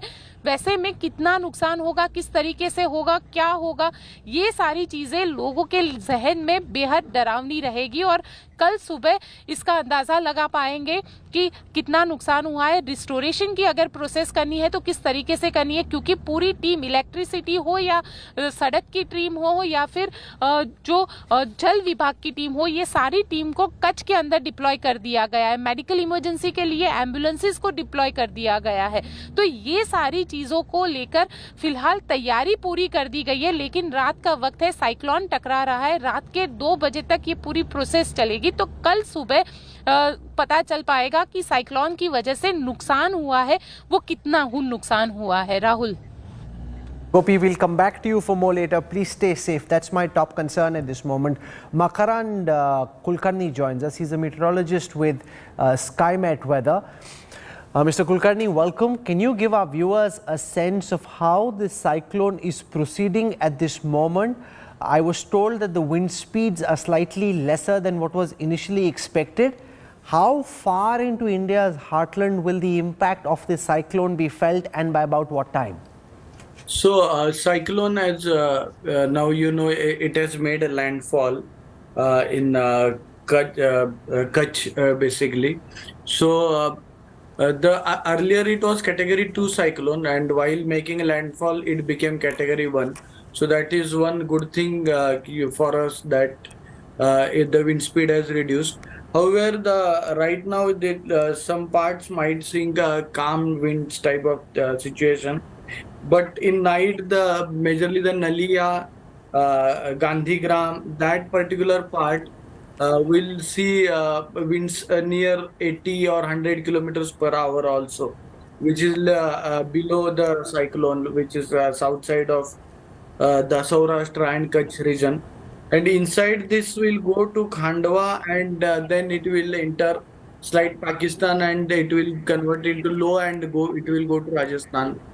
So entire, now you can see that for next almost 6, 7 to 8 hours are very critical after landfall.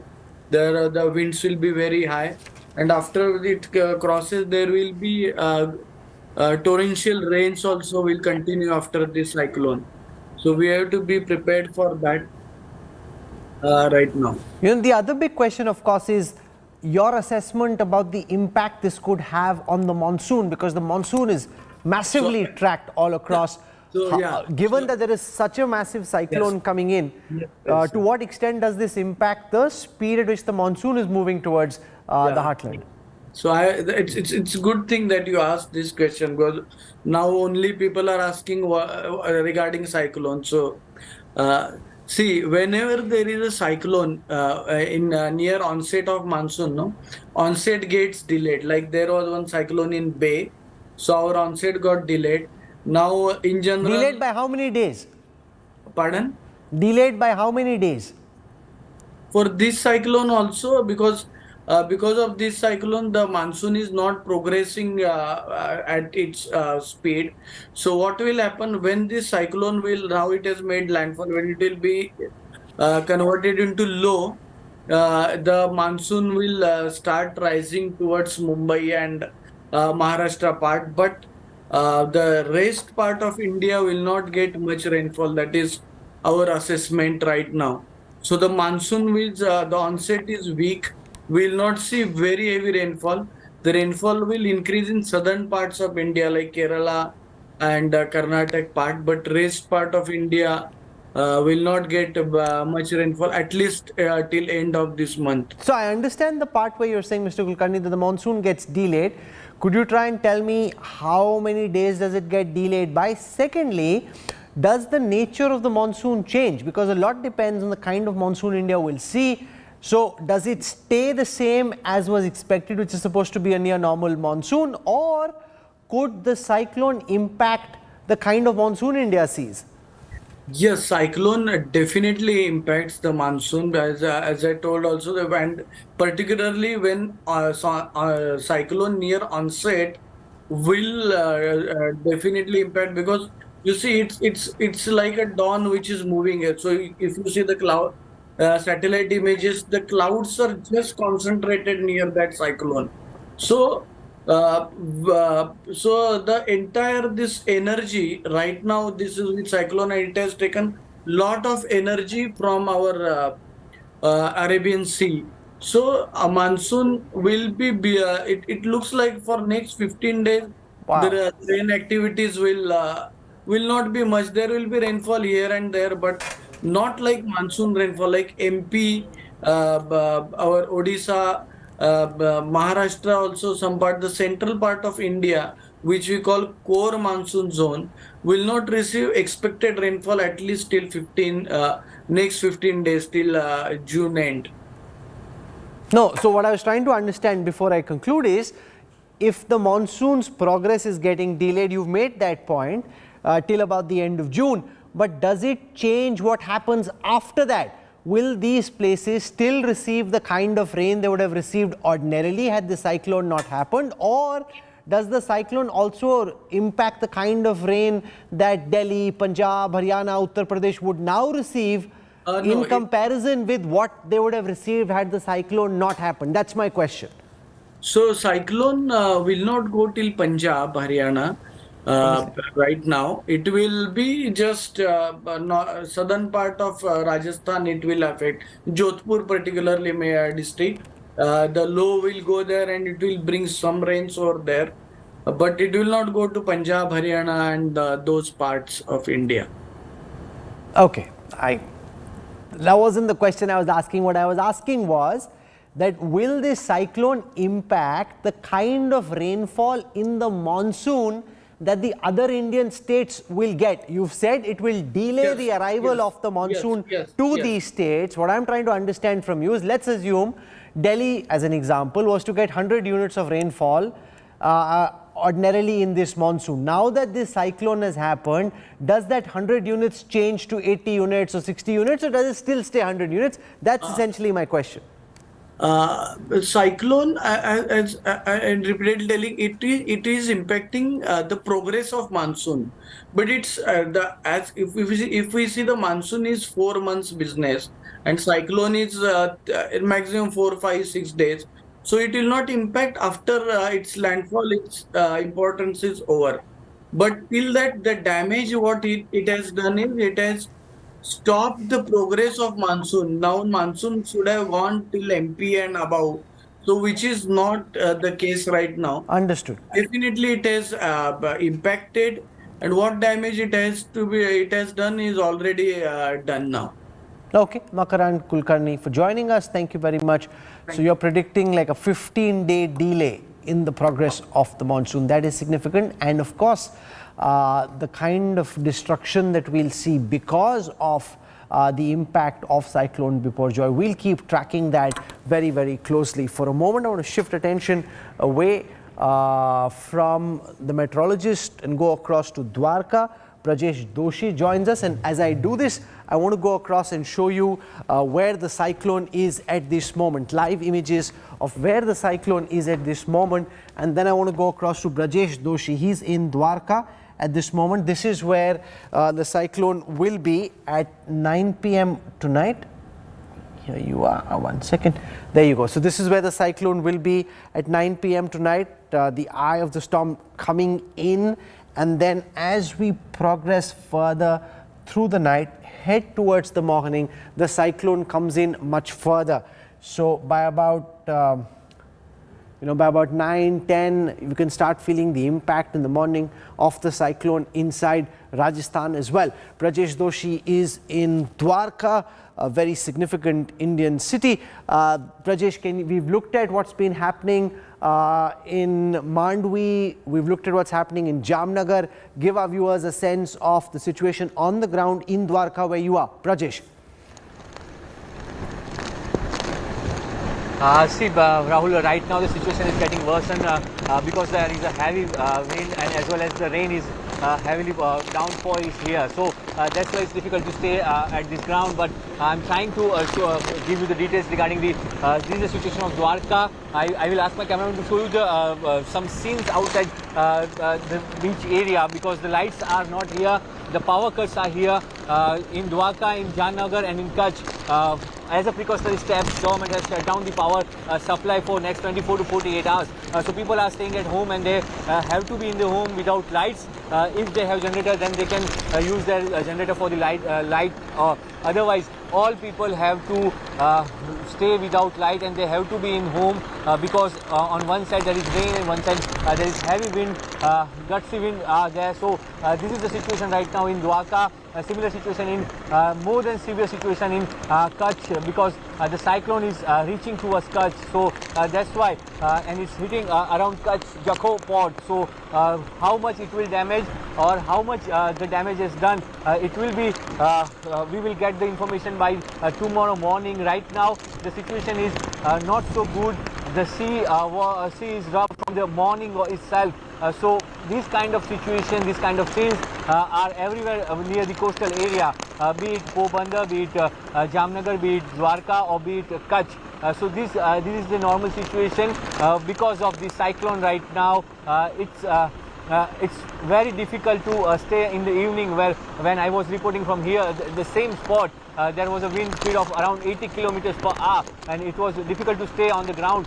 So this kind of situation at the time of cyclone is hitting to Kutch and then there will be more 6 hours. The impact will last for the 6 hours. So that will be the difficult period for the government and the people as well because they have to stay at home and they don't know what will happen and how it will happen because the rain on one side there is rain and then the other side there is a gutsy wind. So this is the difficult situation for the people and the administrative part also.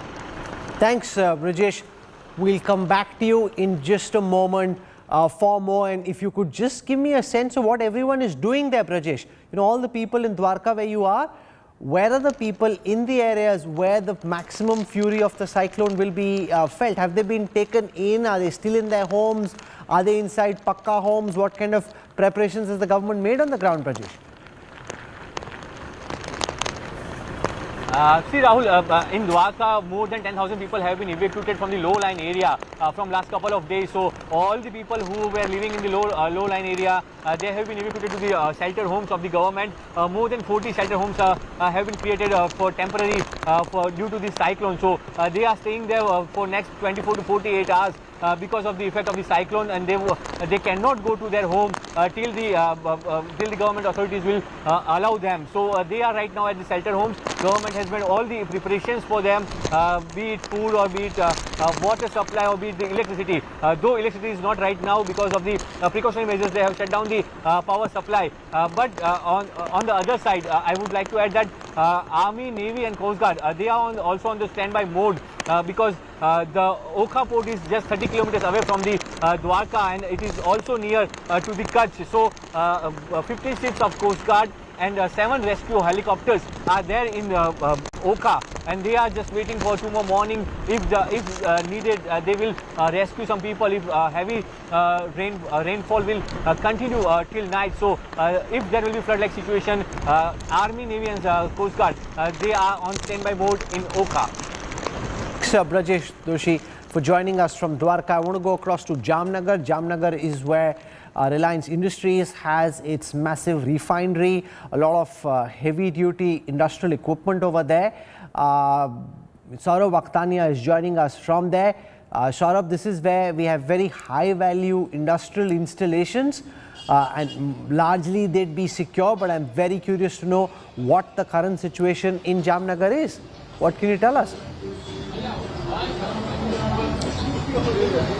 So, well, Rahul, let me tell you that the situation is in Jamnagar right now is coming back to normal, because earlier the wind speed were very high. Since afternoon, the wind was blowing at a very high speed, but right now the speed has decreased. The visuals behind me, you can see there is lot of vehicular traffic movement as well. People have now started to come out of their houses as well. Earlier, this was not the situation. There have been many calls which have been made to the NDRF and other government officials that there have been many incidents of trees which have fallen. Also, many of the electric poles have been fallen, and some of the huge hoardings in Jamnagar city were seen flying. So those 4 to 5 hours were very critical.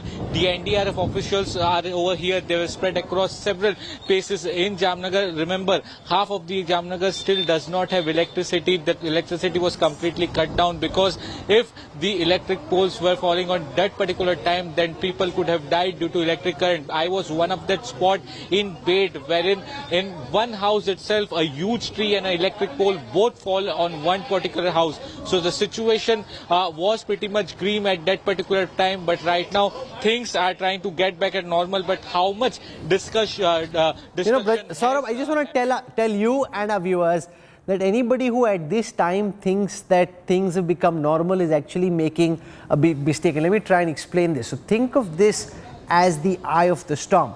So the eye of the storm has the beginning of the eye, and that's what's happened. So the beginning of the eye has struck landfall and has hit the coast of Gujarat.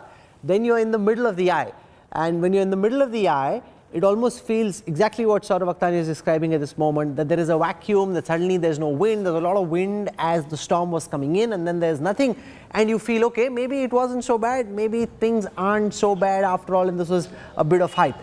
When the eye ends is when the real fury in terms of wind speed, in terms of the rain, actually comes and hits the ground, and that's when you realize and feel the full might of the storm. So where Saurabh is, and which is why at this moment in some places it feels as if the wind speeds have gone down, and I've experienced this personally covering super cyclones in Orissa, which is why for a while after landfall it feels that, okay, you know, stopped raining, maybe things are getting better. But Saurabh Akhtani, that isn't actually the case, which is what in Dwarka and elsewhere people are going to realize in some time from now when the eye actually ends.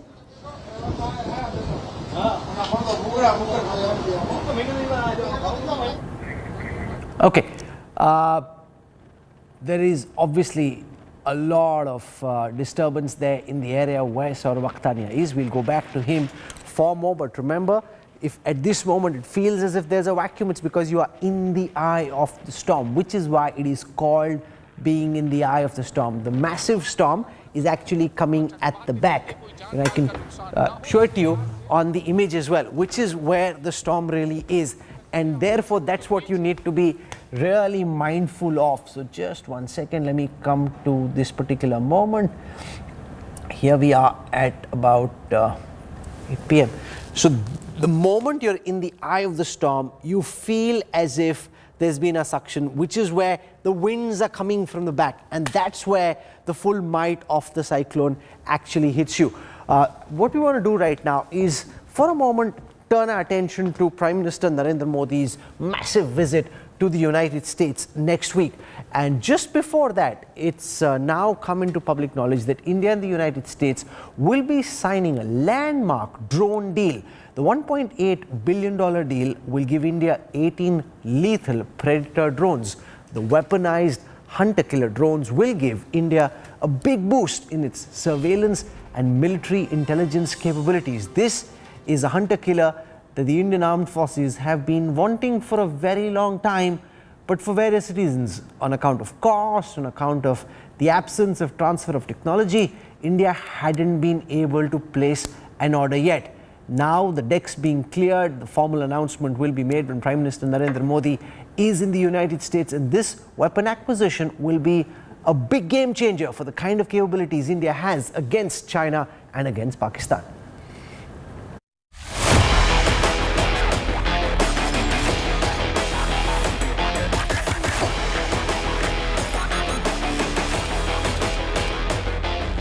These lethal long-endurance, medium-altitude drones may soon be the new weapons in the arsenal of the Indian Armed Forces. The Defence Acquisition Council on Thursday gave its nod for the acquisition of the Sea Guardian drones. The Army, the Navy and the Air Force are looking at 10 drones each. The Indian Navy has already leased 2 MQ-9 Sea Guardians, the naval version of the drones, for intelligence, surveillance and reconnaissance operations since 2020. ये जो deal है ये हमारे देश की maritime और overall security के लिए बहुत ही ज़रूरी है, क्योंकि सर्वेलेंस सबसे ज़्यादा महत्वपूर्ण स्थान रखता है, क्योंकि हमें चाहिए कि हम अपनी एरिया में जहाँ एरिया ऑफ ऑपरेशंस है वहाँ निगरानी रख सकें, और ये क्षमता इस कैपेबिलिटी से हमें मिलती है। The MQ-9A Reaper drones were used for the precision targeting of Al-Qaeda chief Ayman al-Zawahiri in Kabul.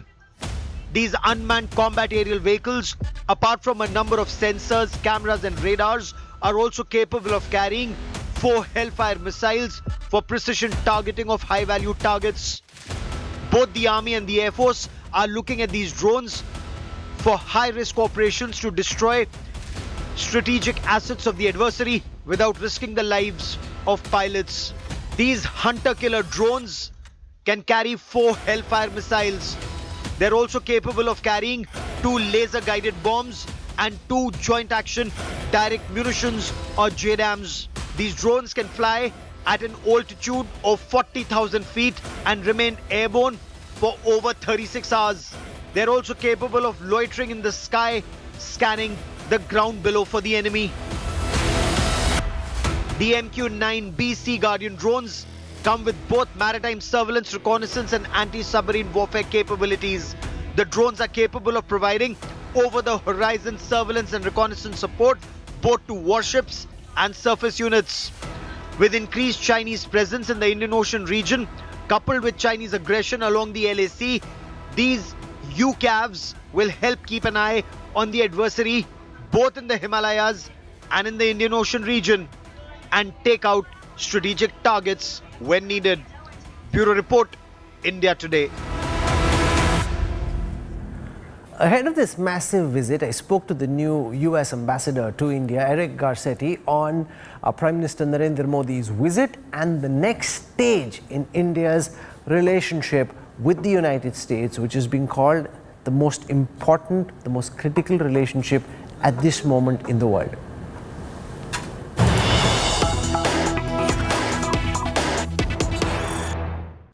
To talk about Prime Minister Narendra Modi's big state visit to the United States, we're joined in New Delhi by the US Ambassador to India, Eric Garcetti. Mr. Garcetti, welcome. And it's fantastic to see you in person. All of us in India have been waiting for you for so long, so it's really great to have you here. Well, it feels like home. Thank you. It's so much has changed, but the warmth of India has not. Oh, fantastic.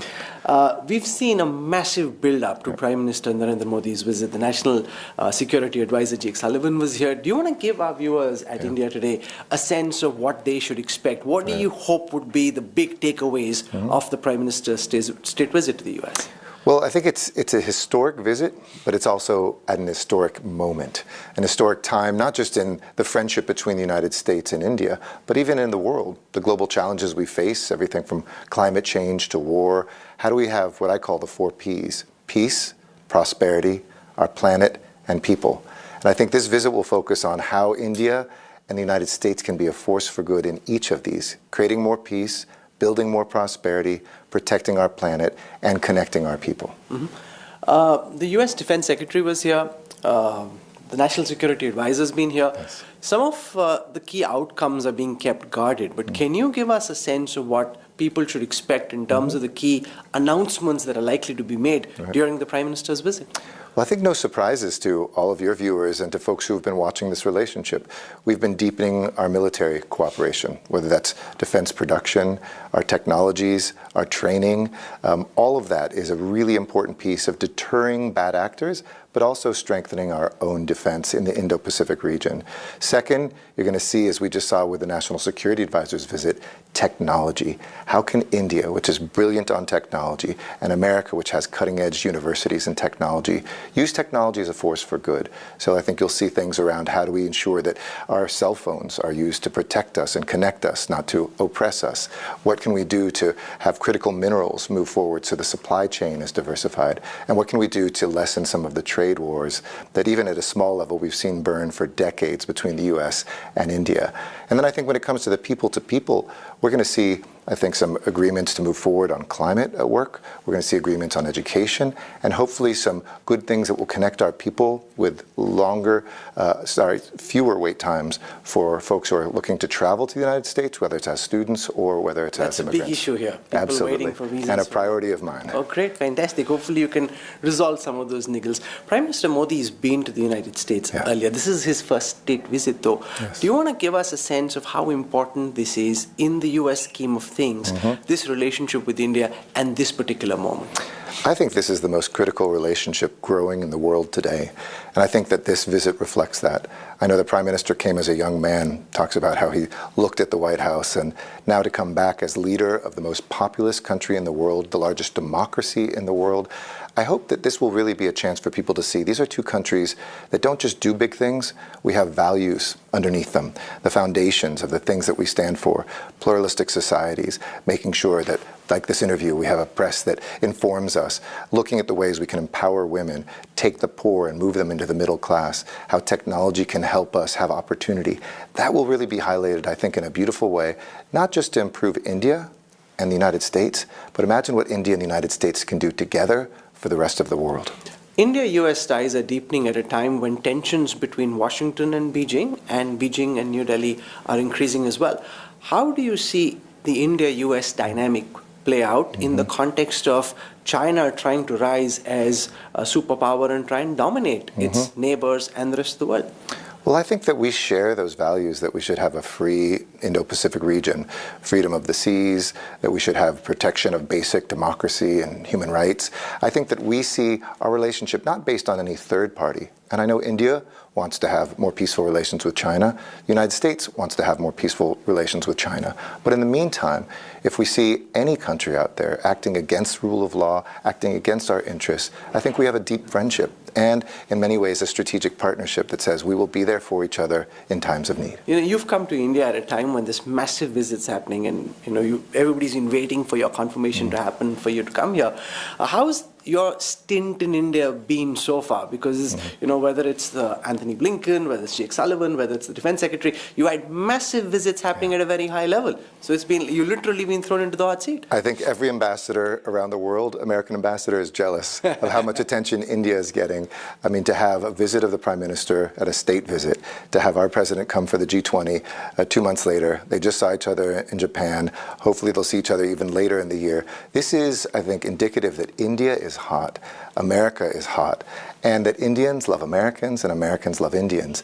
It's a time for us to strengthen that bridge between us. It's a time for us to do that not just for ourselves, but also, I think, increasingly for the world. Let's spend a moment on that G20 summit. Yes. President Joe Biden will be here in September. How do you see India's presidency shape up so far, and what do you think should be or could be the key legacy that the Indian presidency leaves behind? India is really a bridge between East and West, a bridge between North and South, and a bridge between the past and the future. And in that sense, I think we have an amazing opportunity to see India's leadership, whether it's empowering women, whether it's making sure that folks have access to capital, whether it's looking at the work that's being done with technology as a force for good. These things together, I think, can be the legacy of G20, and we're very excited to support India's chairing of this. We know it's a difficult time. We might not get unanimity on everything, especially when it comes to war. We'll speak up still about the war of aggression of the Russians in Ukraine. But that doesn't mean the other work has to stop. We will see, I think, some very productive, very important work, and we invite every country to join us in that here in India. Well, thank you very much. I hear that there's a huge demand for people to be in DC at that big dinner that President Biden... Hottest ticket in town. It is absolutely the hottest ticket in town. We look forward to seeing you there. Thank you very much, Ambassador. My pleasure. And we wish you all the best. Hope you have a great stint. And that promise that you just made about reducing visa times, everyone watching, I can guarantee you, will hold you to that. We're going to be working hard to get it done. Wish you all the best. Thank you. Appreciate it. Thank you. See you soon. You too. Cheers. Thank you. America's new ambassador to India, Eric Garcetti, he's excited, as is the Indian government, about Prime Minister Narendra Modi's big visit. And there's a massive build-up that's happened. You've had the US Defense Secretary here. Before them, the Secretary of State was here. Jack Sullivan, the National Security Advisor, was here. In 6 days, the much-awaited Biden-Modi Milan will happen in DC. The United States government is extending the highest possible protocols to Prime Minister Modi, including a gun salute, an address to the US Congress, and a gala state dinner and a private dinner hosted by Mr. and Mrs. Biden.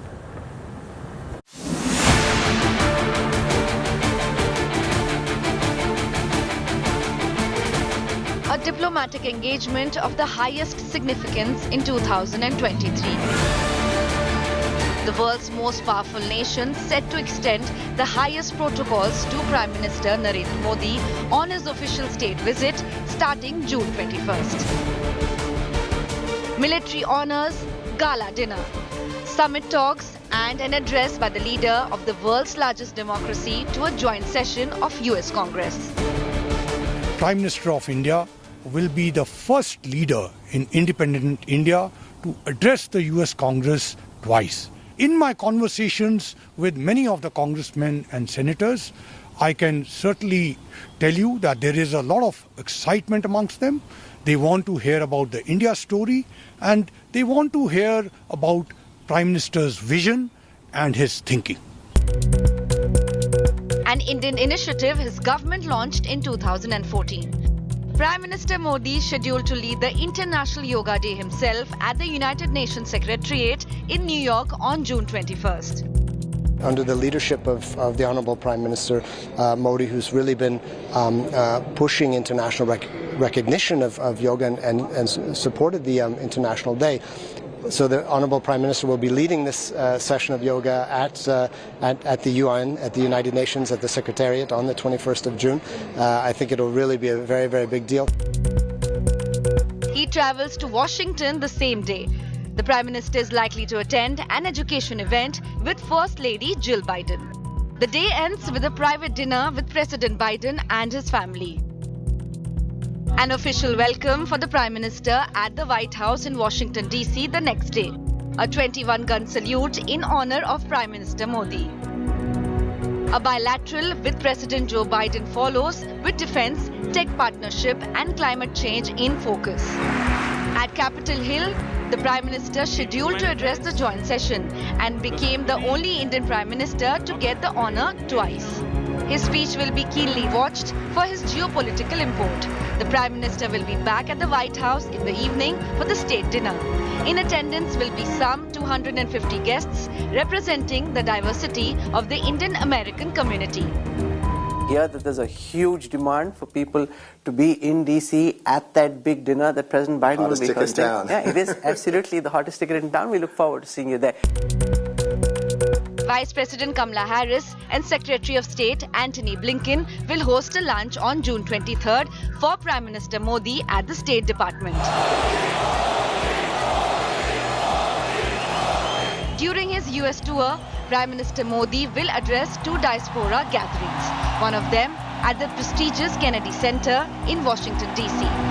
A visit expected to transform India-US ties and elevate their strategic partnership across sectors. With Seema Sirohi in Washington and Geeta Mohan in New Delhi, Bureau Report, India Today. I will be in New York and then in Washington, D.C. covering the Prime Minister's big visit. You can track all our coverage all through the week next week. Coming up on the other side of a quick break, the Delhi police recommends cancellation of POCSO charges against WFI President Brij Bhushan, but he's charged with sexual harassment, stalking and outraging women's modesty in the case relating to 6 other wrestlers. Details coming up on the other side.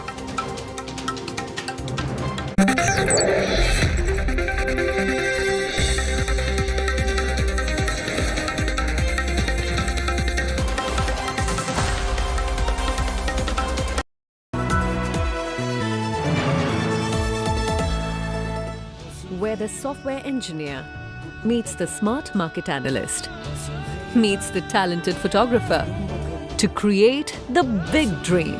The world comes together at Sharda University. So where are you?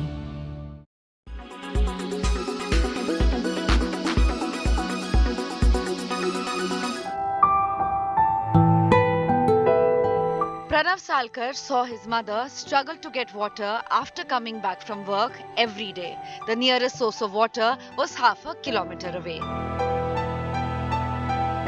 Pained by this sight, the 14-year-old took matters into his own hands.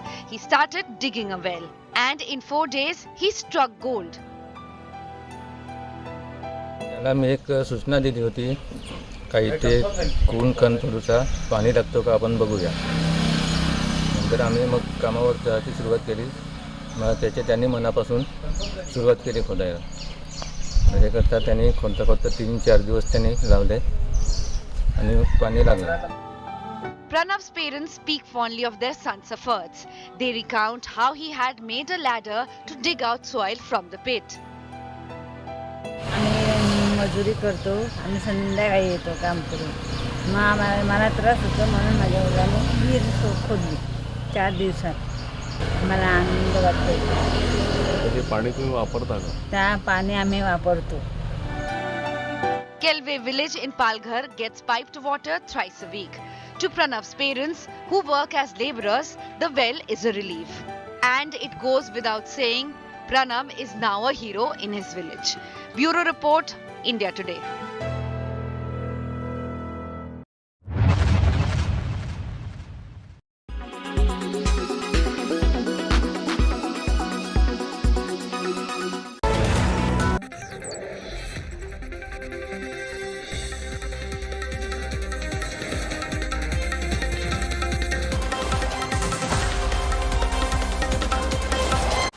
The Delhi police has submitted a 1,500-page charge sheet against Wrestling Federation chief Brij Bhushan Sharan Singh. He's been charged with sexual harassment, outraging a woman's modesty and stalking. But in the minor assault case, cops have submitted a cancellation report claiming that the victim has changed her statement. It is now for the court to decide whether the victim will be allowed to withdraw her statement or will the charges stand, because they were made under section 164, which means the judge can decide that Brij Bhushan Sharan will be tried under POXCO as well. Months of angry protests, agony and street fights later, Indian wrestling heroes' demand for justice is met. Some would say halfway. The Delhi police on Thursday filed a 1,500-word charge sheet in the Rouse Avenue court against the Wrestling Federation of India President Brij Bhushan Sharan Singh. The WFI chief is charged with sexual harassment, outraging the modesty of a woman and stalking under various sections of the Indian Penal Code. The police, in a separate move, have also filed a cancellation report in the Patiala House Court in the POXO case against Brij Bhushan. In this 550-page cancellation report, the police claim they've not found any corroborative evidence in the case. The police say the minor wrestler had levelled allegations of sexual assault against Brij Bhushan out of anger. The report says the complainant changed her statements before the magistrate.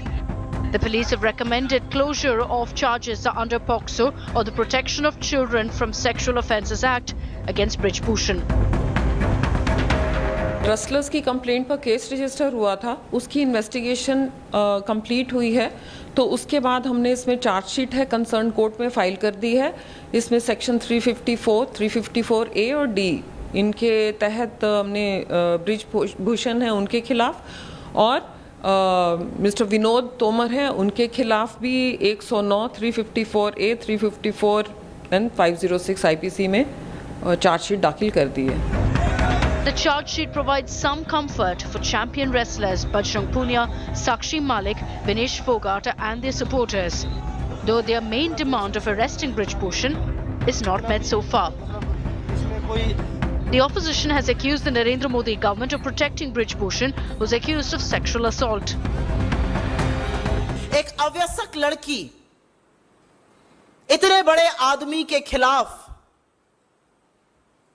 POCSO की शिकायत दर्ज करती है, यौन शोषण का आरोप लगाती है, और फिर सारा तंत्र, सारी पुलिस, इस देश की सत्ता, इस देश की सरकार, सरकार के मंत्री, सरकार के सांसद मिलकर एक तरफ उस लड़की के खिलाफ खड़े हो जाते हैं और संरक्षण ब्रजभूषण शरण सिंह को दिया जाता है और उस लड़की को गलत साबित करने पर लोग तुल जाते हैं। सेक्सुअल असॉल्ट के केसेस दर्ज होने के बाद जब अभियुक्त को गिरफ्तार ना किया गया हो, उसको जमानत मिली या नहीं मिली वो बात की बात है। ये पहला अवसर है जब किसी देश विदेश की नहीं, दुनिया भर की जो नामी ग्रामी पहलवान हैं उनके द्वारा एफआईआर दर्ज की गई हो और अभियुक्त गिरफ्तार ना हो। Even as a political showdown has begun over the police's handling of the POCSO case, the decision to close the case is to be taken by the court. The charge sheet has been filed within the 15th June deadline as set by the sports minister. With the Delhi police now pulling off a balancing act by filing charge sheet in one case and cancellation report in the other, how the wrestlers react to this remains to be seen. With Shreya Chatterjee and camera person Alok from New Delhi, this is Srishti Ojha, India Today. This is where I wrap up the news track tonight. We'll track the wrestlers' case very closely, and we'll also track Cyclone Biparjoy. Our teams on the ground tracking every movement of the cyclone for you. Thank you for your time and your trust. Look forward to seeing you at 8 p.m. tomorrow evening. Goodbye. Good night.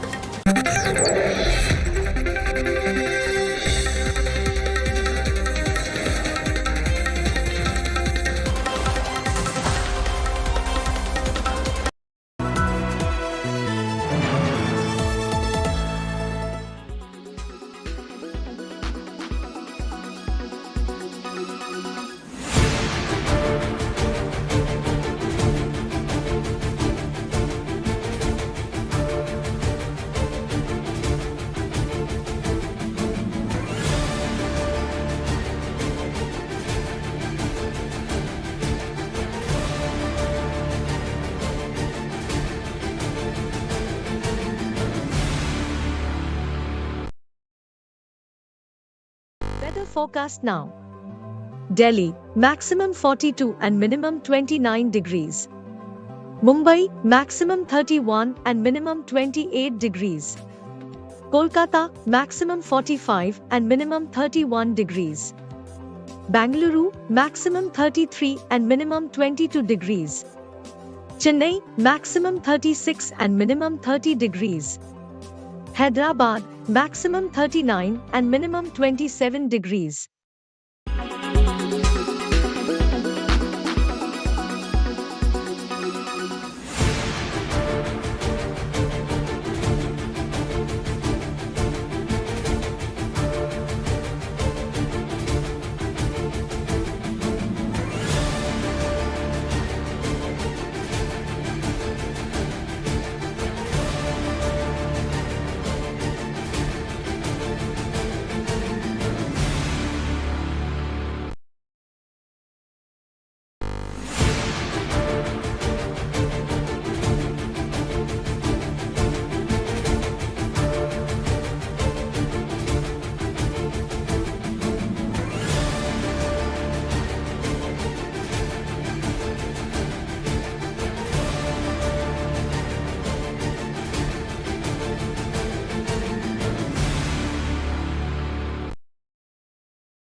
How will the valuation cuts impact employee ESOPs? What have you learned?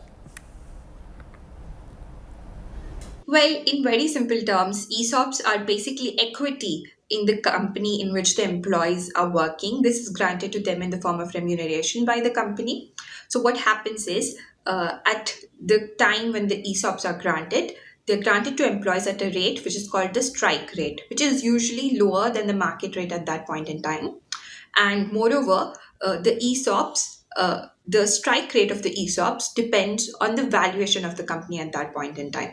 So what's happening here is, in the normal due course of time, it's expected that once the ESOPs have vested, employees can go out and sell the ESOPs at their strike rate. And since the market rate is, of course, going to be higher than the strike rate, the difference between the market rate and the strike rate is the employee's profit.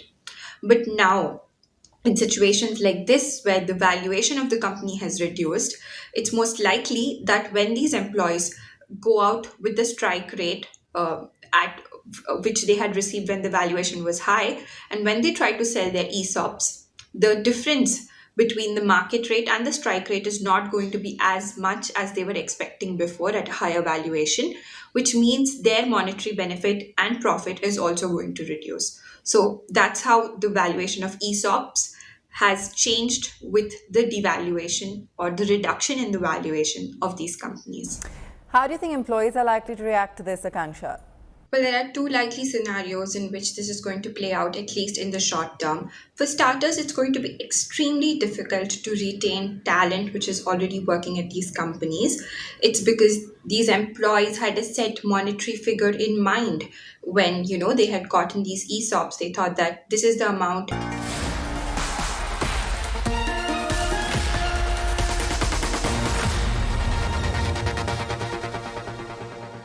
Co-presented by Star Health Insurance, the health insurance specialist. Co-presented by Kentaro, जो देता है सबसे शुद्ध पानी. Co-presented by JK Tyre Ranger Series, stay wild at heart. Co-presented by Hayfler, let's reimagine. Powered by NECC, Sunday hoya Monday, रोज खाओ अंडे. Good evening, hello and welcome. You're with the news today, your primetime destination news, newsmakers, talking points. Thursday night, we'll be tracking Cyclone Biparjoy as it makes a landfall tonight on the Gujarat coast. Also, our big talking point tonight, the BJP MP, Wrestling Federation Chief Brij Bhushan is charged, but with no POSCO. Has the case been watered down? Has the wrestler's plea for justice been heard or not? That's the question we'll raise. But as always, it's time for the 9 headlines at 9 tonight. Cyclone Biparjoy's landfall process begins on the Gujarat coast. Wind speeds expected to touch 130 kilometers per hour. Process to continue till midnight. So far, no reports of death, but devastation could take place in some parts. The police recommend cancellation of the POXO case against Brij Bhushan Saran Singh. The BJP MP and Wrestling Federation head says no proof in the minors case. Brij Bhushan charged with sexual harassment, stalking, outraging women's modesty. The opposition says he's been let off lightly. 2 dead in clashes in Bengal, Chopra town. Clashes, open firing in North Dinajpur, nomination filing. Calcutta High Court orders deployment of central forces across Bengal for the Panchayat polls. Violence continues in Manipur. Security forces and a mob clash. Homes lit on fire. Internet shut down. Extended by another 5 days. Karnataka Cabinet approves textbook revision. Hedgewar, Savarkar chapters out. Ambedkar and Nehru added in the syllabus. Madras High Court allows Tamil Nadu minister to be shifted to a Kaveri hospital. Accused Senthil Balaji accuses ED officers of assault. India set to get 18 Predator drones from the US. Second mega defense deal after the GE-414 fighter engines, which will be signed during the PM's US visit. Trade deficit widens to $22 billion in May. It's a 5-month high, more than a 10% fall in merchandise exports. Sluggish demand from major buyers overseas. And the Asia Cup to be held in a hybrid model between Pakistan and Sri Lanka. India will play its matches in Sri Lanka and not in Pakistan. Tournament to be held from August 31st to September 17th.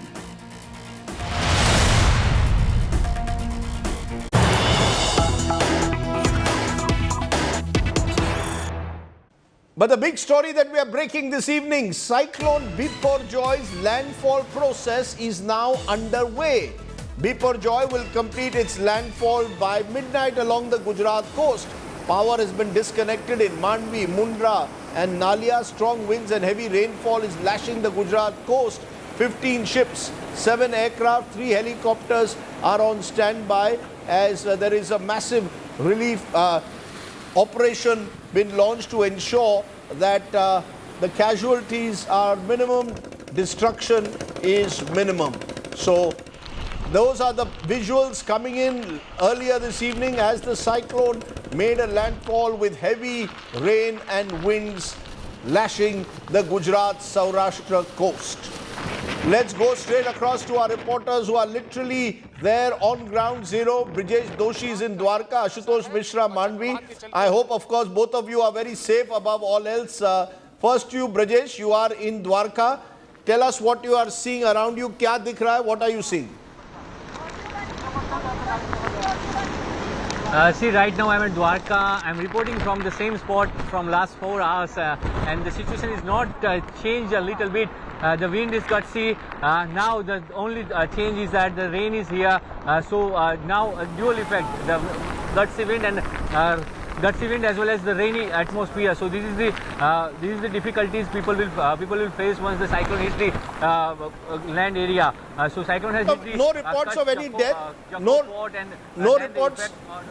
No reports of any deaths and casualties so far. People have been evacuated safely. More than 1 lakh people have been evacuated from the 8 districts, and the most people who have been evacuated from the Kutch area, Kutch district, more than 50,000 have been evacuated from the lowland areas. So more than 1 lakh people have been evacuated. So right now there is no report of the casualty or the human death at this moment. But it will, the picture will be clear after tomorrow morning because the landfall process will continue till next 6 hours. So we have to wait for next 24 hours to get the actual or the factual reports of the human casualty or the damage has been done to the port area. So at this moment there is no casualty in Dwarka as well. Okay, we've got also Ashutosh Mishra and Mandvi. Now remember, Mandvi along the Saurashtra coast, and we'll show you a map in a moment, was also affected by a major cyclone many years ago. This time all precautions taken, all people in and around the coastal areas have been evacuated. Ashutosh? Yes, Rajdeep, and as you mentioned, this has a history of a severe cyclone. So perhaps the lesson were learned by, in recent past, where these activities have taken place in the coastal Gujarat. So clearly all preventive measures, Rajdeep, were taken, but since this morning we are only seeing the intermittent heavy rainfall, heavy downpour, along with the gusty wind. And as it is predicted, since the process of landfall has already underway, this will complete maybe by midnight. But what is more a matter of concern for the particular Mandvi region is, Rajdeep, right behind me you see these, this is really scary, and by midnight when the process will complete, the eye of the storm, which is around 120 kilometers from the radius of this coastal line of Mandvi, it will take another 3 to 4 hours after completing process for the peak impact of this wind velocity here to hit the coastal line, and that will be the same time when there is another high tide expected. So that will potentially not bring only a significant damage to the public asset, but simultaneously there is a threat of waterlogging and flood-like situation in the lowland areas. But that was anticipated. In fact,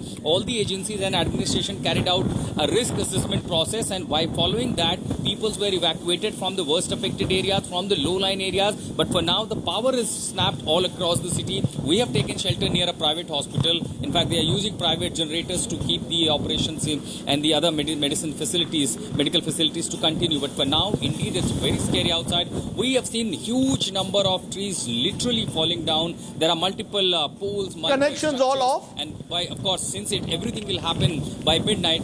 Ashutosh, power connections have all been switched off. How are the medical? Power connections, medical facilities, are they still? How are the hospitals in and around operating at the moment? Well, Rajdeep, in fact, I'm reporting right outside a private hospital. Power supply has been totally snapped all over the city, and this was a preventive measure. For example, in a low-lying area, if they continue to supply electricity and the poles literally falling down, that will potentially, bring more devastation, more disaster. And for example, these private hospitals, they are running with a heavy generators, heavy voltage generators. So these machineries are being used. And this is not only, also at the monitoring center of Nagar Palika and several crucial monitoring centers, they are using either the battery backups or the gensets with the diesel or multiple fuels. So only there are few places, including the emergency medical operations, emergency medical facilities, which are still running with their own power backup. Otherwise, entire city is totally blackout, totally dark. And of course, while morning, when people will wake up, they'll potentially see what kind of devastation has been triggered by this cyclone, because ultimately the peak of it will hit only by the midnight. Rajdeep. Okay, we'll keep a watch on that. You stay safe. Ashutosh and Mr. Doshi joining us there from ground zero. Let's therefore turn to an interview I did a short while ago with Atul Karwal. He's DG NDRF. His forces are right there on the ground as well. Appreciate your joining us, sir. The cyclone landfall on. Which areas do you think will face maximum impact? Which are the vulnerable areas, sir, at the moment? Kutch district in Gujarat will probably bear the brunt of the cyclone fury, which is why the maximum number of NDRF teams and STRF teams are also deployed in that area. And along with that, other districts in Maharashtra will also get impacted.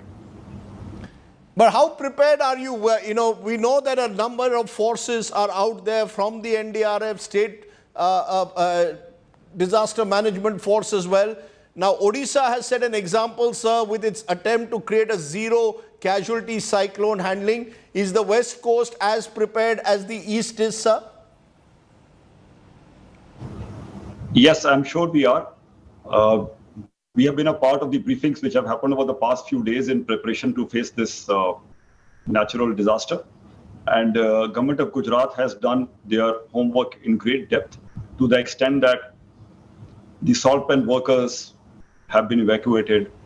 The pregnant ladies have been transferred to the hospitals in case the delivery time is near and they get stuck during the cyclone. All the precautions that need to be taken about evacuating people have been taken. A lot of teams are in place to bring back normalcy as soon as possible once the cyclone passes.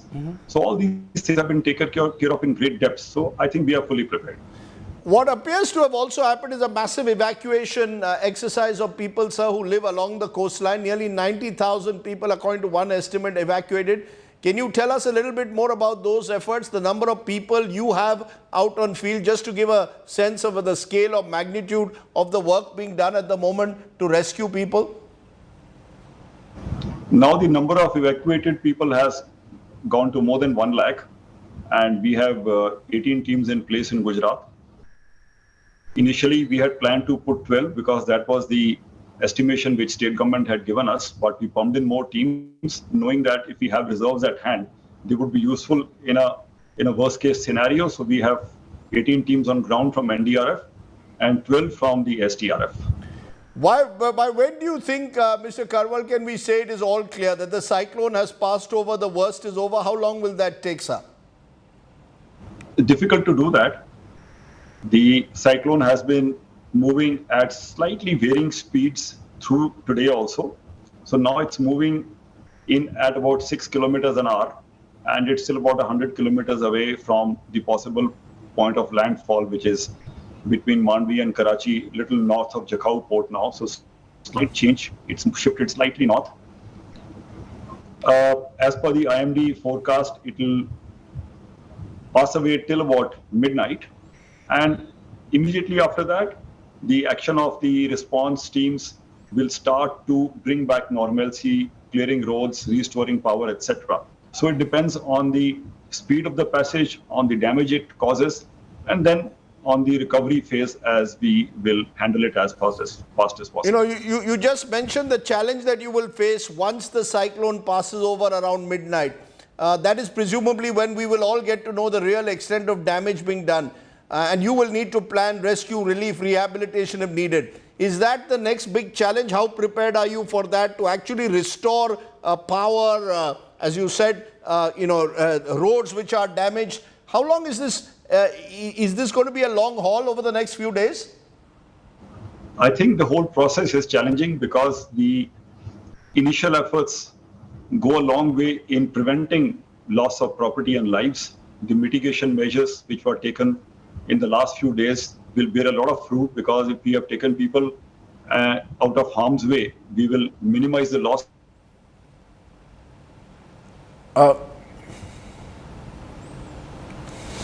It's one integrated thing which goes through from recovery phase and response to clear things up and bring back normalcy. But yes, right now we are in a wait and watch mode at location, at places which will get most impacted.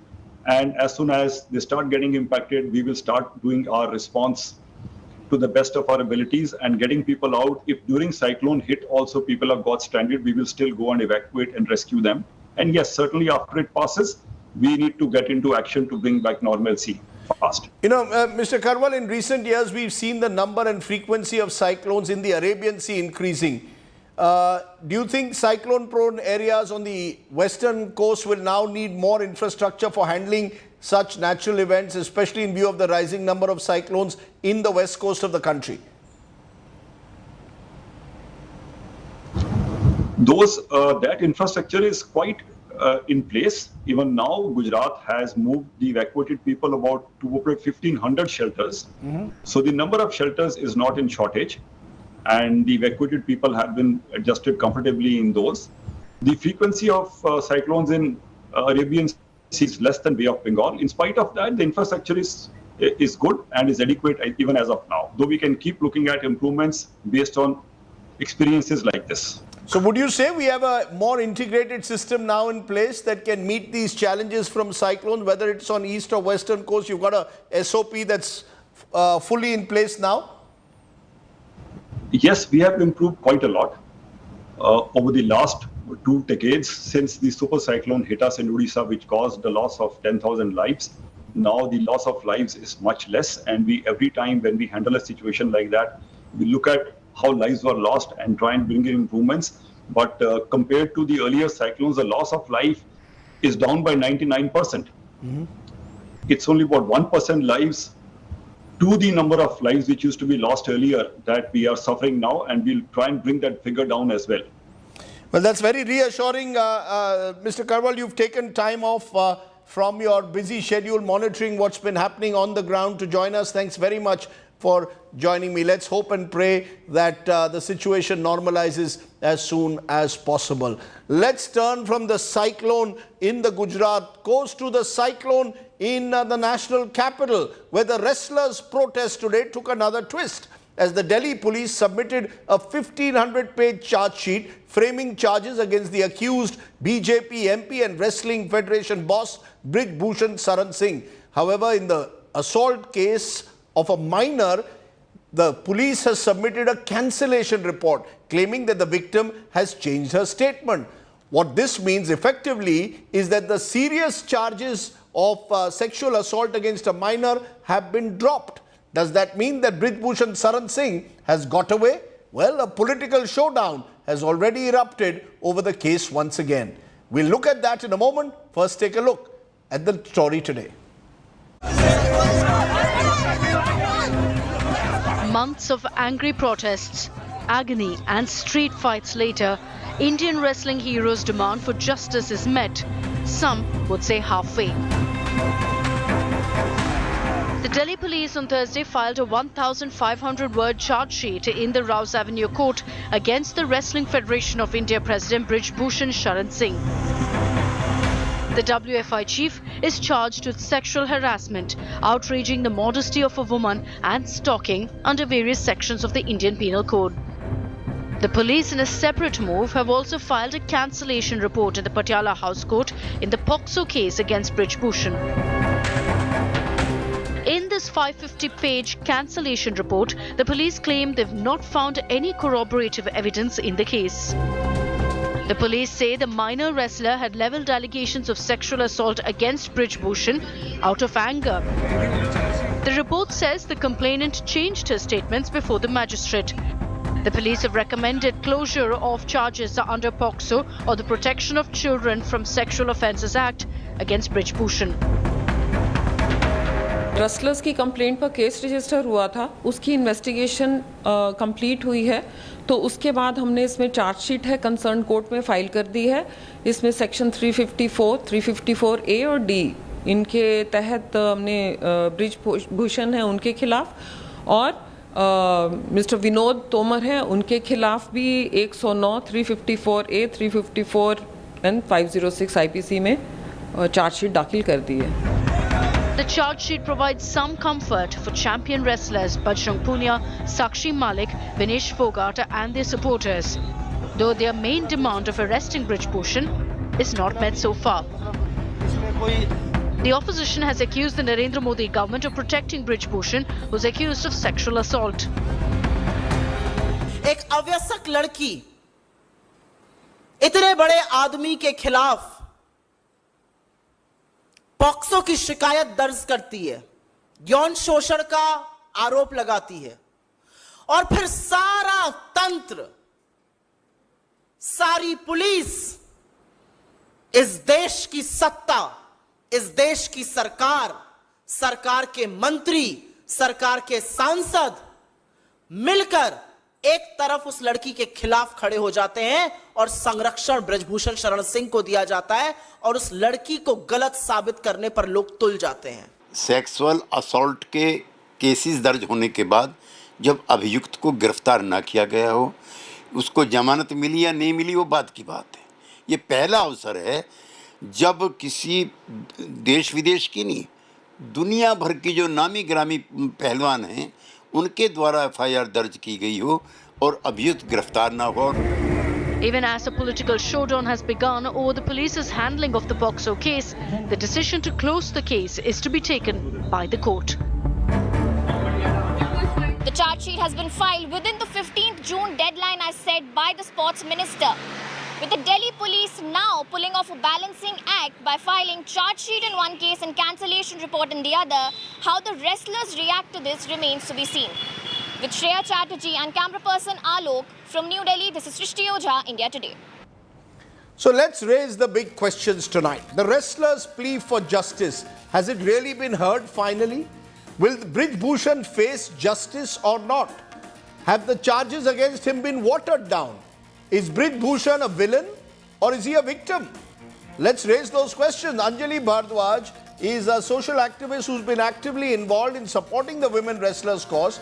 Amitabh Sinha is a lawyer at the Supreme Court associated with the BJP. Neeraj Kumar is former Commissioner Delhi Police. Aman Lekhi is a senior advocate and former Additional Solicitor General. First to you, Anjali Bhardwaj, your first reactions on the fact that a 1,500-page voluminous charge sheet is filed based on the complaints made by the women wrestlers on sexual harassment, but the POCSO charges have been subject to a cancellation notice by the police because the victim in this case changed her statement.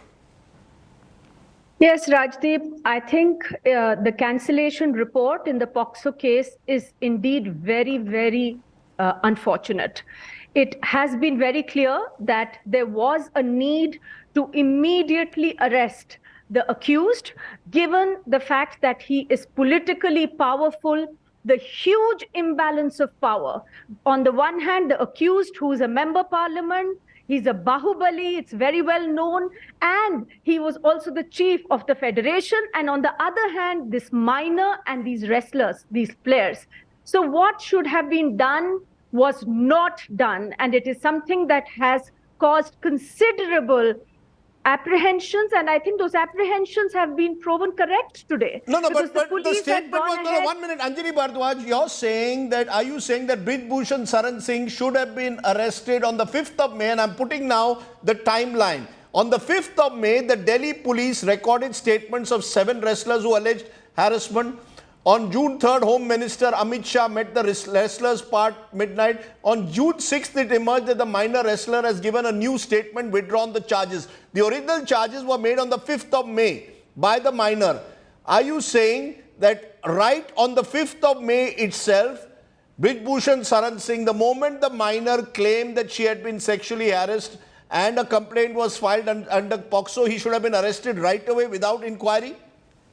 Given the huge imbalance of power in this particular case, Rajdeep, and the fact that POCSO has been invoked, I think it should have been the duty of the Delhi police to issue notice and arrest Brijbhushan Sharan Singh, because there was a huge fear of intimidation and tampering with evidence. What has happened today actually corroborates and shows that these apprehensions were not ill-founded. For the police to file a cancellation report, we know how the father of the daughter has gone on record. He has reportedly said that he acted under pressure. There was intimidation. His entire family has been intimidated. So I think this just shows complete failure on the part of the police to actually act in the manner that it should have, to protect that minor and to make sure that justice was delivered. I also want to say one more thing, Rajdeep. The minister called the wrestlers and said that by the 15th of June, the probe will be completed. How did the minister know that? You're referring to Anurag Thakur here. Yes, and nobody other than the police, the investigating officer, can estimate when a probe can be completed. This, according to not just us, but even retired Supreme Court judges, shows that there was interference in the process of investigation. I think there has also been a very strong demand for a court-monitored probe that should have happened. And the fact that the entire machinery seems to be protecting the accused is really sending out a terrible signal to the women of this country and to the people of this country about the state of the rule of law. We are very, very clear that in a situation like this, where there is sexual harassment, sexual assault that is being, the allegations are of that against such a powerful person, leaving him out and not arresting him has today led to the situation that we are at.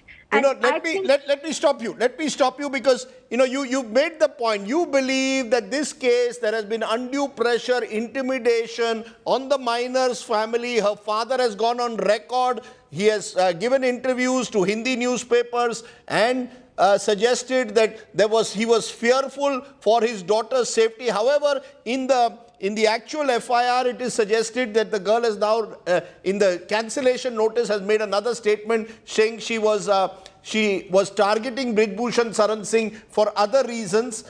I want to understand from you, Amitabh Sinha, do you agree that this timeline, दाल में कुछ काला है या आप मानते हैं? April, first of all, it takes 3 months and Supreme Court intervention for the Delhi police to file an FIR on the complaints of these women wrestlers, many of whom have represented the country only on April 28th. Then you have Amit Shah ji meeting the wrestlers on June 3rd, and now on June 6-7, minor records new statement, and on 15th, the charge sheet has opted to give a cancellation notice on the minor charge. दाल में कुछ काला है, कहीं ना कहीं कुछ pressure तो हुआ है. Rajdeep, first of all, I would like to lodge my protest with your introduction, which you have introduced to me, to your viewers about me, that BJP associated with BJP. So I must tell you that you should withdraw this line. It was unnecessary, and I was invited, and I had asserted that no, you are not associated with the BJP. Are you telling me you are not associated with the BJP, Mr. Sinha? No. No, I am here as a lawyer. Okay. Then I can tell you also that you are associated with some political party. This is unfair. Okay. I am here as a lawyer, as a practicing lawyer. So you tell me now, as a practicing lawyer, you tell me दाल में कुछ काला है. यहाँ आता है. नहीं मुझे हाँ दाल में कुछ काला है. ये इंट्रोडक्शन दाल में कुछ काला है, ये नहीं करना चाहिए आपको राजदीप. मैं आपका सम्मान करता हूँ, हम लोग इतने पुराने मित्र हैं. Why you should unnecessarily? ठीक है, आप बताइए. अब मैं आता हूँ उस मुद्दे पे. What you wanted to know from me? Yes. हाँ, मेरा पॉइंट है, अभी आज की डेट में जो स्थितियां आपने जो पूछा है, मैं उसी के आधार पे करना चाहता हूँ कि एक जैसे शेर ने बकरे को कहा, पुरानी कहानी है कि तेरे दादा ने गाली दी थी, तो उसने कहा नहीं उस समय दादाजी नहीं थे, फिर नहीं पिता ने गाली दी थी, नहीं तूने गाली दी थी, मैं तुझे खाऊंगा.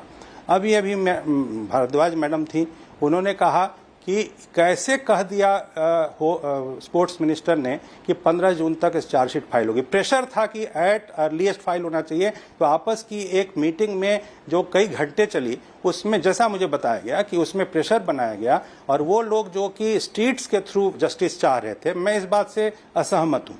यदि जस्टिस मिलना है तो उसका एक लीगल प्रोसेस होता है। सुप्रीम कोर्ट ने भी उसको कहा। यहाँ पर जब यदि प्रेशर में अरे अगर सर अगर वो रास्ते पर नहीं जाते तो complaint latest by 15 chargesheet file हो जाएगी। पुलिस तो तैयार भी नहीं थी कंप्लेंट फाइल करने के लिए। I think this is highly unprofessional. नहीं, चार्जशीट फाइल करने के लिए, नहीं पुलिस तो कंप्लेंट भी नहीं फाइल कर रही थी। अनुराग जी के थ्रू दी गई थी। आपकी आवाज ब्रेक हो रही है, सॉरी, मैं कुछ अपनी बात खत्म करूं जी। My point is very clear कि जो भी हुआ in the interest of the country हुआ। जो स्पोर्ट्स है, स्पोर्ट्स के सेक्टर में जितना भी ये एक गेम हुआ है जिसमें स्पोर्ट्स का नाम खराब हो, इंडियन स्पोर्ट्स का नाम इंटरनेशनल एरेना में, मैं मानता हूँ पर्सनली इसमें कोई पॉलिटिकल मेरा अप्रोच नहीं है। मैं एज ए सिटीजन मानता हूँ कि ये एक टूल किट गैंग काम कर रहा है और वो इंडियन स्पोर्ट्स को मलाइन करने की कोशिश है। क्योंकि मैं आपको एक बात बताऊं, no, sir, this toolkit gang, are you telling me that Vinesh Fogart, Sangeeta Fogart, Bajrang Punia, all part of toolkit gang? ये कब तक चलेगा toolkit gang? कोई कुछ बोले toolkit gang? Don't take names. Anybody can become toolkit member of, I mean that tool of the toolkit. मैं क्या कहना चाहता हूँ, सुनिए पहले धैर्य से। मैं किसी के ऊपर में पर्सनल कंप्लेंट वो नहीं देना चाहता, कोई अटैक। अरे ये महिला है। मेरा पॉइंट ये है कि you think it's easy for a woman to say that she has been sexually harassed अच्छी बात है by a powerful man, to call them a toolkit gang? ये वर्ड, ये सही वर्ड नहीं है आपका। एक चीज सब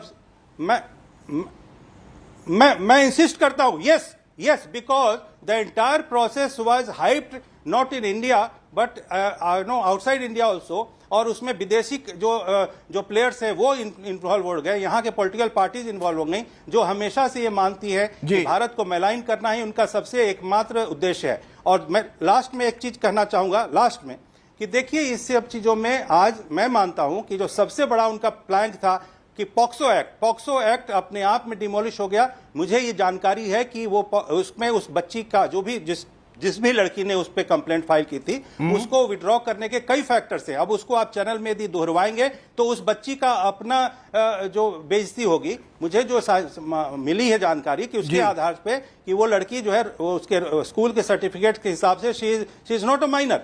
तो इसीलिए बहुत सारी ऐसी चीजें हैं। Okay, so you're saying that Brijbhushan, okay, that is more important. Okay, now you have made your point. Let me go to Neeraj Kumar, because as a police officer, Neeraj Kumar, look at the police's role.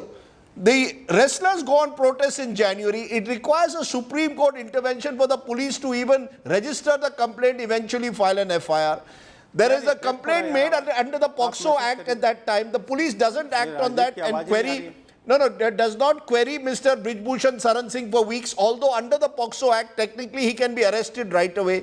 Then 5 weeks later, the complaint is retracted. The father has gone on record saying there was a fear factor.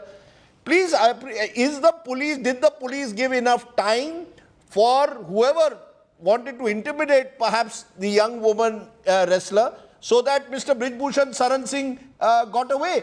Are you satisfied with the role the Delhi police has played? The short answer to your question, Rajdeep, is sadly, no, I'm not. Today, I tried my level best to get information from my colleagues on these very points, but they were not willing to share the information with me. Therefore, I hold no brief for them today. I'm sorry to say this. I would have very much liked to put across the Delhi police point of view. In the absence of any information or any briefing from any one of my colleagues handling the matter, I'm unable to do so. But but prima facie, are you satisfied with the way this case has been handled? I have already told you that no. My short answer to you is I'm not.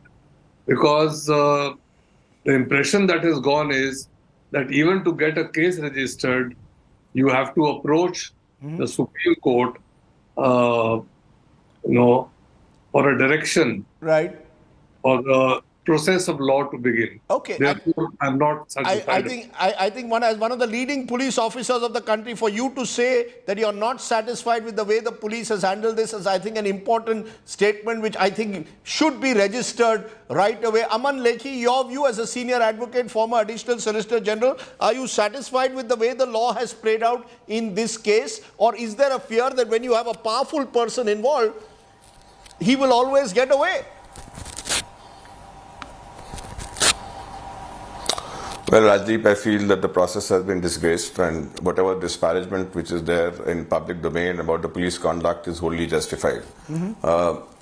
It has required less for the police to arrest, and in this particular case, the nature of the allegations, the number of people making the allegations, the seriousness of the allegations, the person against whom the allegation is made, and the integrity of investigation required the police to act differently, the way the police usually acts when it's dealing with people not as well ensconced as the accused in the instant case is. That said, some of my colleagues have talked about toolkit. Now, toolkit is a different issue altogether. I want to mark 2 points. One, insofar as the age is concerned, I mean, it's ludicrous to say that there's an affidavit about age, because in wrestling there are categories, and there are age categories, and for age categories there has to be age verification, and that is part of the accreditation process. So to verify the age, you don't need to have any elaborate investigation, because you're dealing with the Wrestling Federation, and insofar as the participation in that category is concerned, that itself should be decisive, unless of course you say that there has been some forgery in the documentation which is there, for which the liability will be with the Wrestling Federation of India, firstly. Secondly, insofar as the statement is concerned, mainly because a complainant withdraws the statement, doesn't in any way exonerate an accused, and doesn't absolve the police of the responsibility to investigate, because the efficacy of that particular allegation and the need for investigation does not rest solely on a statement, because as the statement is concerned, the statement can be made and withdrawn, and the withdrawal of the statement may have nothing to do with the veracity of what is being stated. So the obligation on the police to investigate is independent of that particular statement, so the police cannot rely upon that statement. This is number 2.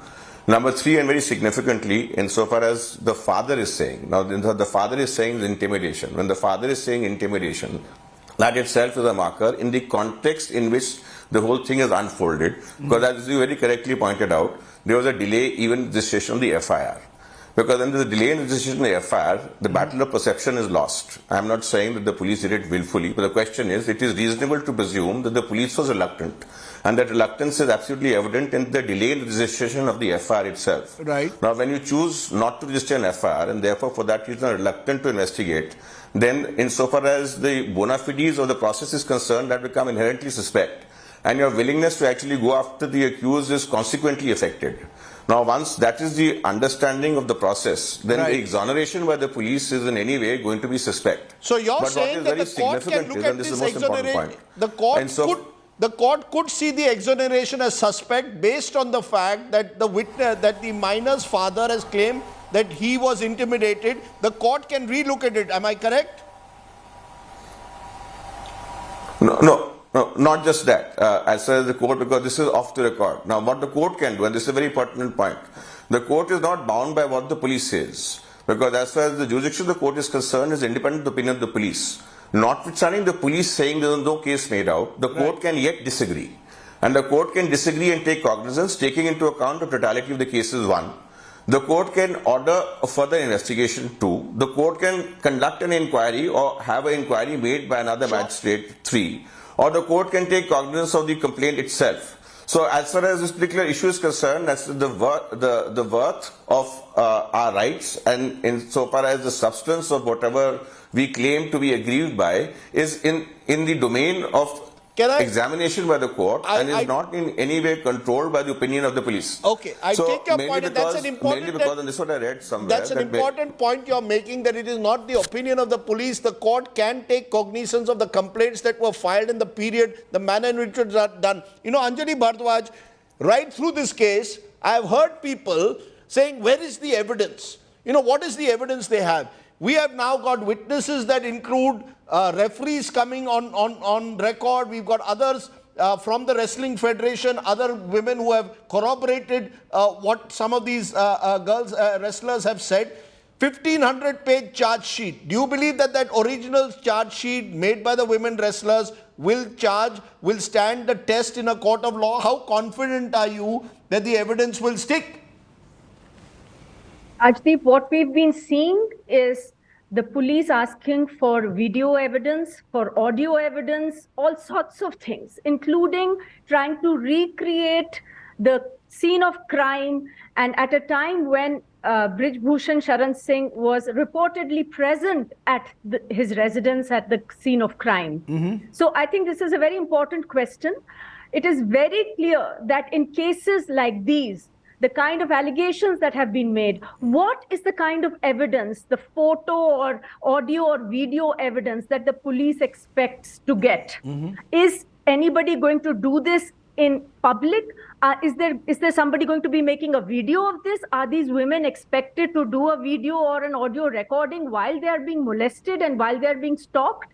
I think it's very clear that in this particular case, we are not going the way in which we are expected to. The police is not going the way in which it is mandated to. In cases like this, a very clear pattern where not one, not two, 7 women are saying that there is a clear pattern of molestation, of sexual harassment and assault. I think there is absolutely no reason, and I really hope that the court will go into the kind of evidence that they have already given in their statement. Their statement should be the evidence. They are saying where it happened, how it happened, they're giving details. All of these are verifiable facts. And just look at the kind of imbalance of power, how it's stacked up.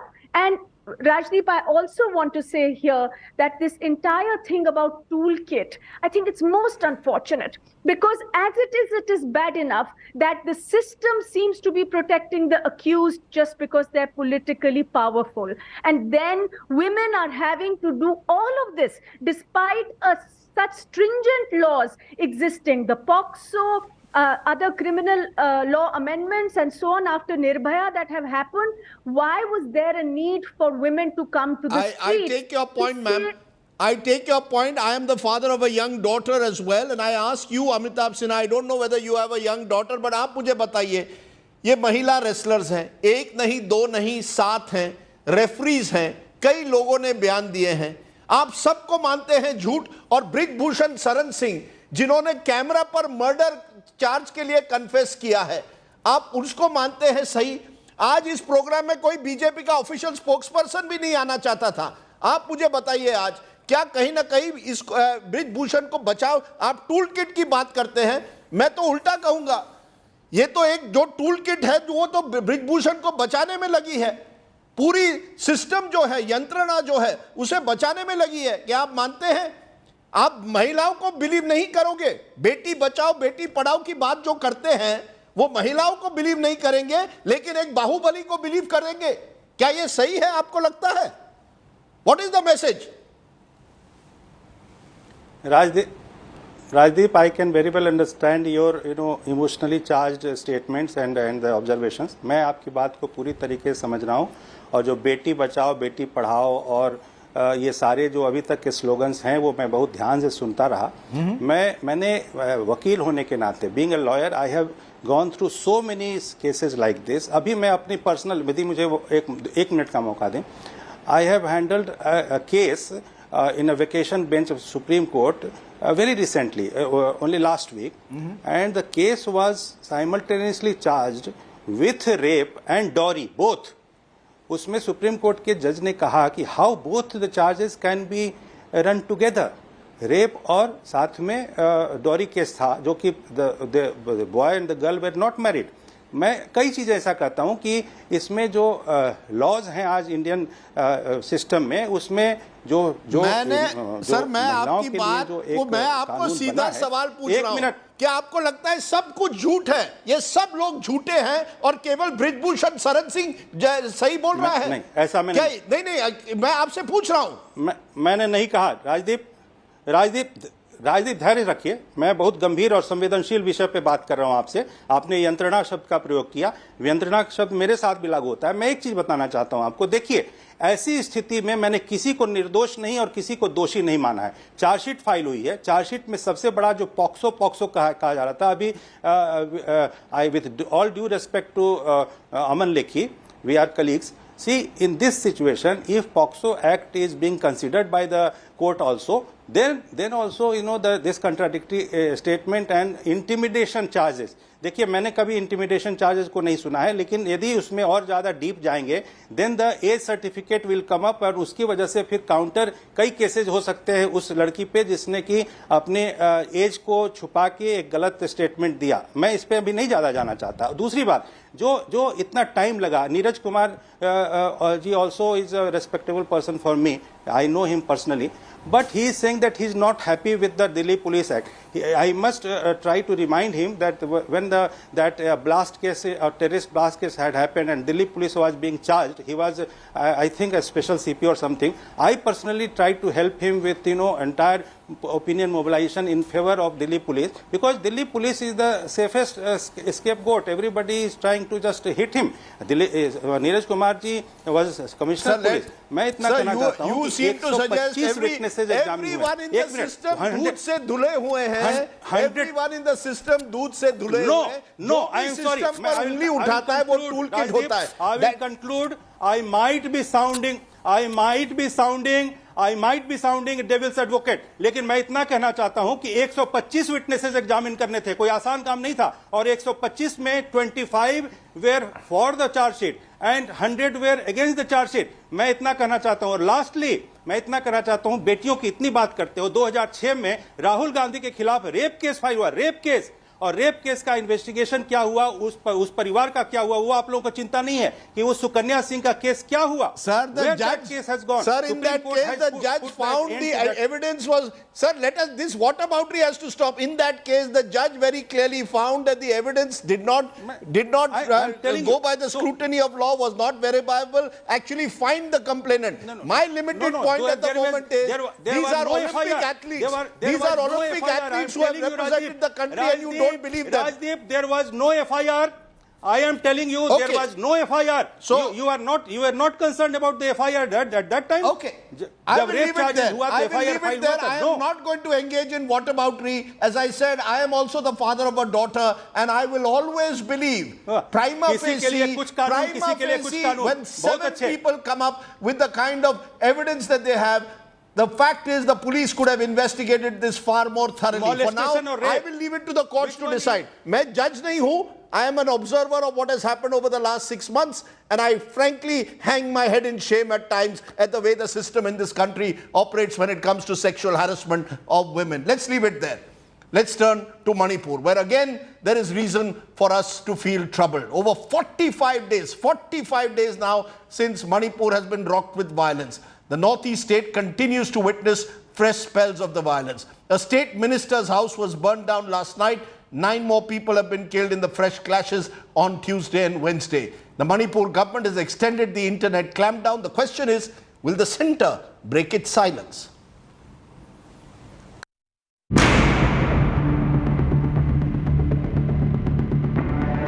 It is now over 45 days since Manipur has been on the boil. A fresh spell of violence has rocked the strife-torn northeastern state. First, the house of Nemcha Kikpen, the lone female minister in the current Manipur cabinet. Her house was burned down on Wednesday.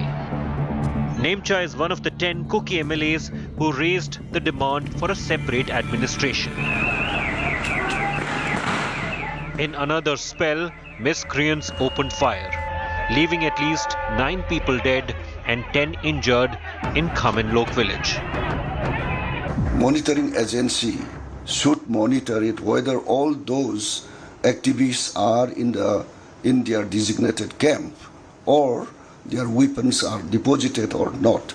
If it is certain and if there is intact in all the designated camp, there should not be any kind of gunfire. Several houses have also been burnt down in Khamenlok village. Many sustained injuries in clashes at Gobajang, Tamenglong district. In the last 24 hours, firearms, ammunitions and different types of bombs have been recovered from Tengnaupal and Imphal East districts. Meanwhile, the Manipur government has now extended the internet clampdown in the state for another 5 days. The biggest sign that the law and order situation in the state of Manipur is fast deteriorating is the fact that the East Imphal administration has issued a notice on 14th of January announcing a curtailment of the relaxation of curfew hours from earlier, which was 5 a.m. to 6 p.m. to now, that is 5 a.m. to just 9 a.m. of about 4 hours. The streets of Manipur and Imphal that had gone silent immediately after the violence took place in the state are again being rampaged, and the state government seems to be clueless on how peace will prevail in the state once again. In New Delhi, Akshay Dongre for India Today. Think about it, 45 days and the violence has not let up. We need a call for peace, for more proactive action. Manipur should be the focus of the Home Ministry at the moment. Let's leave it there. It's a major security challenge, no easy solutions at the moment. For now, that's it on the news. I leave you with the other big challenge that our forces are facing bravely this time on the ground, which is ensuring that people are safe and secure in the cyclone-hit areas of the Gujarat coast. I leave you tonight as that cyclone makes its landfall along that coast with prayers for the people of Gujarat to stay safe. Good night, Shubhratri, Jai Hind, Namaskar.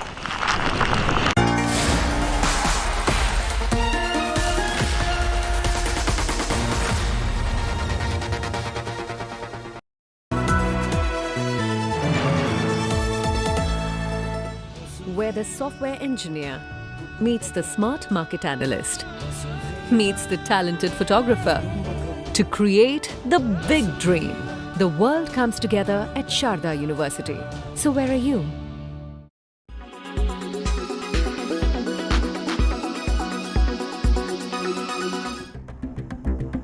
Two advertisements within a space of 2 days reveal the tension within the BJP Shiv Sena coalition in Maharashtra. This ad that appeared on Tuesday featured Prime Minister Narendra Modi and Chief Minister Eknath Shinde. It said, Modi in Rashtra, Shinde in Maharashtra. There was no mention of Deputy Chief Minister Devendra Fadnavis. It also claimed that Shinde was more popular than his deputy, based on a recent survey by a private agency. The advertisement caused much resentment in the BJP. Shiv Sena soon got into damage control mode, clarifying the ad was issued by a supporter of Shinde.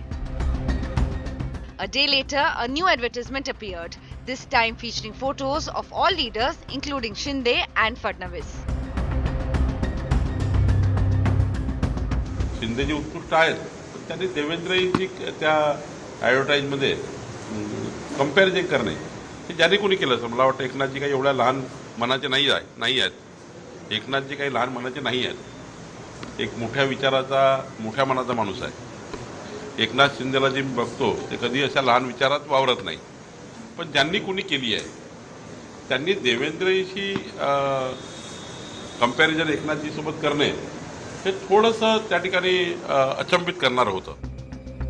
The damage control, however, has not yet ironed out the differences between the two leaders. The Deputy Chief Minister has skipped events where he was supposed to share dais with Chief Minister, citing health reasons. Fadnavis, however, continued with his regular meetings at the Shahayadri Guest House in South Mumbai. With Ritvik Bhalekar, Bureau Report, India Today.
So, Sakshi, there are a couple of things that are working very well for MRF. If you think it's a 50% return from 1 year ago, in this century alone, suppose we take 2000 as the starting point, I'm sure you must have been in third or fourth standard then. From then on till now, the stock has been a 100-bagger, which means that MRF in 2000 was quoting at 1,000 rupees, and in 2023 it's at above a lakh. So it's gone up 100 times in a span of 23 years. And primarily the reason behind that is a very low liquidity in the stock, which basically means that one, the price ticket is very high, so retail investors generally don't come in, and institutional investors are, from what we've heard on the street, very clear in the mind. Of course, the management also takes a lot of feedback from the market, and they're very clear. Don't split the share, don't reduce the face value, stick to what it is, ensure that there is little liquidity as possible, so that because of the lack of liquidity, the stock keeps on, have that additional momentum to go higher and higher, higher and higher. So in 2012, it was at 10,000. 2014, it was at 25,000. 2016, 15,000, 50,000. 2018, 75,000. And 2023, we are at 1 lakh. Let's see what happens in 2030. Right, absolutely. But, are you actually now looking at a 2 lakh rupee target at all? Is that still feasible to think, or is it still a very, very far off thing that one can imagine? So, Sakshi, 2 points really. I don't think so. This is a point to enter the stock. Let's be very, very clear. The market is very, very overheated. And end of the day, MRF has an excellent brand, but it's a little on the higher side as far as valuations are concerned. But for those who have the stock, absolutely do not exit. And those who wish to buy, even at these 6 digits, I would just say wait and let it correct a bit. If it does, you're lucky. If it doesn't, then well, you were never a part of the rally and you never are. So what can be done? But I don't think so. This is the time to jump onto the bandwagon. It's extremely overheated. If you look at, the momentum, the price is above short, medium, and long-term moving averages. We've seen increasing volume, but it's very, very risky unless you're a very smart trader to come into the stock.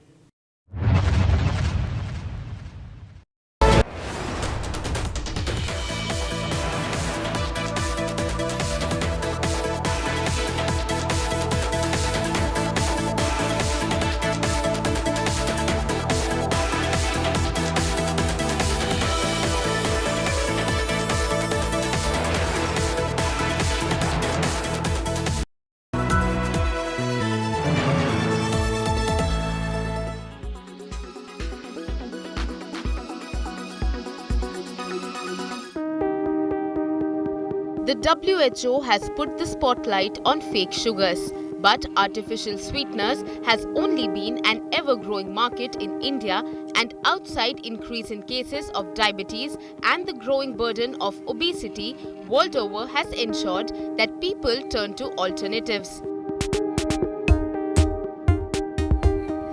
The demand for low-calorie food and beverages have contributed to the market's expansion in India. For example, sugar-free Zydus Wellness's artificial sweetener brand witnessed double-digit growth last year in the wake of the COVID-19 pandemic as consumers opted for a healthier lifestyle, shows data from 2021. The Indian artificial sweetener market is projected to reach a value of Indian rupee 12.23 billion by 2023, growing at a CAGR of 3.4% during the forecast period. Think about it. Stevia and other sweeteners are found in 1 million products. Colas, juices, chewing gum, chocolates, and everything that is being sold as sugar-free. It clearly has grown way beyond just tabletop sweeteners. In India, the artificial sweetener market has witnessed significant growth over the past decade. On a global scale, the market for artificial sweeteners has also experienced substantial growth. The global artificial sweetener market was valued at approximately $19 billion in 2020 and is expected to reach $28.9 billion by 2028. The Food Safety and Standards Authority of India said it's evaluating the new guideline issued last week by the World Health Organization, but strong advisories against them is unlikely. With Brijesh Vashisht, Bureau Report, India Today.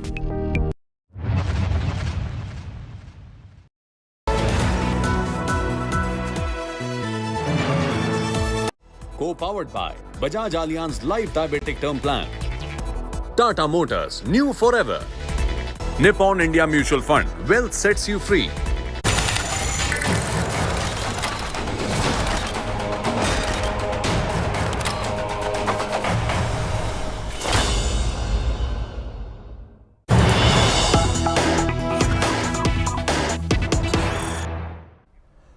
Massive power cuts are being reported from across coastal Gujarat. Cyclone Biparjoy has hit land and high winds and heavy rains are lashing the coast. The landfall will continue till midnight tonight. Many trees have been uprooted, electricity poles and cables damaged. More than 100,000 people have already been evacuated to safety. But even as we speak, we have 15 Indian Navy and Coast Guard ships on red alert. 7 maritime reconnaissance and transport aircraft are on standby. Both the Indian Air Force and the Indian Navy and Coast Guard helicopters are ready for any emergency response. But what's the latest situation on ground right now as Cyclone Biparjoy makes landfall, lashes across the coastal areas? Let's quickly cut across and listen in to the IMD chief. As it was predicted earlier, it is moving northeast direction and it would cross Saurashtra Kutch and adjoining Pakistan coast between Karachi and Mandvi close to Jakhau port. By 11:30, the center of the cyclone will be over land. But landfall process will continue till midnight, and after that the intensity will decrease. At present, at the time of landfall which is going on, the wind speed is about 115 to 125 kmph, costing to 135 kmph. By morning of 16th, it will further weaken. It will become a cyclone storm with wind speed of 75 to 85 kmph over the interior districts of Saurashtra. And by evening, it will weaken into a deep depression and wind speed will be 50 to 60 kmph over interior districts of Saurashtra. Our coastal districts, including Kutch, wind speed will be 40 to 50 kmph, costing 60 kmph by afternoon of 16th June. So therefore, the maximum impact of the strong wind will continue till morning of tomorrow, but peak impact will be up to midnight. The heavy rainfall will continue and it can lead to the inundation in the low-lying areas. The storm surge will continue. It could be about 2 meters for next 3 hours, and after that it will also reduce significantly as the cyclone will move inland. So the worst is still not over. It's not as bad as was expected, and thankfully, but the worst is still not over. People are still being advised to remain indoors and not venture out of their homes or whatever location they may be. India Today, of course, has the biggest team of reporters on ground tracking the movement of Cyclone Biparjoy, whether it's Kutch, whether it's Saurashtra region. This is the area where the cyclone made landfall. India Today's cameras have captured the moment the storm hit. This is the situation right now where the cyclone is just 100 kilometers away from the Gujarat coast and sea. it's difficult to stand here, but still I'm trying to show you the visuals of the structure that has collapsed at the hotel right now. This is just in front of the sea, and the breeze is going on, rain is there, everything is happening at this moment while the cyclone is 100 kilometers away.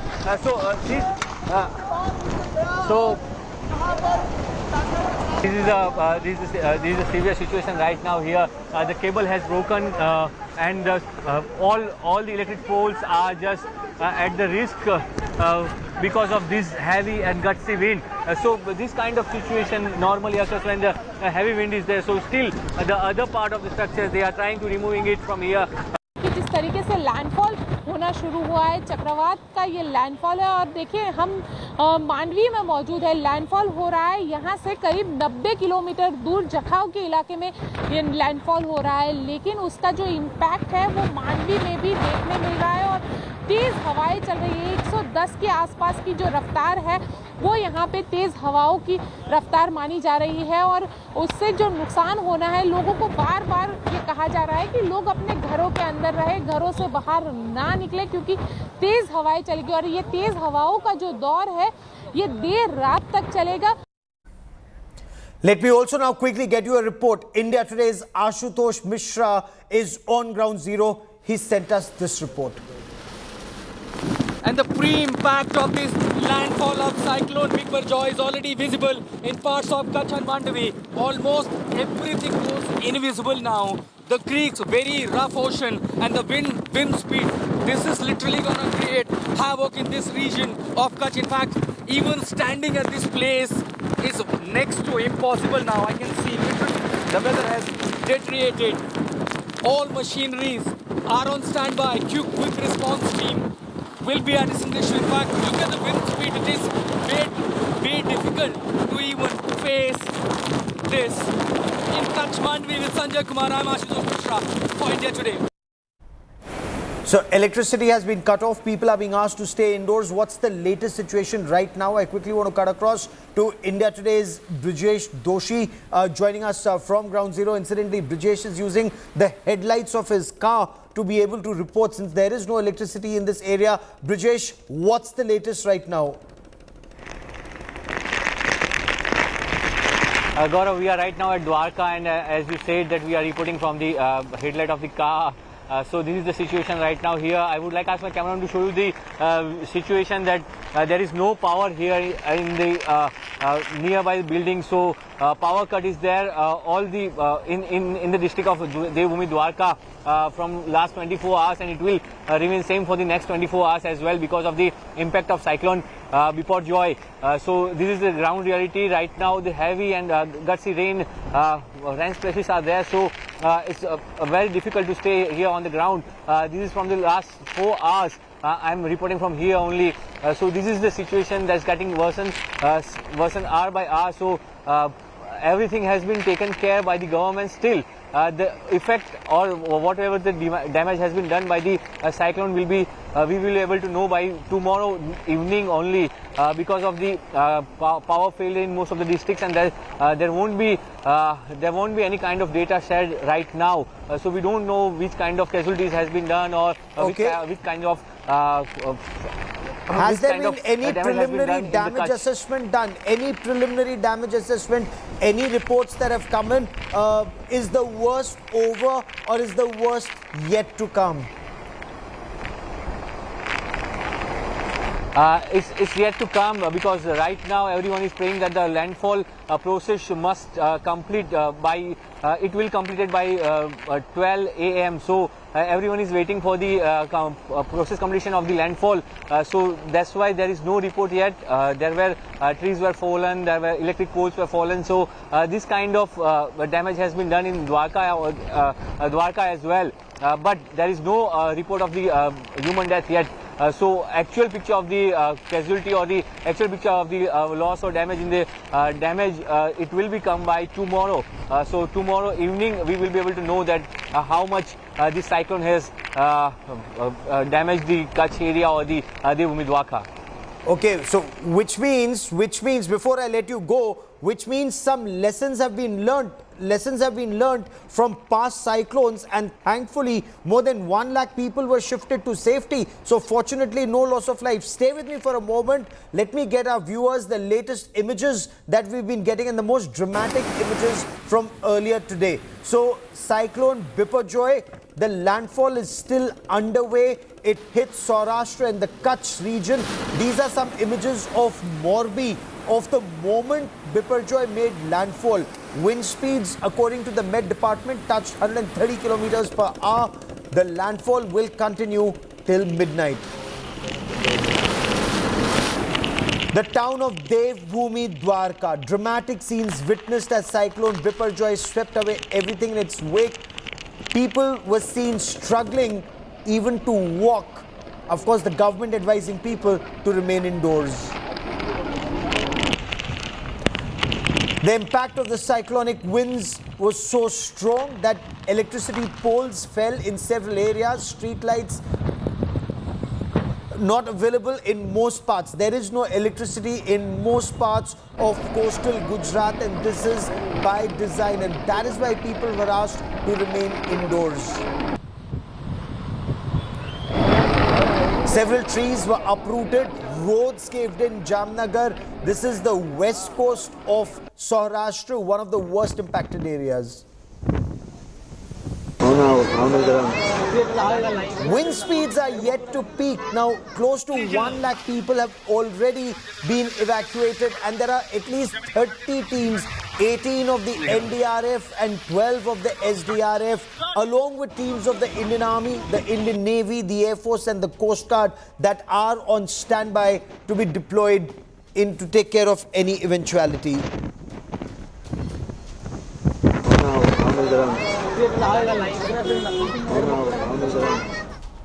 And shifting focus to the other big story we're tracking here on India First. The Defence Acquisition Council today approved the procurement of the Hunter Killer Predator and Sea Guardian drones for the Indian Armed Forces.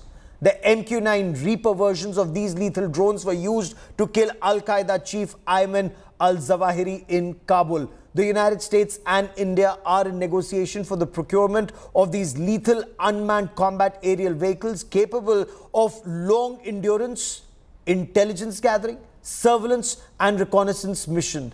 These drones are capable of precision strike using those deadly Hellfire missiles.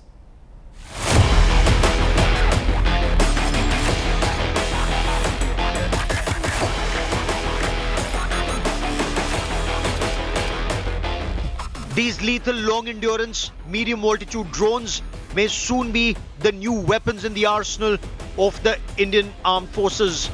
The Defence Acquisition Council on Thursday gave its nod for the acquisition of the Sea Guardian drones. The Army, the Navy and the Air Force are looking at 10 drones each. The Indian Navy has already leased 2 MQ-9 Sea Guardians, the naval version of the drones, for intelligence, surveillance and reconnaissance operations since 2020. ये जो deal है ये हमारे देश की maritime और overall security के लिए बहुत ही ज़रूरी है, क्योंकि सर्वेलेंस सबसे ज़्यादा महत्वपूर्ण स्थान रखता है, क्योंकि हमें चाहिए कि हम अपनी एरिया में जहाँ एरिया ऑफ ऑपरेशंस है वहाँ निगरानी रख सकें, और ये क्षमता इस कैपेबिलिटी से हमें मिलती है. The MQ-9A Reaper drones were used for the precision targeting of Al-Qaeda chief Ayman al-Zawahiri in Kabul. These unmanned combat aerial vehicles, apart from a number of sensors, cameras and radars, are also capable of carrying 4 Hellfire missiles for precision targeting of high-value targets. Both the Army and the Air Force are looking at these drones for high-risk operations to destroy strategic assets of the adversary without risking the lives of pilots. These hunter-killer drones can carry 4 Hellfire missiles. They're also capable of carrying 2 laser-guided bombs and 2 joint-action JDAMs. These drones can fly at an altitude of 40,000 feet and remain airborne for over 36 hours. They're also capable of loitering in the sky, scanning the ground below for the enemy. The MQ-9B Sea Guardian drones come with both maritime surveillance, reconnaissance and anti-submarine warfare capabilities. The drones are capable of providing over-the-horizon surveillance and reconnaissance support both to warships and surface units. With increased Chinese presence in the Indian Ocean region, coupled with Chinese aggression along the LAC, these UCAVs will help keep an eye on the adversary both in the Himalayas and in the Indian Ocean region and take out strategic targets when needed. Bureau Report, India Today. So let's try and make sense of this big deal that's being talked about so extensively. Joining me on India First is Lieutenant General Rakesh Sharma, former Ladakh Corps Commander and Distinguished Fellow at the Center for Land Warfare Studies. General, welcome on India First. Today is the 3rd anniversary of the Galwan face-off with China. Indian Navy already has Sea Guardians, of course, on lease. The DAC has given a nod for procurement of more drones. What's the message? What's the signal? And is this China specific? So thank you for inviting me, Gaurav. The question is that we are upgrading and modernizing our force and seriously doing it. The fact of the matter is that we require drones very urgently. We've been seeking these drones for the last 8 years, and the negotiations have been going on for a very long time. At 2020, when all these things happened against us in Eastern Ladakh, we were woefully short of equipment like drones, especially at the tactical level and also at the operational and strategic level. Navy had 2 drones, and the Navy has been flying 2 drones of the same variety on the seas, but then there were nothing available on the over the horizon picture for the line of actual control. Yes. So this makes a tremendous change and tremendous difference. The height it flies, the depth that it can look into. So as an ISR upgradation, and then ISR is being upgraded, continually in the course of last 3 years. But these are game changer. If the Army gets 10 and the Air Force also gets 10 and all are being utilized in tandem in one manner, then of course we have a vision deep inside the Tibetan Xinjiang, and it will be a game changer. And of course, it also provides a lethal aspect of it, the targets and the equipment that it carries across, the missiles it carries across, and the long ranges that it can fire off. So this is indeed, as they say, a game changer for us. It's a very expensive toy. Yes. But having said that, it was most essential for us to have this to get our ISR going the way we need to do so. Fair enough. General, the proposed GE414 engines for LCA Mark II and the AMCA, the Predator drones, the M777 light howitzers, the new armored fighting vehicles, just join all these dots. Prime Minister Narendra Modi, when he travels to the United States, will be talking about almost all and more. So what's the message to an expansionist China? This is India arming itself for more than just Galwan-like border skirmishes. So truthfully, and you rightly pointed out, look at what these 2 senior colonels said in the course in Shangri-La dialogue. They said Indians are the modernization industry not ready for it, and India's modernization is weak. And look what President Xi Jinping said in the course of this week in Mongolia, Inner Mongolia. He said we'll create a steel wall of defense or something like that. Yes. The steel wall of defense, he doesn't have to fight against Mongolia or any one of the other land borders. He's telling India that message was conveyed only with one country that, on which land borders that they have problems. So, it's a message being conveyed to us through many ways, being carried out by President Xi Jinping himself or the senior colonels that they had put across in Shangri-La dialogue. So having said that, we have to prepare ourselves. If you add on to what the Chinese have done in the course of 3 years on the Tibetan plateau and in the areas opposite Eastern Ladakh, there are tremendous changes being brought across there. Of course, we have done commensurate work, but the Chinese have actually brought about the threat right next to our borders. with the formations there, with the kind of roads being built and the kind of runways being created, the heliports being created, the demographic changes being carried out on the border, the threat has been brought as close to it. It didn't exist before 2020, but that's the threat version today by their speaking, by their strategy they want to show, and also by physical location of forces, the way they're planning to do so. So we have to respond, and a response has to be in a manner that is not platforms alone. It's the way you fight.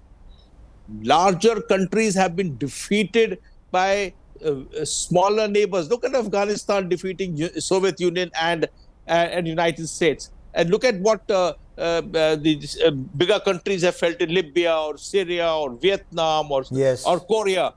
We have to be prepared with what we want to fight with and fight how we want to fight. That's the issue. The war fighting, the methodology of war fighting, and what we require to fight with. That planning is what is being done now. Okay. General, is China getting the message that India will fight back and not permit salami slicing of Indian territory like in the past? Or in your appreciation, will China just continue with its pinpricks to test India's resolve, whether it's in Ladakh or Barahoti sector, in the middle sector, or in Sikkim or in Arunachal Pradesh? Or will China plan something like 1962, a big push into India? What's your appreciation?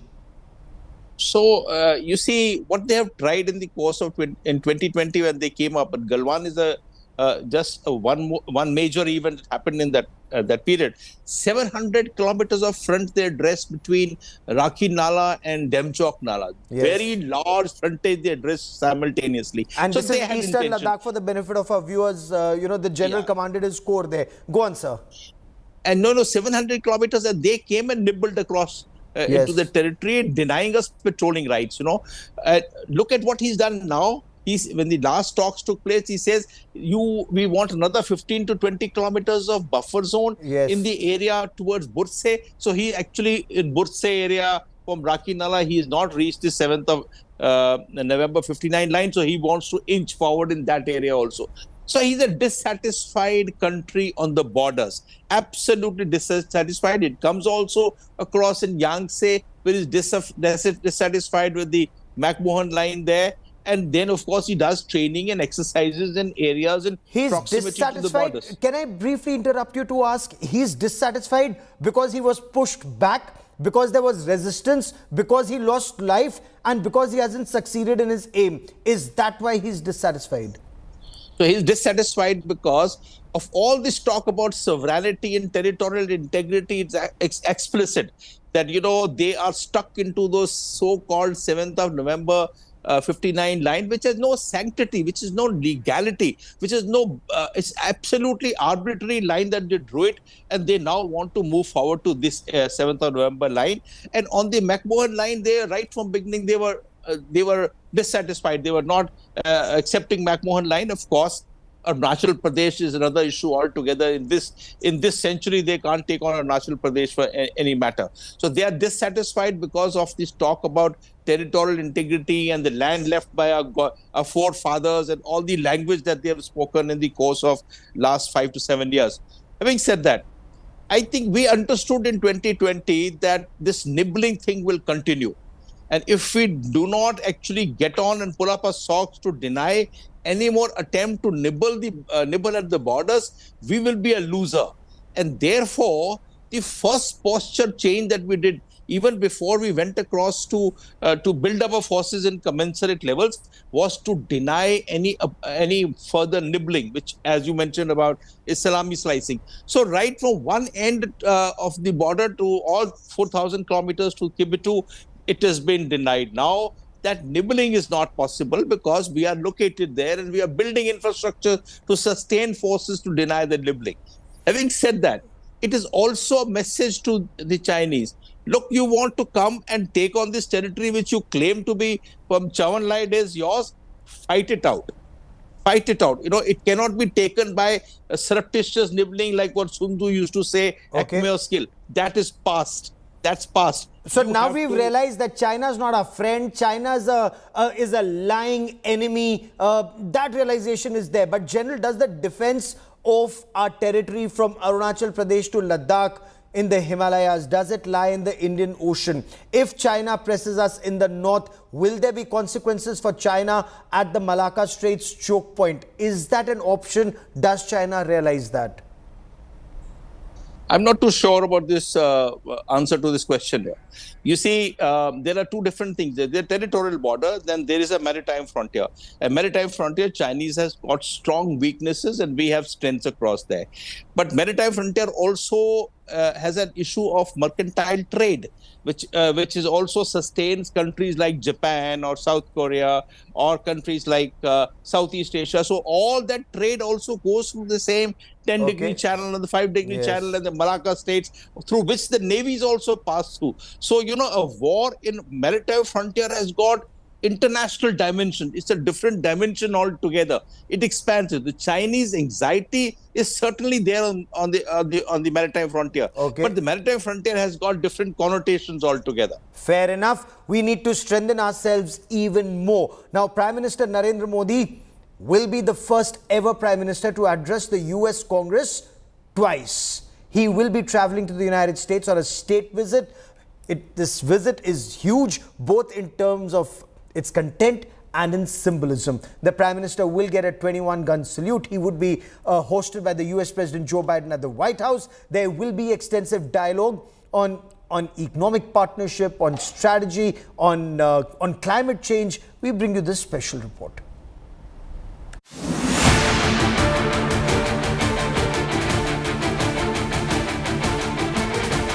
A diplomatic engagement of the highest significance in 2023. The world's most powerful nation set to extend the highest protocols to Prime Minister Narendra Modi on his official state visit starting June 21st. Military honors, gala dinner, summit talks and an address by the leader of the world's largest democracy to a joint session of US Congress.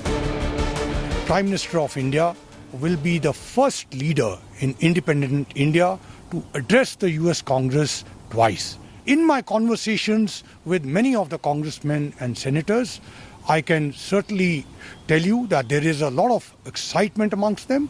They want to hear about the India story and they want to hear about Prime Minister's vision and his thinking. An Indian initiative his government launched in 2014. Prime Minister Modi is scheduled to lead the International Yoga Day himself at the United Nations Secretariat in New York on June 21st. Under the leadership of the Honorable Prime Minister Modi, who's really been pushing international recognition of yoga and supported the International Day. So the Honorable Prime Minister will be leading this session of yoga at the UN, at the United Nations, at the Secretariat on the 21st of June. I think it'll really be a very, very big deal. He travels to Washington the same day. The Prime Minister is likely to attend an education event with First Lady Jill Biden.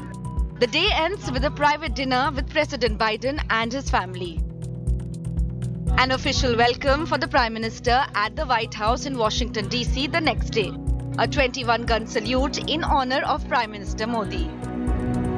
A bilateral with President Joe Biden follows with defense, tech partnership and climate change in focus. At Capitol Hill, the Prime Minister scheduled to address the joint session and became the only Indian Prime Minister to get the honor twice. His speech will be keenly watched for his geopolitical import. The Prime Minister will be back at the White House in the evening for the state dinner. In attendance will be some 250 guests representing the diversity of the Indian American community. Here that there's a huge demand for people to be in DC at that big dinner that President Biden will be hosting. Yeah, it is absolutely the hottest ticket in town. We look forward to seeing you there. Vice President Kamala Harris and Secretary of State Antony Blinken will host a lunch on June 23rd for Prime Minister Modi at the State Department.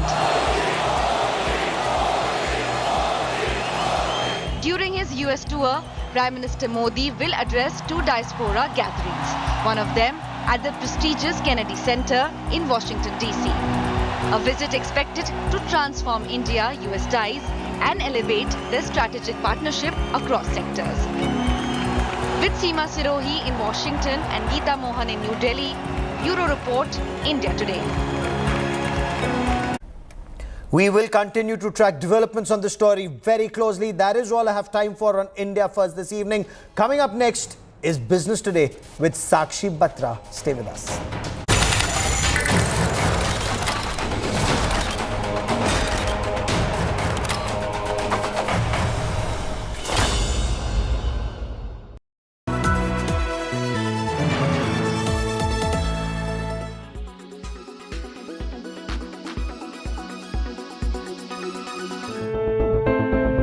The popular imagery associated with tuberculosis is that of a person coughing incessantly.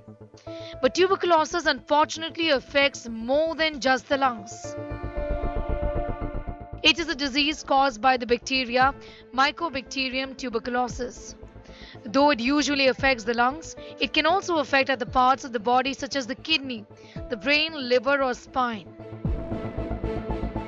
However, not everyone who has the bacteria in the system develops TB. An infection that doesn't manifest as disease is called latent TB. Here are the common symptoms: persistent cough, blood in the sputum, unexplained weight loss, fever and unexplained chills. Here are different types of TB. Renal TB. The symptoms are pus or blood in the urine, burning sensation, increased urination frequency, flank or abdominal pain. Brain TB, where symptoms are headache, photophobia, altered state of mental health, unusual posture, stiff neck, nausea and vomiting. Skeletal or bone TB, where joint inflammation, stiffness, spinal abscess and severe back pain, including muscle weakness, are the symptoms. Gastrointestinal TB, where diarrhea, constipation, weight loss, appetite loss, abdominal pain, feeling of a lump in the abdomen are the symptoms. Pleural TB, or infection in the pleura, where the thin layer of tissue that covers the lungs and lines the interior wall of the chest cavity gets infected. Breathlessness, chest pain, cough and weight loss are the symptoms. To date, the BCG vaccine remains the only licensed vaccine for the prevention of tuberculosis.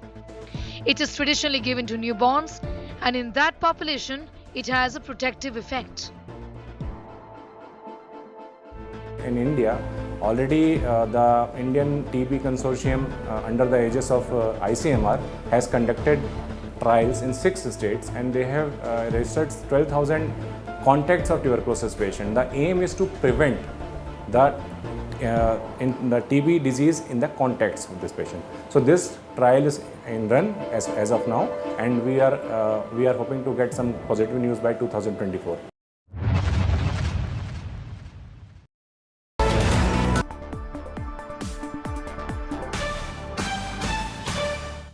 Hello and welcome. You're watching the Business Today show with me, Sakshi Batra. Here's the top news. Hawkish US Fed stance ends a 3-day winning streak for markets. Investors turn cautious, pushing IT and bank shares deep into the red. Sensex down 311 points, while Nifty falls 68 points.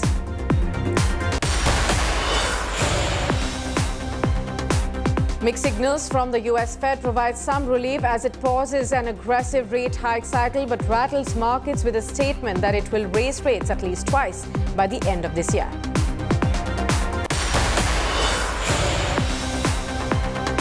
Trade deficit widens to $22 billion in May. It is a 5-month high, more than a 10% fall in merchandise exports, sluggish demand from major buyers overseas.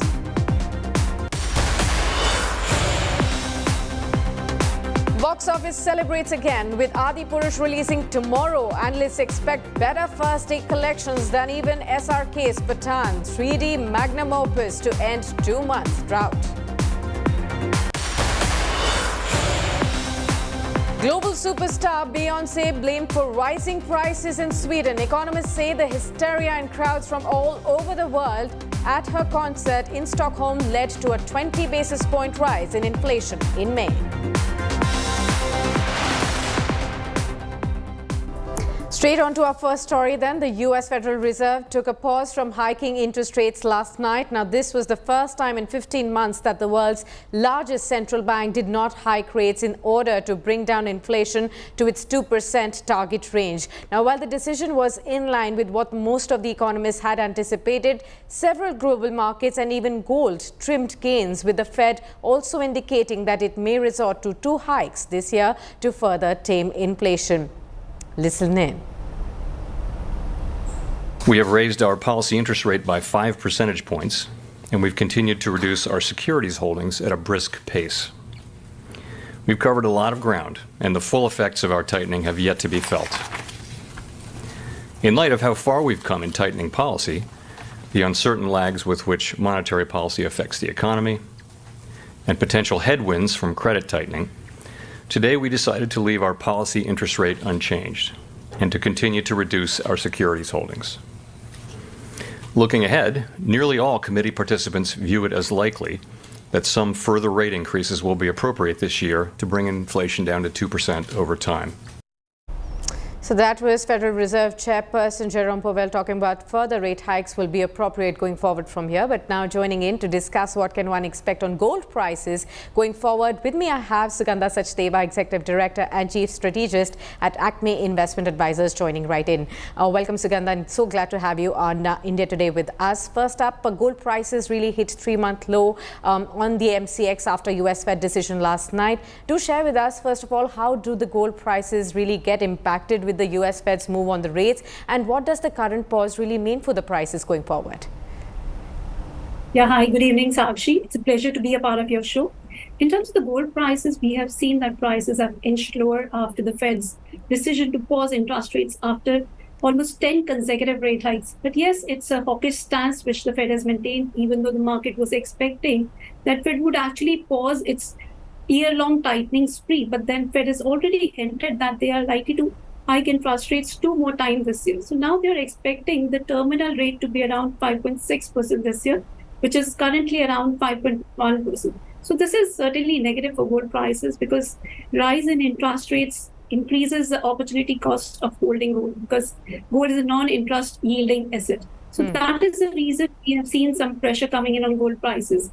Apart from that, we have also seen that the Indian rupee has also been strengthening. So that has actually accentuated the pressure that we have seen on domestic gold prices. Okay. In terms of other key levels also, gold prices have reached the crucial support of $19.35 per ounce mark, which was acting as a very strong support area for a long time now.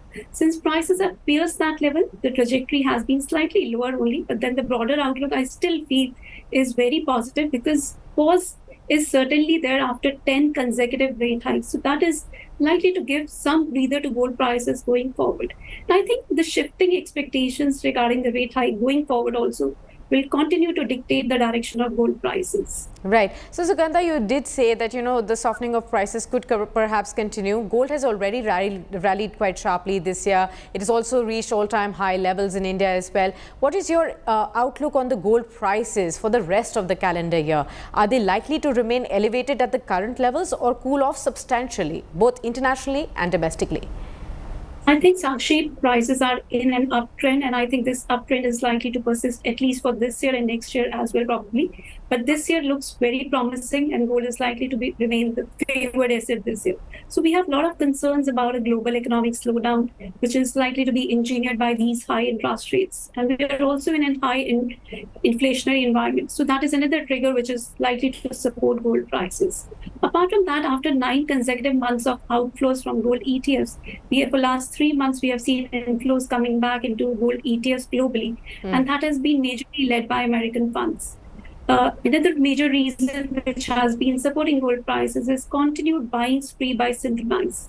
In fact, last year, central banks bought a record 1,130 tons of gold. And this year also, this trend is continuing. In the first quarter of this year, you've seen gold purchases of almost 228 tons.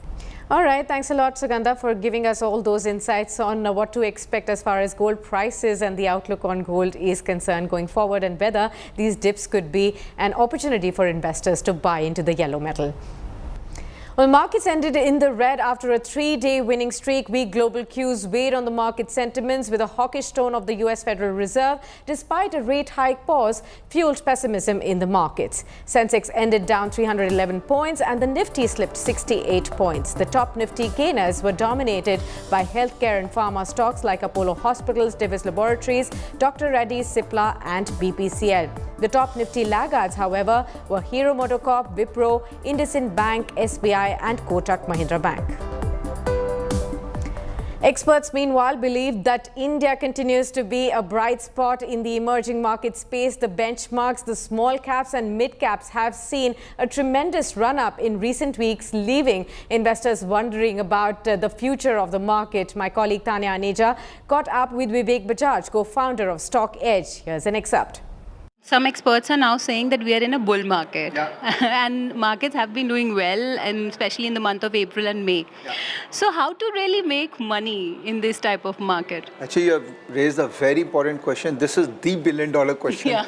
That whether it's a bull market or bear market, tell me how to make money. Because ultimately, we all are here to make money, right? So in a bull market, the structure of making money is far more easier than in a bear market. In a bear market, a trader makes money because a trader knows how to short the market, how to sell the market and buy at a lower level. For that, a trader uses derivatives, futures and options to build a short position in the market. But in a bull market, all you need is cash. Because when you go into the market and buy shares in cash segment, you need to give them money, right? And all of us have money.